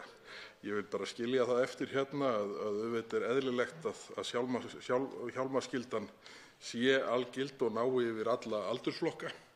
Það þannig að rétt eins og við gerum kröfu það að bílbelti séu notuð, sama hvort akstursleiðin sé stutt eða löng, sama hver hraðinn ætlaður á leiðinni og þar fram eftir götunum, þá horfa mál þannig við mér persónulega að sömu rök eigi við hjálmaskylduna og bílbeltin hvað akstur ökutækja varðar. Annað atriði sem mig langar til að nefna hérna og halda til haga atriði sem komið inn á í meirihlutaáliti sem að ég skrifa undir og snýr að tjónabílum. Það virðast hafa verið töluverð vanhöld á því hvernig farið hefur verið með eftirlit og skráningu tjónabíla sem að hafa sem sagt orðið fyrir tjóni, verið lagfærðir með svona skemmri skírn skulum við segja, en virðast lifa í kerfinu án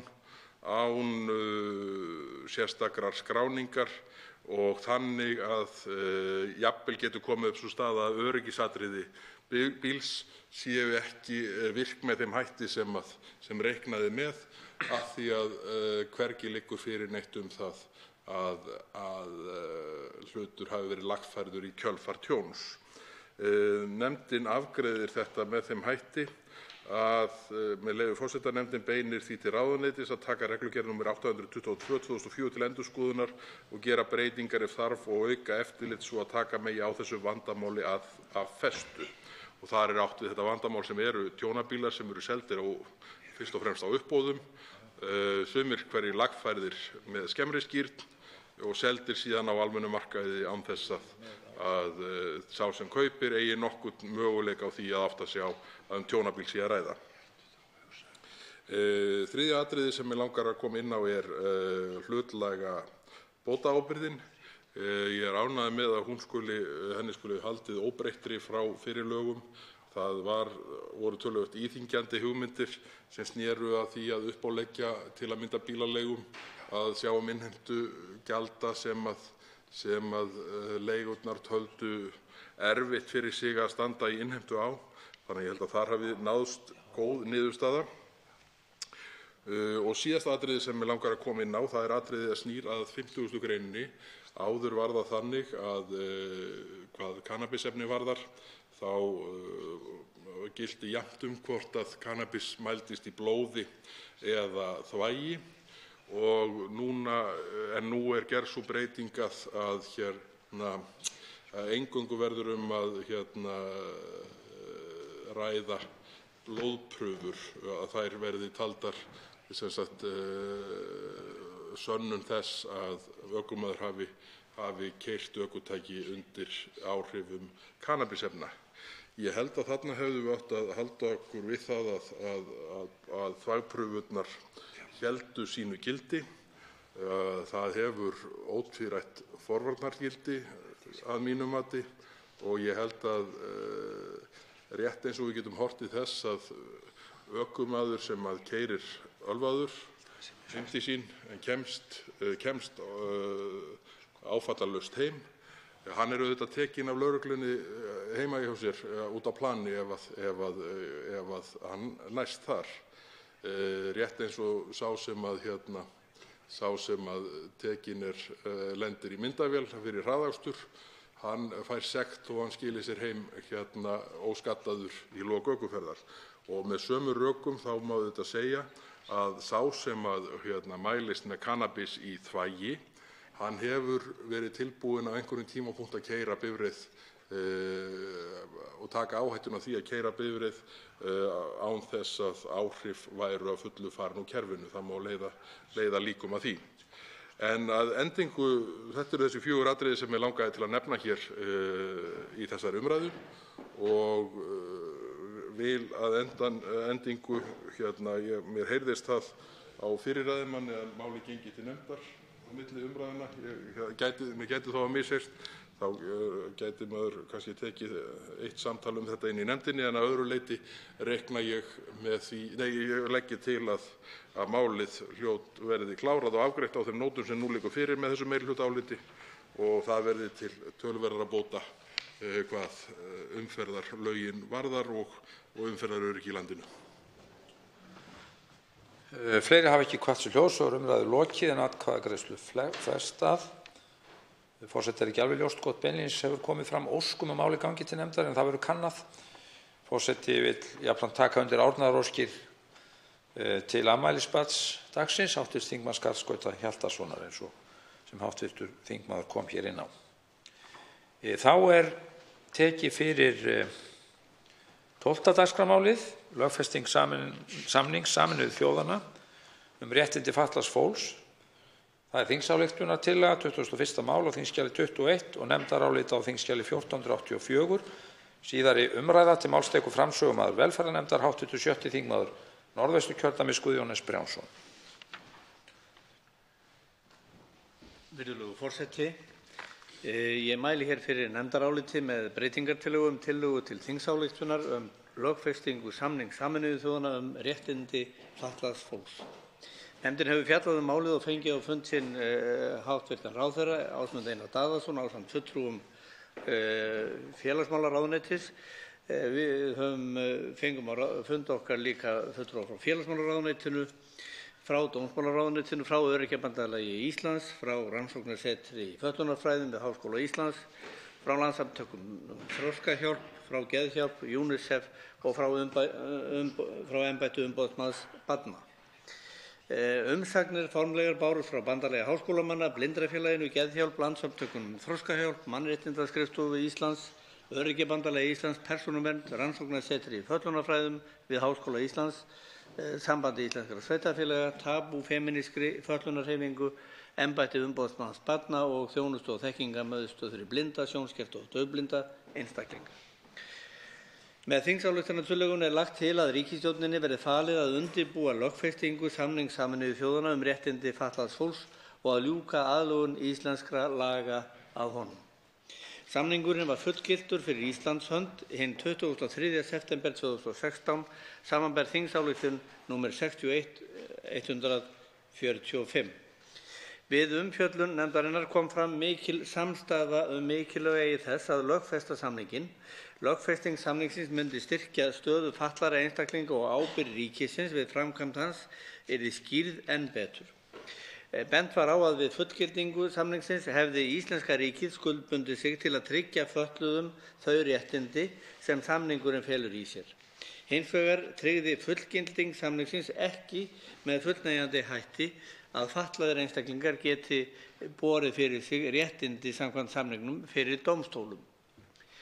Þá kemur fram í greinargerð með þingsályktunartillögunni að samningurinn hafi ekki bein réttaráhrif hér á landi fyrr en hann hefur verið lögfestur. Nefndin tekur undir þessi sjónarmið en bendir á að með fullgildingu samningsins eru dómstólar skuldbundnir til að túlka íslensk lög í samræmi við ákvæði samningsins. Þá hefur íslenska ríkið frá fullgildingu samningsins verið skuldbundið til að aðlaga löggjöf landsins að ákvæðum samningsins. Stór skref hafa verið stigin að því markmiði að bæta réttindi fatlaðs fólks, til dæmis með lögum þjónustu við fatlað fólk með langvarandi stuðningsþarfir, nr. 38/2018 og aðlögun laga félagsþjónustu sveitarfélaga, nr. 40/1991, að ákvæðum samningsins með lögum nr. 37/2018. Þrátt fyrir það hefur skort á heildstæðari aðlögun, samráð við samtök málefni fatlaðs fólks og skýrari ábyrgð fyrir því að íslensk lög brjóti ekki gegn ákvæðum samningsins. Þá kom fram í umfjöllun nefndarinnar gagnrýni á þýðingu samningsins yfir á íslensku og að þær þýðingar sem fyrir lagi væru ekki að öllu leyti í samræmi við markmið samningsins. Til að bregðast við þeirri gagnrýni og afla upplýsingum vinnu við þýðingu samningsins fundaði nefndin meðal annars með hæstv. Ráðherra Ásmundi Einari Daðasyni. Kom fram að vinna stæði yfir við þýðingu samningsins og að full ástæða væri til þess að ljúka þeirri vinnu áður en samningurinn lögfestur. Þá bentu fulltrúar dómsmálaráðuneytisins á að unnið væri að stöðuskýrslu til nefndar Sameinuðu þjóðanna ráðstafanir sem gerðar hafi verið í því skyni að efna skuldbindingar íslenska ríkisins samkvæmt samningnum og framfarir sem hafa orðið á því sviði í samræmi við 35. grein samningsins. Að þeirri vinnu lokinni skilar nefnd Sameinuðu þjóðanna til allsherjarþings Sameinuðu þjóðanna og efnahags- og félagsmálaráðsins skýrslu starfsemi sína og getur lagt fram tillögur og almenn tilmæli byggð á könnun skýrslna og upplýsinga frá aðildarríkjum, samanber 39. grein samningsins. Fram kom sú afstaða að æskilegt væri að ljúka vinnu við stöðuskýrsluna og bíða eftir skýrslu nefndar Sameinuðu þjóðanna svo að ljóst yrði við lögfestingu hvaða aðgerðir æskilegt væri að íslenska ríkið réðist í til að fullnægja sem best skuldbindingum sínum samkvæmt samningnum. Nefndin tekur undir þetta sjónarmið og telur ekki skynsamlegt að samningurinn verði lögfestur fyrr en fyrir liggur fullnægjandi þýðing, hvort sem það verði í formi nýrrar þýðingar eða úrbóta á þeim þýðingum sem fyrir liggja sem og niðurstöður framangreindra skýrslna. Því leggur nefndin til að sá frestur sem ríkisstjórninni veittur samkvæmt þingsályktunartillögunni verði framlengdur svo að viðkomandi fagráðuneytum verði veittur tími til að undirbúa með fullnægjandi hætti þá nauðsynlegu vinnu sem að framan getið. Jafnframt kom fram það sjónarmið að yrði samningurinn lögfestur áður en íslenska ríkið hefði að fullu efnt skuldbindingar sínar samkvæmt honum, kynni það að draga úr þeim áhrifum sem lögfestingunni væri ætlað að hafa. Nefndin fellst að nokkru leyti á það sjónarmið en bendir á að íslenska ríkið nú þegar langt komið í vinnu við aðlögun íslenskra laga að ákvæðum samningsins. Í þingsályktunartillögunni einnig mælt fyrir að stjórnvöldum verði falið að ljúka þeirri aðlögun. Í þeim fyrirmælum felst að ráðuneytið forgangsraði í þágu þess að vinna frumvörp sem mæla fyrir þau réttindi sem samningnum ætlað að tryggja. Stefnan því sú að samningurinn verði lögfestur þegar íslenska ríkið hefur fullnægt skyldum sínum samkvæmt samningnum. Telur nefndin að með því að framlengja þann frest sem tillagan mælir fyrir sé komið til móts við framangreint sjónarmið og því muni lögfesting samningsins ekki draga úr þýðingu hans. Öllu heldur tryggir lögfesting samningsins enn fremur að samræmis verði gætt við framtíðar lagasetningu. Að því sögðu telur nefndin eðlilegt að við lögfestingu samningsins verði tekið mið af umfjöllun nefndar Sameinuðu þjóðanna efni framangreindrar skýrslu íslenska ríkisins. leggur nefndin því til þá breytingartillögu að ríkisstjórninni verði veittur rýmri frestur til lögfestingar á samningnum og leggur til að samningurinn verði lögfestur og aðlögun íslenskra laga að honum verði lokið eigi síðar en 13. desember 2020. Nefndin fjallaði einnig það sjónarmið hvort ástæða væri til að kostnaðargreina þingsályktunartillöguna. Áréttar nefndin að ákvæði samningsins fela að miklu leyti í sér markmið. Aðgerðir til að ná þeim markmiðum eru á forræði aðildarríkja. Nefndin tekur fram að með þingsályktunartillögu stefnu og framkvæmdaáætlun í málefnum fatlaðs fólks fyrir árin 2017 til 2021, nr. 1646, ályktaði Alþingi að samningur Sameinuðu þjóðanna réttindi fatlaðs fólks yrði innleiddur í alla lagaumgjörð og framkvæmd. Í þeirri þingsályktun að finna kostnaðargreiningu á ýmsum þáttum sem nauðsynlegir eru til þess að íslenska ríkið geti fullnægt skyldum sínum samkvæmt samningnum. Þá var ráðuneytunum falið það verkefni að kostnaðargreina þá þætti sem ekki voru kostnaðargreindir í þingsályktunartillögunni. Nefndin telur rétt að haldið verði áfram sömu stefnu og kostnaðargreining nauðsynlegra lagabreytinga fari fram meðfram vinnu við viðkomandi lagafrumvarp. Samhliða lögfestingarfrumvarpi liggi nánari kostnaðargreining fyrir, einkum og sér í lagi með tilliti til þeirra breytinga sem kunna að verða á lagaumhverfi í millitíðinni. Að framangreindu virtu leggur nefndin til að tillagan verði samþykkt með eftirfarandi breytingu. Í stað orðanna 13. desember 2019 í öðrum málslið tillögugreinarinnar komi 13. desember 2020. Guðjón S. Brjánsson framsögumaður var fjarverandi við afgreiðslu málsins en ritar undir þetta álit samkvæmt heimild í 4. málsgrein 18. greinar starfsreglna fyrir fastanefndir Alþingis. Hanna Katrín Friðriksson, áheyrnarfulltrúi í nefndinni, samþykkt álit þessu. Og undir þetta nefndarálit rita Halldóra Mogensen formaður, Guðjón S. Brjánsson framsögumaður, Ólafur Þór Gunnarsson, Ásmundur Friðriksson, Andrés Ingi Jónsson, Guðmundur Ingi Kristinsson, Halla Signý Kristjánsdóttir, Sigurður Páll Jónsson og Vilhjálmur Árnason. Virðulegur forseti, ég hef nú farið nokkrum orðum yfir meginatriðin í þessu nefndaráliti, velferðarnefndar, í þessu ágæta máli. Það mér bæði heiður og mikil ánægja að fá að mæla hér fyrir þessu.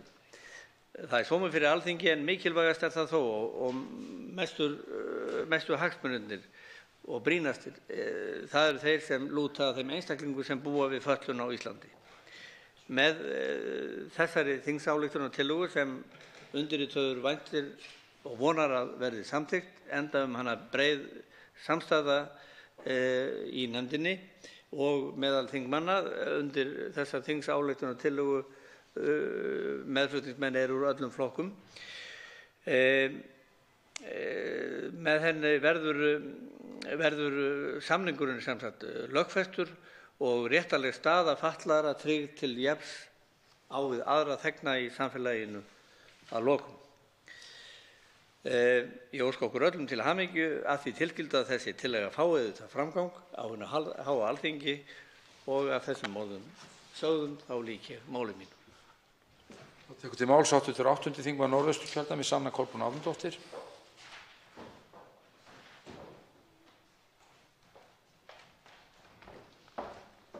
Hæstv. forseti. Ég vil byrja á því að þakka framsögumanni ræðuna. Samningur Sameinuðu þjóðanna réttindi fatlaðs fólks alþjóðasamningur sem felur í sér skyldur aðildarríkja til þess að tryggja réttindi fatlaðs fólks, eins og segir í greinargerð. En allsherjarþing Sameinuðu þjóðanna samþykkti ályktun 13. desember 2006 samning Sameinuðu þjóðanna réttindi fatlaðs fólks og samningurinn alþjóðasamningur sem felur í sér skyldur þessara aðildarríkja til að tryggja mannréttindi. Það rétt eins og kemur fram í greinargerð að fatlað fólk sá hópur sem talinn fjölmennasti minnihlutahópur heims og það áætlað að 650 til 800 milljónir manna sé með einhvers konar fötlun. Fatlað fólk hins vegar mjög margbreytilegur hópur og ég tek undir það að það mjög mikilvægt að hafa það í huga þegar unnið að réttindamálum fatlaðs fólks. Ég tek hjartanlega undir, með leyfi forseta, að mikilvægustu skilaboð samningsins eru að fatlaðir einstaklingar eigi fullan rétt á öllum viðurkenndum mannréttindum til jafns við aðra og að þeir eigi að fá að njóta sjálfstæðs lífs og einstaklingsfrelsis til jafns við aðra. Til að svo megi verða er í samningnum lögð sérstök áhersla á tækifæri fatlaðs fólks til fullrar þátttöku á öllum sviðum mannlífs og samfélags og spjótum beint að venjum og siðum, staðlari ímynd, fordómum, skaðlegri framkvæmd, einangrun og útilokun sem tengist fötluðu fólki. Þannig er samningurinn gott tæki í baráttunni fyrir fullum mannréttindum, en það er ekki nóg að hafa orð á blaði. Það verður að tryggja öllu fötluðu fólki raunverulega öll þau réttindi sem mælt er fyrir í samningnum. Það er nefnilega þannig að fullgilding samningsins dugir ekki ein og sér. Íslensk stjórnvöld undirrituðu samninginn án fyrirvara 30. mars 2007 ásamt valkvæðum viðauka við hann. En það er samt þannig að sú undirritun var þess eðlis að íslensk stjórnvöld eru þá skuldbundin til þess að efna samninginn, en undirriturinn felur í sér þessa viljayfirlýsingu. Þann 20. september 2016 var samningurinn fullgiltur fyrir Íslands hönd í samræmi við ályktun Alþingis nr. 61/145 og það var mikilvægt skref. En það er ekki nóg. Því þó að íslensk stjórnvöld séu með fullgildingu skuldbundin til að tryggja fötluðu fólki þau réttindi sem samningurinn mælir fyrir er sú skuldbinding aðeins samkvæmt þjóðarétti. Þess vegna er hér mikilvægt að lögfesta samninginn þar sem þjóðréttarsamningur fær ekki lagagildi nema löggjafavaldið, við hér, grípum til sérstakra aðgerða. Eða með öðrum orðum að við veitum samningnum lagagildi. Það er mikilvægt þar sem samningurinn er fyrst og fremst jafnréttissamningur sem tryggir fötluðu fólki stöðu á við aðra. Það er gott að það er sagt að það sé tiltekin skylda ríkisins að sjá til þess að málefni sem varða málaflokkinn verði framkvæmt. Það tel ég meðal mikilvægustu atriða þess sem við fjöllum hér í dag. Í lokin vil ég nefna sérstaka áherslu á eftirfarandi, með leyfi forseta. Í nefndaráliti velferðarnefndar stefnu og framkvæmdaáætlun í málefnum fatlaðs fólks fyrir árið 2017 til 2021 kom eftirfarandi fram. Með leyfi forseta. Í umsögnum sem bárust nefndinni var bent á að þýðing Sameinuðu þjóðanna réttindi fatlaðs fólks á íslenska tungu sé afar illa unnin og þar með óásættanleg. Í þýðingunni sé að finna alvarlega villur sem geti jafnvel valdið misskilningi og ruglingi. Nefndin brýnir fyrir ráðuneytinu að fara þurfi vandlega yfir þýðingu sáttmálans með hliðsjón af þeim athugasemdum sem bárust nefndinni og gerir lagfæringar þar sem við á. Og í lokin tek ég undir þessi orð verandi einn af flutningsmönnum. Það er með leyfi forseta. Að lokum leggja flutningsmenn mjög ríka áherslu á að unnið verði að lögfestingu samningsins og aðlögun íslenska laga að samningnum í mjög góðu og virku samráði við fatlað fólk, hagsmunahópa þess, sveitarfélög og fræðasamfélag. Ég vona svo sannarlega að þetta mál fái farsæla framgöngu hér á Alþingi Íslendinga.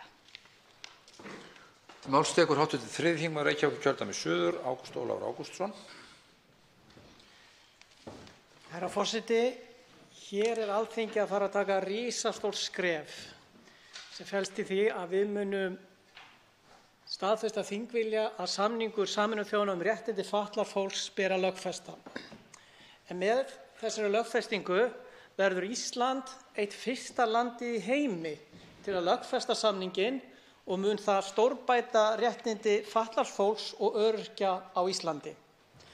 Markmið samningsins er að efla, verja og tryggja full og jöfn mannréttindi og grundvallarfrelsi fyrir allt fatlað fólk til jafns við aðra, jafnframt því að efla og vinna að virðingu fyrir eðlislægri mannlegri reisn þess. Mikilvægustu skilaboð samningsins er að fatlaðir einstaklingar eigi að njóta fullan rétt á öllum viðurkenndum mannréttindum til jafns við aðra og að fá að njóta sjálfstæðs lífs og einstaklingsfrelsis til jafns við aðra. Samningurinn er því mjög öflugt tæki í baráttunni fyrir fullum mannréttindum fatlaðs fólks. Í íslenskri lagatúlkun þarf að lögfesta alþjóðasamninga ef þeir eiga að hafa bein réttaráhrif hér á landi. Þess vegna skiptir miklu máli að átta sig á muninum á lögfestingu alþjóðasamnings og fullgildingu hans. Því samkvæmt íslenskri réttarskipan ekki hægt að beita samningnum með beinum hætti fyrir íslenskum dómstólum eins og hægt væri að gera með almenn lög nema að samningurinn hafi verið lögfestur. Og stangist ákvæði alþjóðasamnings sem hefur einungis verið fullgiltur eins og hér hefur verið gert við íslensk lög, þá víkja ákvæði samningsins.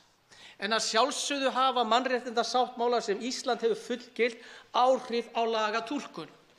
En herra forseti, í mjög nýlegum hæstaréttardómi frá því í haust var sérstaklega nefnt að þar sem Ísland hafi einungis fullgilt þennan samning, einungis fullgilt samning Sameinuðu þjóðanna um réttindi fatlaðs fólks en ekki lögleitt hann, gætu dómkröfur í málinu ekki náð fram að ganga á grundvelli ákvæða þess samnings.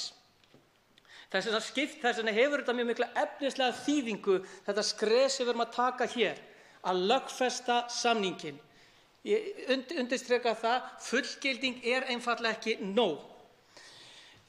Fyrsta þingmálið sem ég lagði fram á Alþingi eftir ég var kjörinn hingað á nýjan leik fyrir 2 árum var einmitt að leggja fram þetta mál ásamt fjölmörgum þingmönnum að samningur Sameinuðu þjóðanna um réttindi fatlaðs fólks ætti að lögfesta. Og mér leiðist ekki að rifja það upp að það vill svo til að síðasta þingmálið sem ég lagði fram áður en ég hætti á þingi 2009 fyrir 10 árum og fékk samþykkt á Alþingi var að barnasáttmála Sameinuðu þjóðanna bæri að lögfesta. En Ísland var líka eitt fyrsta landi í heimi til að lögfesta barnasáttmálann. Og við höfum í raun einungis lögfest 3 megin alþjóðasamninga og það barnasáttmáli Sameinuðu þjóðanna, mannréttindasáttmáli Evrópu og EES-samningurinn. Og núna, herra forseti, verður samningur Sameinuðu þjóðanna um réttindi fatlaðs fólks settur á þennan sama stall. Og vil ég sérstaklega í lokin ítreka þakkir mínar til hv. þingmanns Guðjóns Brjánssonar sem framsögumaður nefndarálits velferðarnefndar. Sömuleiðis vil ég þakka velferðarnefndinni fyrir gott starf og þann þverpólitíska stuðning sem á bak við þetta mál. Að lokum, herra forseti, vil ég undirstrika að það verði unnið að lögfestingu samningsins og aðlögun íslenskra laga að samningnum, að það verði gert í góðu og virku samráði við fatlað fólk, hagsmunahópa þess, sveitarfélög og fræðasamfélag. Og auðvitað margt óunnið, en það skiptir miklu máli að þetta mál sé vunnið áfram í góðri samvinnu. En enn og aftur, hér Alþingi að taka sögulegt skref og setja Ísland á einstaka stað í heiminum með því að vera ein fyrsta þjóð í heimi sem ákveður að lögfesta samning Sameinuðu þjóðanna um réttindi fatlaðs fólks. Þá tekur til máls hv. 8. þingmaður Reykjavíkurkjördæmis suður, Inga Sæland.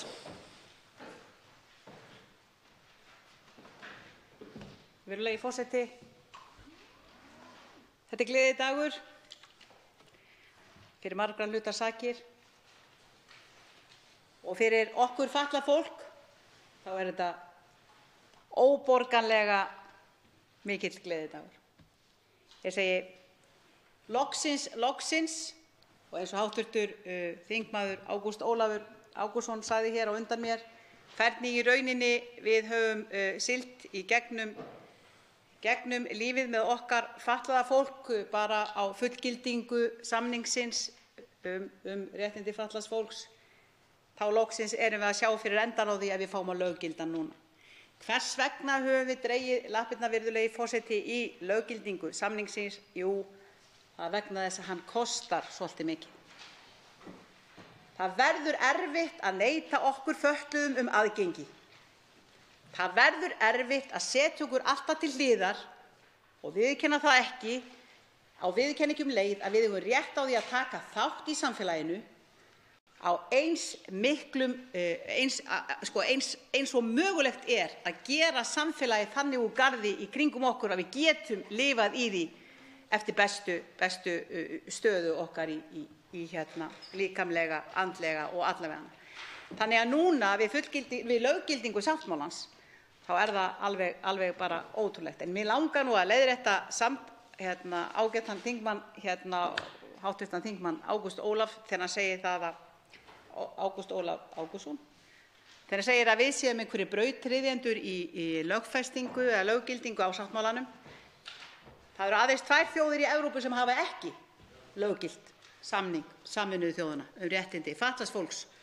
Og það í rauninni þótti mér sárt þegar ég var að sækja einmitt skóla í Galway á vesturströnd Írlands fyrir 3 árum síðan, þar sem einmitt á hverju einasta ári verið að kenna ákveðna þætti í samningnum, ákveðnar greinar samningsins réttindi fatlaðs fólks. Þannig að það var í rauninni athyglinnar virði að þjóðin sem býður alltaf til þessar árlegu skólasóknar varðandi samninginn, hún var heldur ekki búin að löggilda frekar við Íslendingar. Og ég held nú bara, ef ég á að segja svo, að nú séum við á undan þeim, sem náttúrulega bara gleðilegt. Þannig að ég trúi því að þegar þetta orðið að veruleika þá munu fatlaðir á Íslandi njóta þess og fá að upplifa það hvernig það að búa í samfélagi sem hreinlega getur ekki með nokkru lifandi móti nema til þess að brjóta lög, mismuna þeim vegna fötlunar. Þannig enn og aftur til hamingju, og það er fallegt að sjá þegar við erum svona þverpólitískt að taka utan annað eins og þvílíkt réttlætismál sem samningur Sameinuðu þjóðanna réttindi fatlaðs fólks Þannig ég hlakka til að vera á græna takkanum þegar við fáum að greiða atkvæði. Þá tekur til máls 12. þingmaður Suðvesturkjördæmis Guðmundur Ingi Kristinsson. Virðulegur forseti, við erum að fjalla og það loksins gleðidagur kominn að fjalla þingsályktunartillögu lögfestingu Sameinuðu þjóðanna réttindi fatlaðs fólks.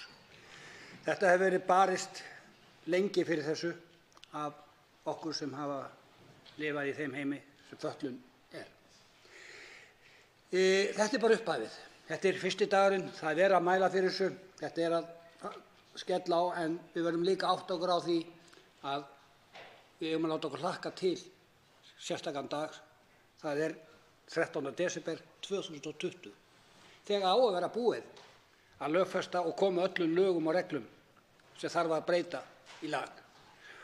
Og það skiptir rosalega miklu máli vegna þess að við vitum að dómstólar hafa verið að dæma þannig að réttindi fatlaðs fólks, hindranir fyrir fólk í hjólastólum, þar sem það hefur krafist þess að það hefur verið gerðar úrbætur, hafa verið hafnað á dómstólum á þeim forsendum að þessi samningur ekki lögfestur.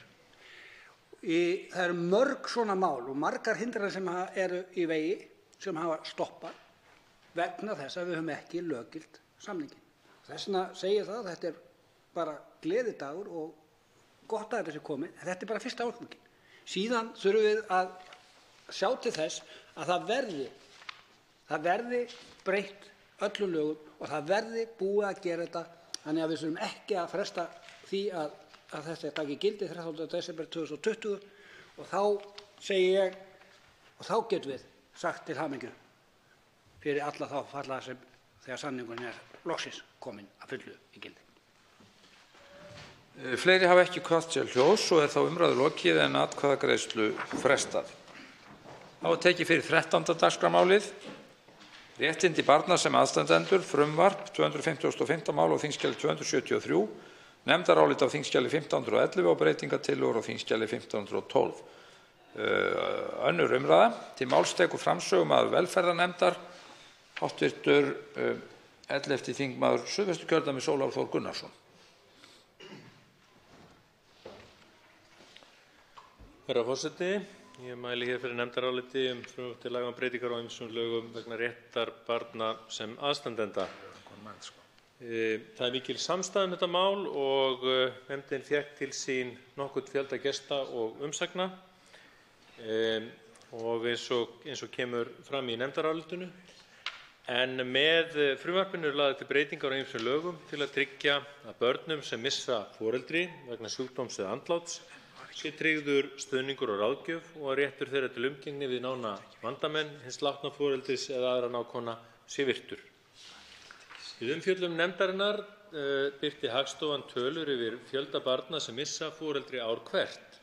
Í gögnum kemur fram að á árabilinu 2009 til 2018 hafi árlega 100 börn misst foreldri sitt. Þeir gestir sem komu á fundi nefndarinnar vegna málsins tóku allir undir að mikilvægt væri að hlúa að þessum börnum og tryggja að þau geti leitað sér viðeigandi aðstoðar við að vinna úr slíku áfalli. Þótt heilbrigðisstarfsmenn reyndu alla jafna að bregðast við í slíkum aðstæðum væru skyldur þeirra í þeim efnum ekki nægilega skýrar í lögum. Með frumvarpinu er lagt til að lögfest verði skylda heilbrigðisstarfsmanna til þess að taka þau skref sem nauðsynleg eru til að barn fái viðeigandi aðstoð.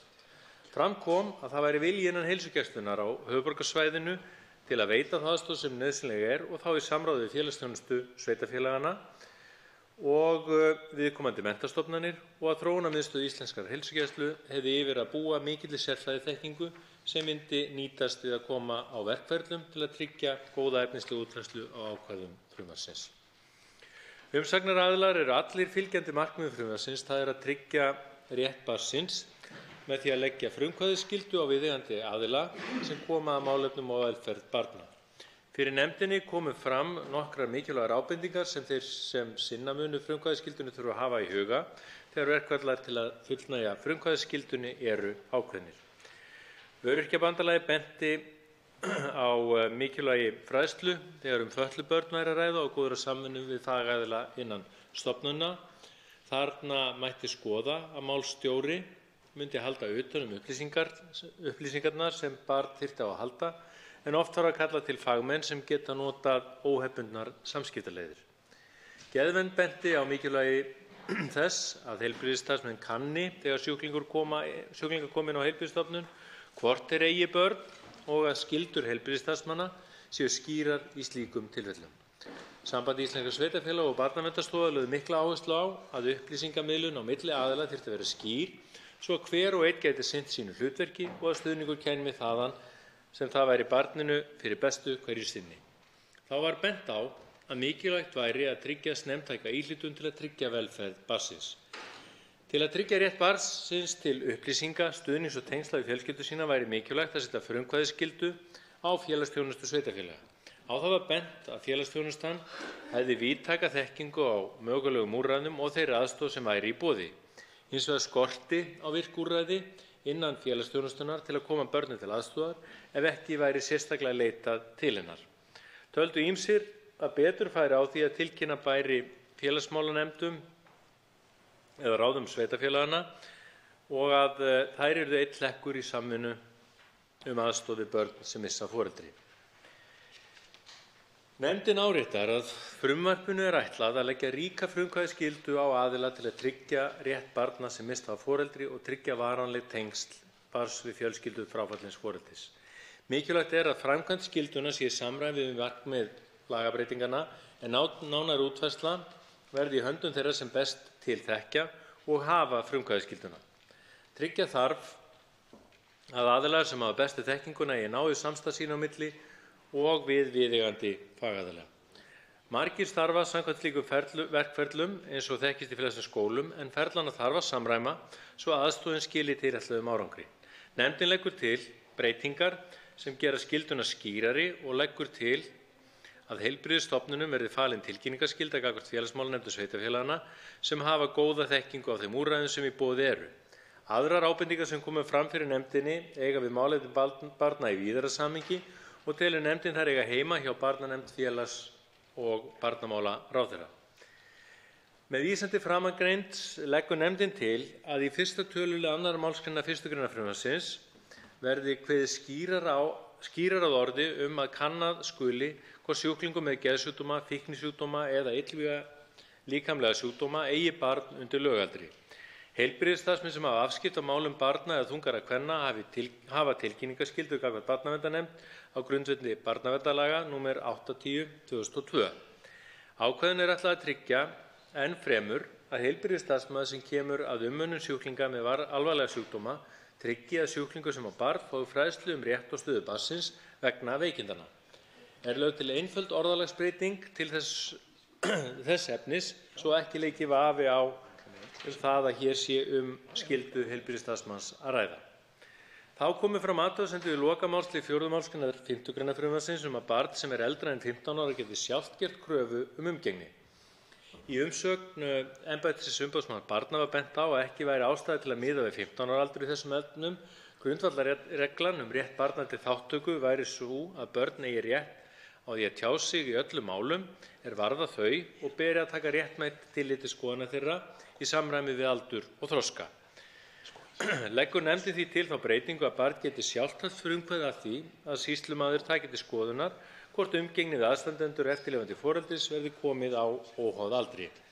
Nefndin leggur einnig áherslu á að stuðningur félagsþjónustu sveitarfélaga við börn sem missa foreldri sitt verði efldur með þeim lagabreytingum sem lagðar eru til í frumvarpinu. Bendir nefndin í því sambandi á að félagsþjónusta sveitarfélaga hefur takmarkaða frumkvæðisskyldu þegar barn missir foreldri. Það var einnig bent á að skyldur heilsugæslunnar til að eiga í samvinnu við skóla barnsins kynnu að vera erfiðar í framkvæmd. Til að bregðast við þeim athugasemdum leggur nefndin til að það verði hlutverk heilbrigðisstarfsmanna að tilkynna félagsþjónustu sveitarfélags þar sem barn á lögheimili andlát foreldris. Það verði í framhaldi hlutverk félagsþjónustu sveitarfélaga að hafa frumkvæði að samvinnu við skóla barnsins. Leggur nefndin til breytingartillögu þess efnis. Með hliðsjón af framangreindu leggur nefndin til að málið verði samþykkt með breytingum sem lagðar eru til í sérstöku þingskjali. Vilhjálmur Árnason og Guðjón S. Brjánsson voru fjarverandi við afgreiðslu málsins en rita undir álit þetta samkvæmt heimild í 4. málsgrein 18. greinar starfsreglna fyrir fastanefndir Alþingis. Hanna Katrín Friðriksson, áheyrnarfulltrúi í nefndinni, samþykk þessu áliti. Og undir áliti rita Halldór Mogensen formaður, Vilhjálmur Árnason, Ólafur Gunnarsson framsögumaður, Ásmundur Friðriksson, Andrés Ingi Jónsson, Anna Kolbrún Árnadóttir, Guðjón S. Brjánsson, Guðmundur Ingi Kristinsson og Halla Signý Kristjánsdóttir. Fleiri hafa ekki kvætt sér hljóðs, svo þá umræðu lokið en atkvæðagreiðslu frestað. Þá höldum við áfram sem liggur niður dagskrána og tekið fyrir 14. dagskrármálið breytingu á ýmsum lögum til innleiðingar á tilskipun ESB 2015/1794. Það stjórnarfrumvarp 530. mál á þingskjali 862, nefndarálit á þingskjali 1495. Önnur umræða, til máls tekur framsögumaður velferðarnefndar, hv. 11. þingmaður Suðvesturkjördæmis, Ólafur Þór Gunnarsson. Herra forseti, ég mæli hér fyrir nefndaráliti frumvarp til laga breytingu á ýmsum lögum til innleiðar á tilskipun ESB farmenn. Númer tilskipunar tekið fram í titlinum en býsna langt svo ég les það ekki. Nefndin hefur fjallað málið og fengið á sinn fund gesti. Engar umsagnir bárust málið. Frumvarpið felur í sér lagabreytingar sem nauðsynlegar eru til innleiðingar á tilskipun Evrópuþingsins og ráðsins. Breytingu á tilskipunum Evrópuþingsins og ráðsins eins og fram kemur í texta nefndarálitsins. Markmið tilskipunarinnar að farmenn geti nýtt sér að fullu rétt sinn til sanngjarnra og réttlátra vinnuskilyrða við hópuppsagnir og aðilaskipti á hafnskipum og rétt til upplýsingamiðlunar og samráðs. Er að ræða réttarbót fyrir farmenn sem gert ráð fyrir að hafi hvorki áhrif á stjórnsýslu ríkisins né útgjöld fyrir ríkissjóð. Nefndin leggur til nokkrar tæknilegar breytingar sem felast fyrst og fremst í samræmingu orðalags og fyrirsagna í þeim lögum sem frumvarpið snýr að. Breytingartillögur nefndarinnar hafa ekki efnisleg áhrif á frumvarpið. Að framangreindu virtu leggur nefndin til að frumvarpið verði samþykkt með þeim breytingartillögum sem koma fram í þingskjalinu. Hanna Katrín Friðriksson, áheyrnarfulltrúi í nefndinni, samþykk áliti þessu og undir áliti rita Halldór Mogensen formaður, Ásmundur Friðriksson, Ólafur Gunnarsson framsögumaður, Andrés Ingi Jónsson, Sigurður Páll Jónsson, Guðmundur Andri Thorsson, Guðmundur Ingi Kristinsson, Halla Signý Kristjánsdóttir og Vilhjálmur Árnason. Fleiri hafa ekki kvætt sér hljóðs og umræðu lokið en atkvæðagreiðslu frestað. Þá tekið fyrir 15. dagskrármálið stéttarfélög og vinnudeilur, stjórnarfrumvarp Það er 770. mál á þingskjali 1227, nefndarálit á þingskjali 1594. Það er 2. umræða. Og til máls tekur framsögumaður velferðarnefndar og það er á ný hv. 11. þingmaður Suðvesturkjördæmis Ólafur Þór Gunnarsson. Herra forseti, ég mæli hér fyrir nefndaráliti frumvarp til laga um breytingu á lögum stéttarfélög og vinnudeilur, aðsetur Félagsdóms. Nefndin hefur fjallað málið og fengið til sín gesti en umsagnir bárust frá ASÍ og BSRB. Með frumvarpinu er lagt til að aðsetur Félagsdóms geti verið annars staðar en í höfuðstað landsins. Í umsögnum málið kom fram það sjónarmið að óhagkvæmt kynni að vera fyrir þá sem reka mál fyrir Félagsdómi að hafa dómstólinn utan höfuðborgarsvæðisins. Frumvarpið gengi nokkuð langt þar sem aðsetur dómstólsins gæti með breytingunni verið hvar sem er á landinu. Dómurinn yrði að hafa fastan stað og best færi á því að hann væri á höfuðborgarsvæðinu. Þá væru þau mál sem fyrir dóminn kæmu oftast eðlis að mikilvægt væri að geta boðað til þinghalda með skömmum fyrirvara. Flestir þeir aðilar sem reka mál fyrir dómstólnum væru með aðsetur á höfuðborgarsvæðinu og það gæti valdið óþarfa drætti á meðferð mála ef dómstóllinn væri staðsettur utan þess.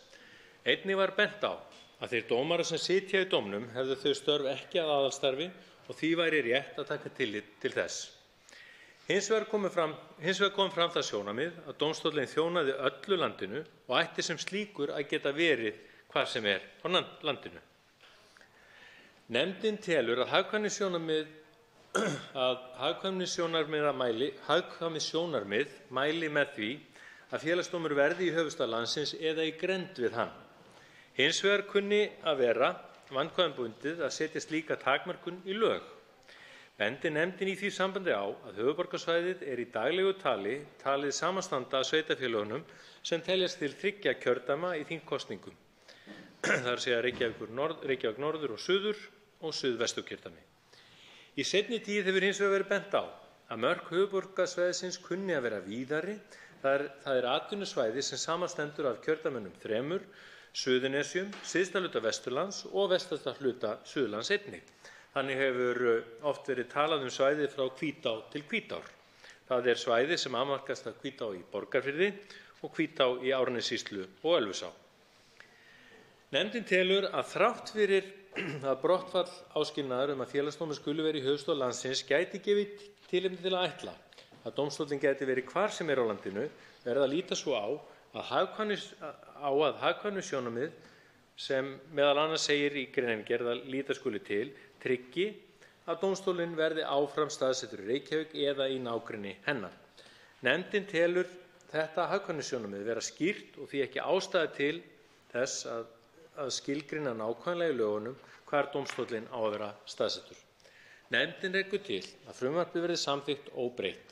Guðjón S. Brjánsson skrifar undir álitið með fyrirvara en undir álitið rita að öðru leyti Halldóra Mogensen formaður, Ólafur Þór Gunnarsson framsögumaður, Ásmundur Friðriksson, Andrés Ingi Jónsson, Anna Kolbrún Árnadóttir, Guðjón S. Brjánsson með fyrirvara, Guðmundur Ingi Kristinsson, Halla Signý Kristjánsdóttir og Vilhjálmur Árnason.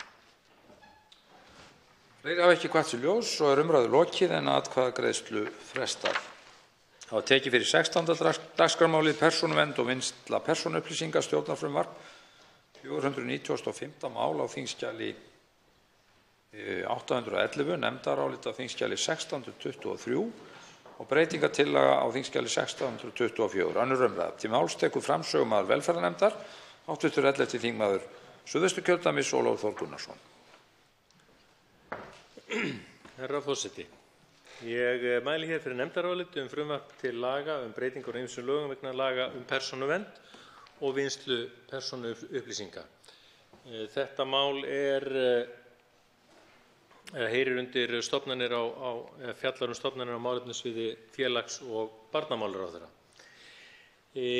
Nefndin hefur fjallað málið og fengið til sín gesti og umsagnir eins og fram kemur í nefndarálitinu. Frumvarpið er liður í efnislegri aðlögun á ákvæðum laga vegna laga persónuvernd og vinnslu persónuupplýsinga nr. 90/2018 og felur í sig aðlögun að lögum sem heyra undir málefnasvið félags- og barnamálaráðherra að áðurnefndum lögum. Með frumvarpinu eru ekki lagðar breytingar á þeirri þjónustu sem hlutaðeigandi stofnunum er ætlað að veita. Í þeim lögum sem lagðar eru til breytingar á með frumvarpinu er almennt gert ráð fyrir því að stofnunum sé aðeins heimil vinnsla persónuupplýsinga að fengnu samþykki einstaklingsins. Með frumvarpinu er lagt til að áskilnaður samþykki falli brott og þess í stað skuli viðkomandi staðfesta að hann hafi verið upplýstur fyrirhugaða upplýsingaöflun.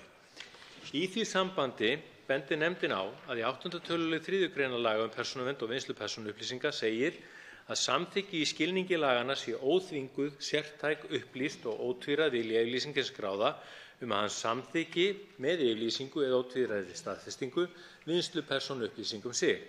Þá segir í 2. tölulið 1. málsgreinar 11. greinar laganna að vinnsla viðkvæmra persónuupplýsinga sé heimil þegar vinnslan er nauðsynleg til þess að ábyrgðaraðili eða hinn skráði geti staðið við skuldbindingar sínar og nýtt sér tiltekin réttindi samkvæmt vinnulöggjöf og löggjöf almannatryggingar og félagslega vernd og fari fram á grundvelli laga sem kveða á viðeigandi og sértækar ráðstafanir til að vernda grundvallarréttindi og hagsmuni hins skráða.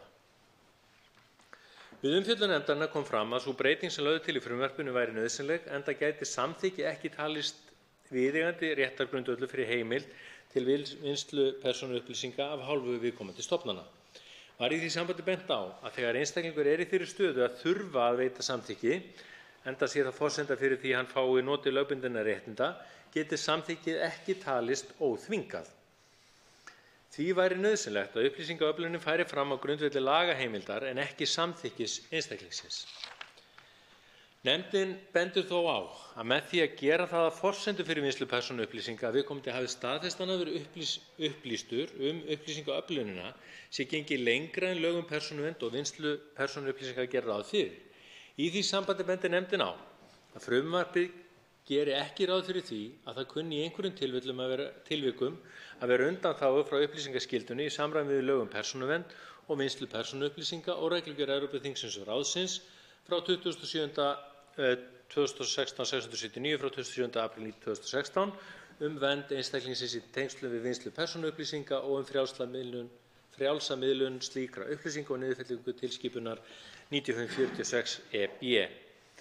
Nefndin leggur því til breytingartillögu þess efnis að viðkomandi stofnunum beri að upplýsa einstaklinga fyrirhugaða upplýsingaöflun í samræmi við ákvæði laga persónuvernd og vinnslu persónuupplýsinga. Í 1. efnismálsgrein 6. greinar frumvarpsins segir að umboðsmaður skuldara skuli afla þeirra upplýsinga sem hann telur nauðsynlegar meðal annars frá skuldara, opinberum aðilum og einkaaðilum, svo sem tekjur, gjöld, eignir, skuldir, ábyrgðir, framfærslu húsnæðiskostnað sem og framferði einstaklingsins. Sömu hugtakanotkun er að finna í 9. og 11. grein frumvarpsins. Við umfjöllun nefndarinnar voru gerðar athugasemdir við þá hugtakanotkun að vísa væri til framferðis einstaklingsins og bent á að sú hugtakanotkun kynni að vera óskýr. Hugtakið kemur fram í lögum greiðsluaðlögun einstaklinga nr. 101 frá 2010, nánar tiltekið í 2. málsgrein 5. greinar rannsóknarskyldu umboðsmanns skuldara.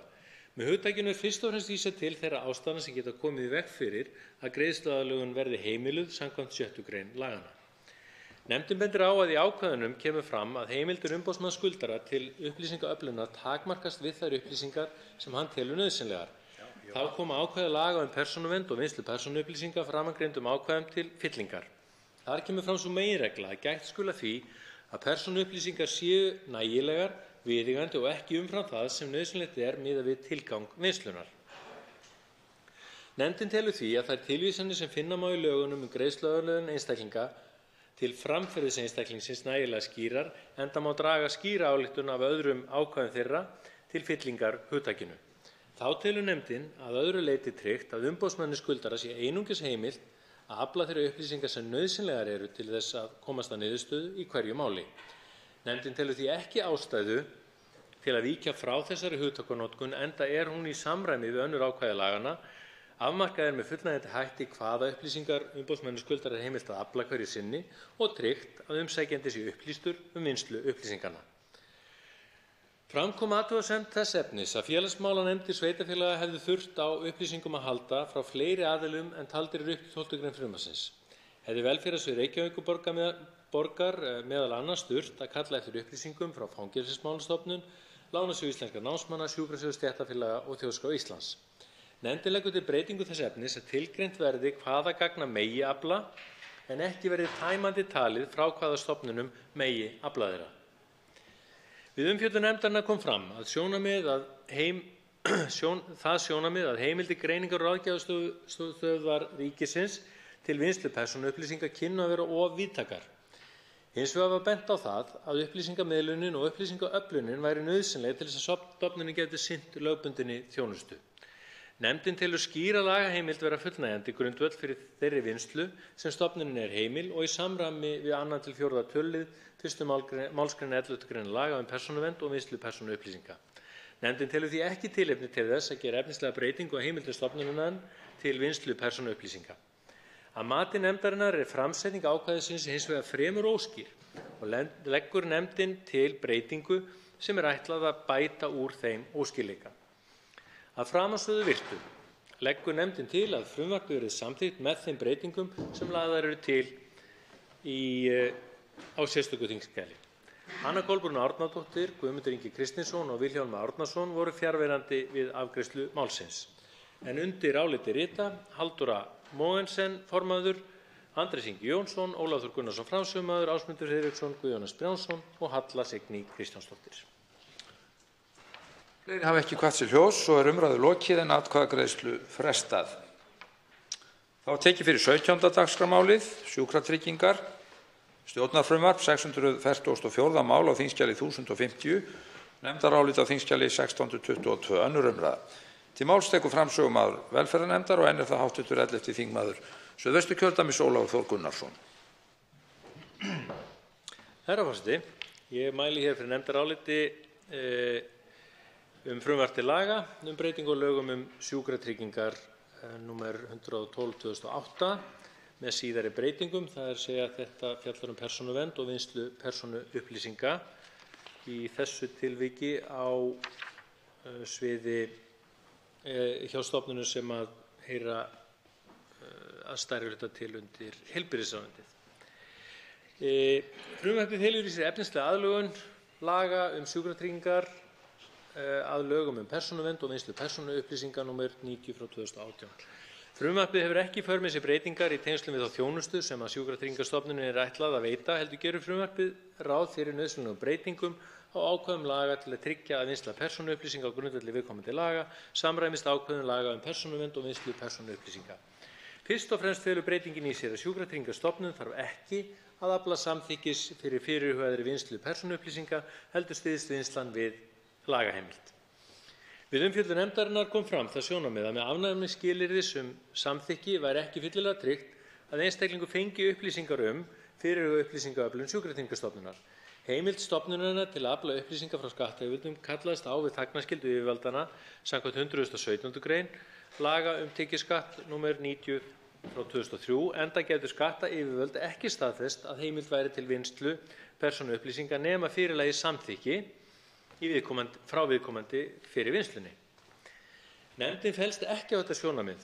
Í 2. málsgrein 34. greinar laga sjúkratryggingar segir að Sjúkratryggingastofnunin sé heimilt að afla nauðsynlegra upplýsinga að fengnu skriflegu samþykki umsækjanda. Með frumvarpinu er lagt til að áskilnaður samþykki falli brott. Með þeirri breytingu færi upplýsingaöflun fram á grundvelli lagaheimildar en ekki samþykkis viðkomandi. Því telur nefndin að ekki geti leikið vafi á því hvort heimild sé til staðar til vinnslu persónuupplýsinga þegar fyrir liggur umsókn bætur samkvæmt 34. grein laga sjúkratryggingar. Í því sambandi bendir nefndin á að í 8. tölulið 3. grein laga persónuvernd og vinnslu persónuupplýsinga segir að samþykki í skilningi laganna sé óþvinguð, sértæk, upplýst og ótvíræð viljayfirlýsing hins skráða að hann samþykki með yfirlýsingu eða ótvíræðri staðfestingu vinnslu persónuupplýsinga sig. Þá segir í 2. tölulið 1. málsgrein 11. grein laganna að vinnsla viðkvæmra persónuupplýsinga sé heimil þegar vinnslan er nauðsynleg til þess að ábyrgðaraðili eða hins skráði geti staðið við skuldbindingar sínar og nýtt sér tiltekin réttindi samkvæmt vinnulöggjöf og löggjöf almannatryggingar og félagslega vernd og fari fram á grundvelli laga sem kveða á viðeigandi og sértækar ráðstafanir til að vernda grundvallarréttindi og hagsmuni hins skráða. Við umfjöllun nefndarinnar kom fram að sú breyting sem lögð er til í frumvarpinu væri nauðsynleg enda gæti samþykki ekki talist viðeigandi réttargrundvöllur fyrir heimild til vinnslu persónuupplýsinga af hálfu Sjúkratryggingastofnunar. Var í því sambandi bent á að þegar einstaklingur er í þeirri stöðu að þurfa að veita samþykki enda sé það forsenda fyrir að hann fái notið lögbundinna réttinda geti samþykkið ekki talist óþvingað. Því væri nauðsynlegt að upplýsingaöflunin færi fram á grundvelli lagaheimildar en ekki samþykkis einstaklingsins. Með hliðsjón af því telur nefndin að afnám skilyrðis samþykki sé í samræmi við lög persónuvernd og vinnslu persónuupplýsinga. Persónuvernd gerir í umsögn sinni athugasemd við að samkvæmt frumvarpinu beri Sjúkratryggingastofnun að upplýsa viðkomandi fyrirhugaða upplýsingaöflun eins og hægt er hverju sinni. Í 2. málsgrein 17. greinar laga persónuvernd og vinnslu persónuupplýsinga sé kveðið á að hinn skráði eigi rétt til upplýsinga vinnslu persónuupplýsinga með þeim undantekningum sem fram koma í 3. málsgrein 17. greinar laganna og eru nánar útfærðar í 5. málsgrein 14. greinar reglugerðar Evrópuþingsins og ráðsins nr. 679 frá 2016 frá 27. apríl 2016 vernd einstaklinga í tengslum við vinnslu persónuupplýsinga og frjálsa miðlun slíkra upplýsinga og niðurfellingu tilskipunar 9546 EB.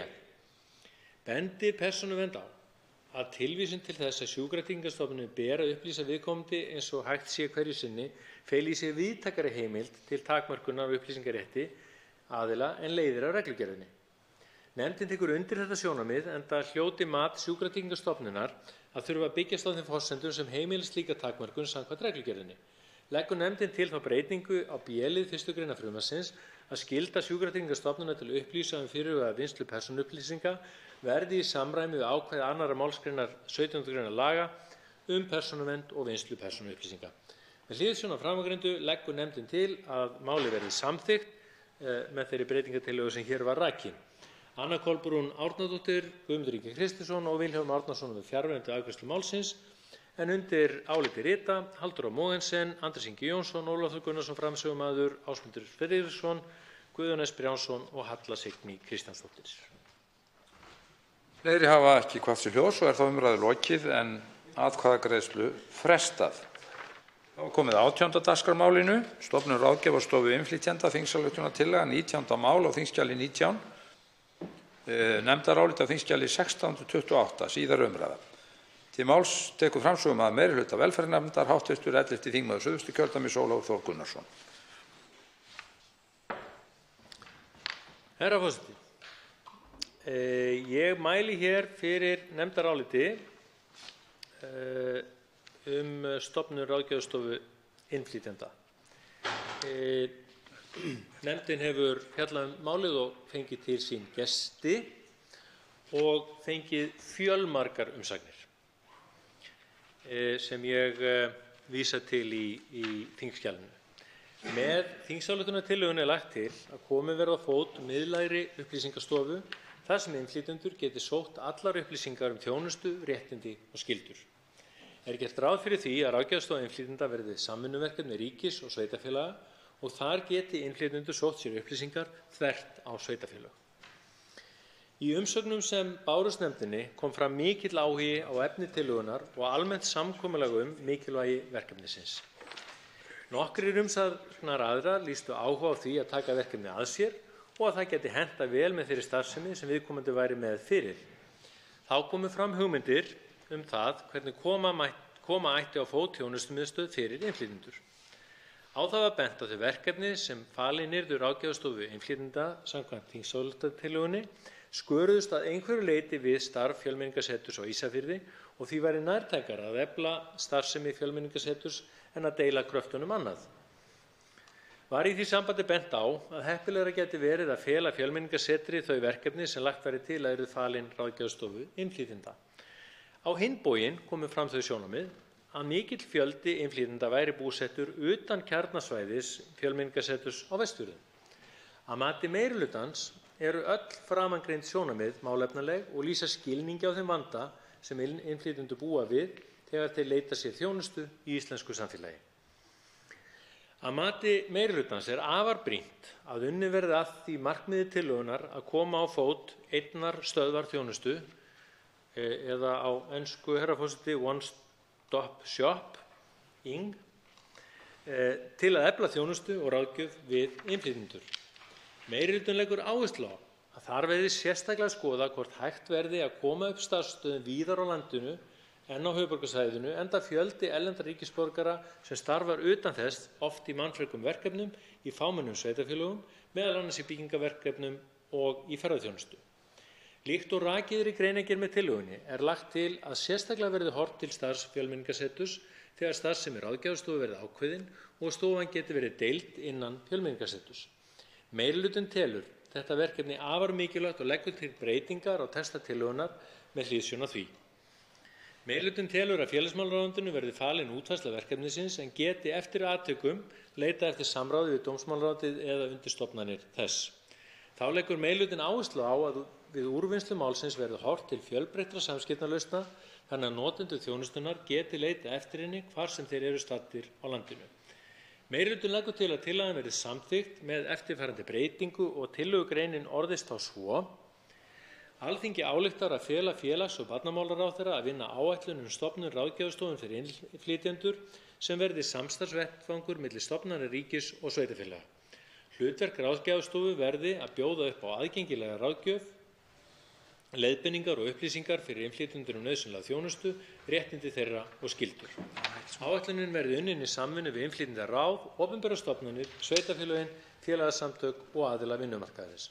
Ráðherra kynni Alþingi áætlun verkefnið eigi síðar en 1. janúar 2020. Guðjón S. Brjánsson ritar undir þetta álit með fyrirvara. Vilhjálmur Árnason var fjarverandi við afgreiðslu málsins en ritar undir álitið í samræmi við heimild í 4. málsgrein 18. greinar starfsreglna fastanefndir Alþingis. Og undir álitið rita Halldóra Mogensen formaður, Ólafur Gunnarsson framsögumaður, Ásmundur Friðriksson, Andrés Ingi Jónsson, Guðjón S. Brjánsson með áðurgreindu fyrirvara, Guðmundur Ingi Kristinsson, Halla Signý Kristjánsdóttir og Vilhjálmur Árnason. Fleiri hafa ekki kvatt sér hljóðs og umræðu lokið en atkvæðagreiðslu frestað. Nú hallar að kveldi og forseti kominn á þá að þeirri niðurstöðu að vel sé unnið og nóga gert. Umræður hafa nú tæmst 14 liði dagskrárinnar.